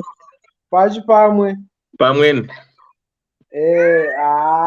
Ini ndangonzwa vakubhala chirongwa. I think ndafara hangu neadvice yatazopa sister vedu ava. It came from different angles, but I hope vabatsirikana. Yeah, ndichingopedzisa ndoda kuti hanzvadzi yangu, try to not use my emotions, try to think about mwana wako first and what is best for mwana wako moving forward given your current situation.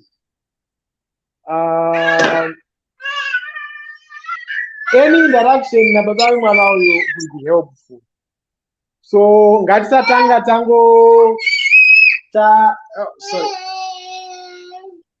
ngatisatanga tangopisa mavivi. Ngatizame kuumbiridza patinokwanisa kuumbiridza kuti relationship yacho ite zvirinane. That's what I'm going to end with. Thank you so much Seguro. Right, kudzai kuti chibangomupfekerwa yataona mbuya vari kuedza kuti okay, let me try and say this zvaunatsonzwisisa. Bango, it's a pole, right? Just a wooden pole. So unochera gomba. Say we want to put a pole line, udakusa wire, and I want to whatever. Unochera gomba. So what you do, just take that pole, dried pole, you stuck it in there. Then you put sand around it, it becomes film. That pole is not gonna germinate or to have branches. It's like it's just a dead wood.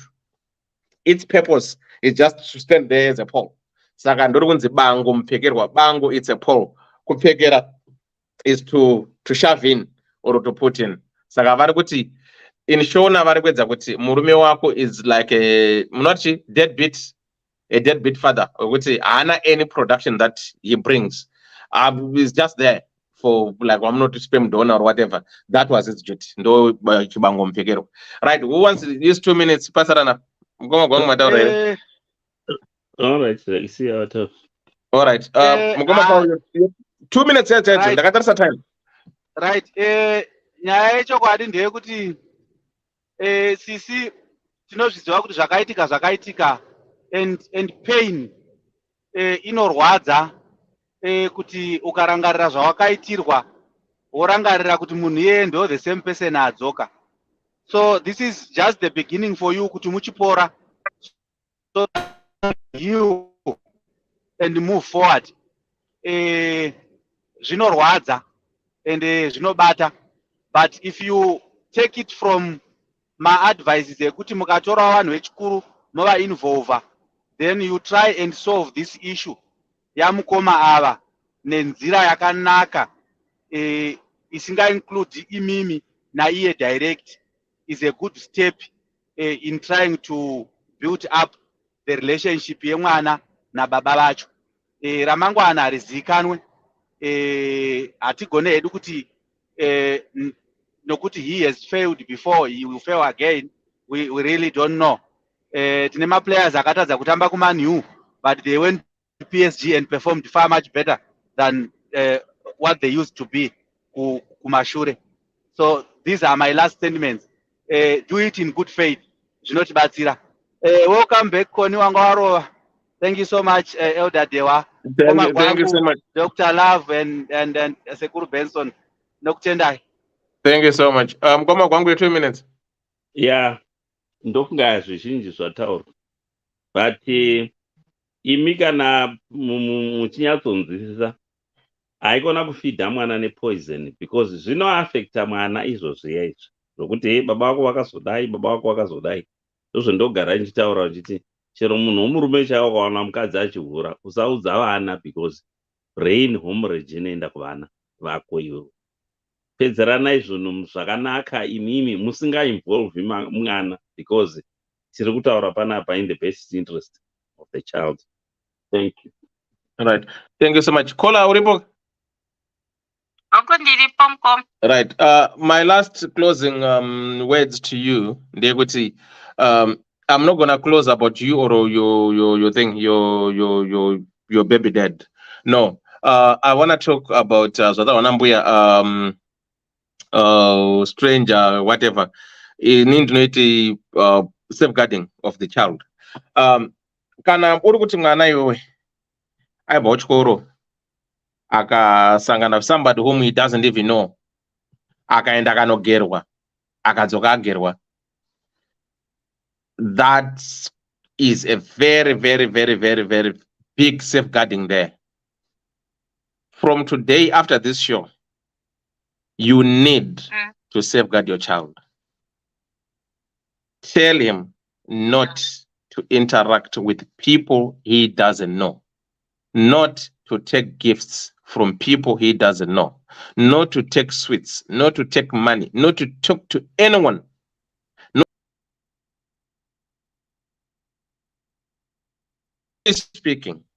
Truly speaking, kana akabvuma kubviswa murodhi maanga ari kwakuenda mubhabha kwakunogara kwakugerwa musoro kwakubuda with somebody he has never met and he doesn't know, that is a very big red flag. And with that, une right yekuti kudai kwangu uri kuno kune mutemo wanga uine right yekusafeguarda mwana wako by going to the police and report the case. Then murume wako aipowa barrier whatever, like what do you call this one, yekuti anopowa some distance from the child because zvakaita it's not even allowed. Hazvibvumirwe. Mwana wako ari pa high risk yekuti anokwanisa kubiwa na anybody who is not your husband and hauna anyone to blame. Saka mangwana chaicha kuchedza gara pasine mwana wako, nail it in his head, muudze, dzokera every day and every day and every day. Even go and tell the teachers, no, mwana wangu haafanira nema strangers. You have to nail it to him every day. Kana aine hanzi nonzi injunction, kana aine ma siblings whoever na sekuru by same age ne, tell him that iye kone murume wako iwe haikwandira to drama. Inini I'm just concerned nenyaya mwana. Andika? And secondly, iwewe at this moment in time ndiwe unoziya the best interest of your child. Mwana wako at the moment haasasvika pa stage yekuziya to separate the good and the bad. The same way akabvuma kutorwa nestranger achienda naye asingaziyi is the same way he can blow anywhere.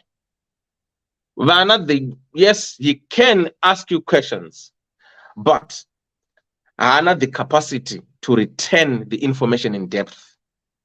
Anongobvunza in passing. Kuti aite in depth that hold waters at 7. It's very, very, very difficult. So, you know this man, it's you, not your son. So whatever decision that you're going to make based on everything that people have said here, this is like a hospital. Vamwe vanoenda hospital, they survive. Vamwe vanofira hospital, but it's same hospital. So whatever information that you gathered from here, you are the parent of that child. You have to act on the best interest of your son. Don't be deceived by maybe hardships. Then I want to give him because maybe so. No, you have to have an assessment of the father. Like what Andy Clay and everyone said, don't be bitter when you're making these decisions. Be at your normal best. Take out the bitterness of you when you're making these informed decisions for your child, not for you, not for him, but for the best interest of your child. You have to have sober senses. The same way sober senses that made you to approach this platform to ask for advice is the same sober senses that I want you to imply when you are taking all the information that we have been talking about for 4 hours, 15 minutes to the good use of your child. And I would love to hear you after a couple of months or whatever, when you come back here and tell us, you know what? This is what I've decided. This is what's working for me. Or ukaona kuti you're not quite certain about your decision. Reach out to me, anyone here, or whoever you think, then you weigh your options. But first and foremost, you have to safeguard your child. Whatever this guy is going to tell you, whatever going to say about your feelings, emotions, whatever I did to you, yes, but now the person whom we are centered at is your child. That's what I can tell you. And I want to say thank you so much for being brave to be here.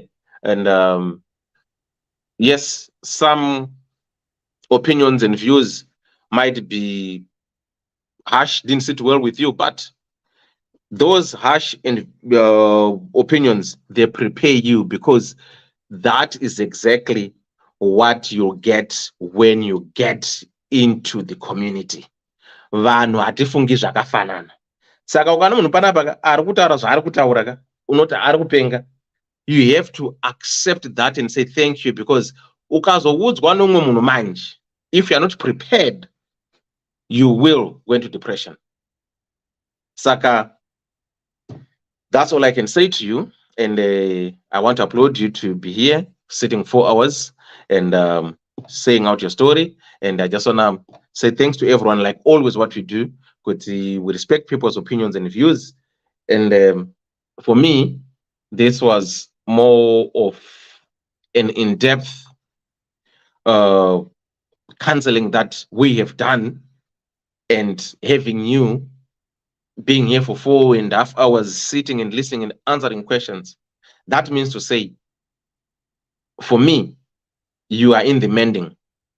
For me, you can assess and do something that is best for your child.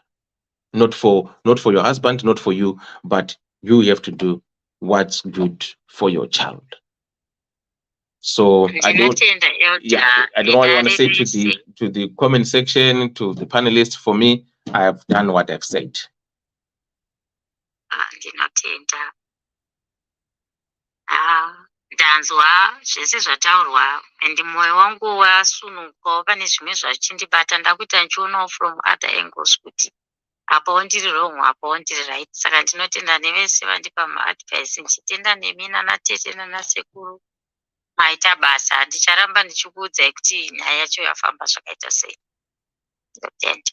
No, thank you so much, Kola. Thanks for coming. I love your son, right? And do what's best for you. Be a good mother to your son, right? Do not get confused by thinking what a good son comes from a parent who's got both mother and father, or no. It's a personal choice when they grow up to be adults. We all have been there.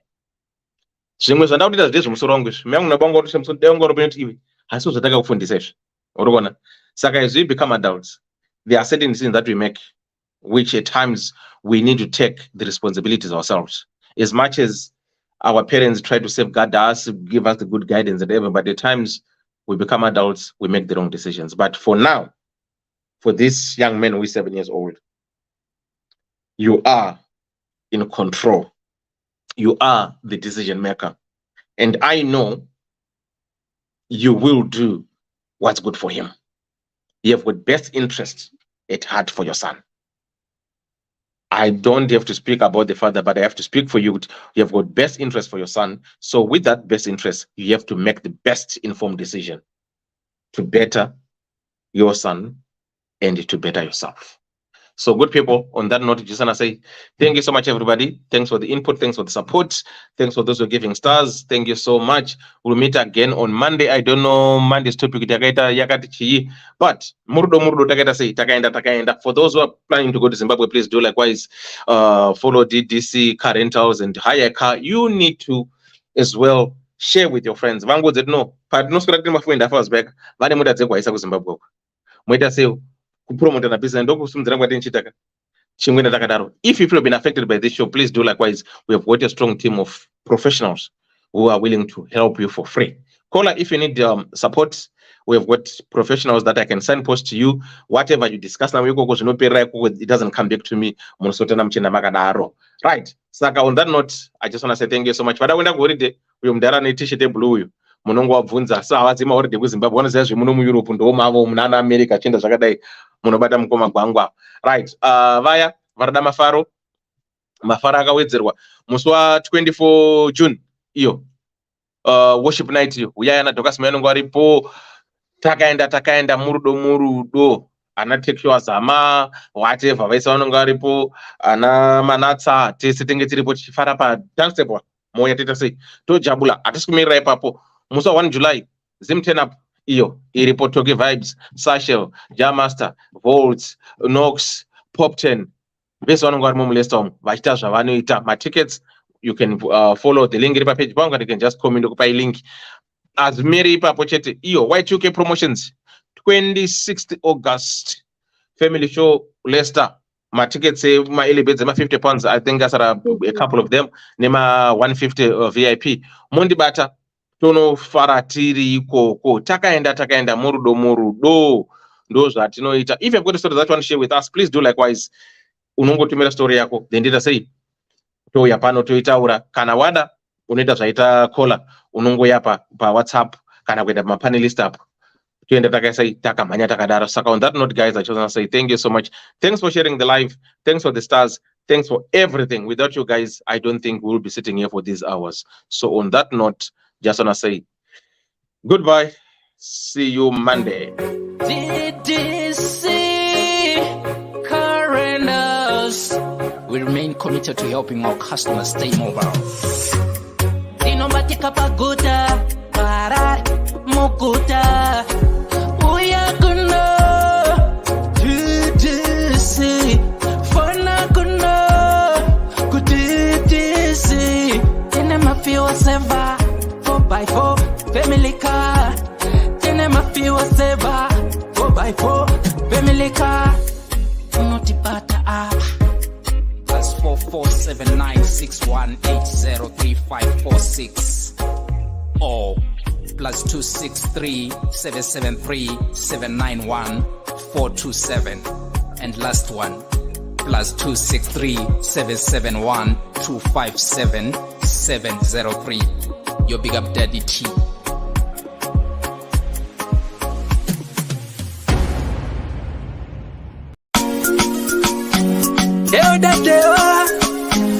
Ddc Skool of Thoughts, yeah.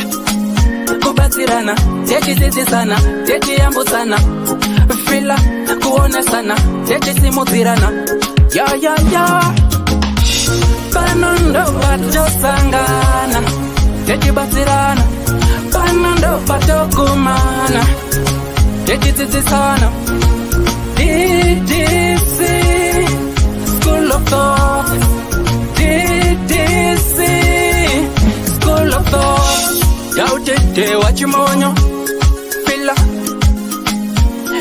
chokwadi upenyu uyu unoda kupanana miwono yeah. Kubatsirana techidzidzisana techiyambudzana pila kuonesana kusimudzirana nekukurudzirana yeah. Pano ndo patosangana techibatsirana, pano ndo patokumana techibatsirana. Ddc Skool of Thoughts, Ddc Skool of Thoughts. But Ddc Skool of Thoughts. Real life matters now. Mondays and Fridays, 8:30 p.m. UK time. Live here on Facebook. Ddc Skool of Thoughts.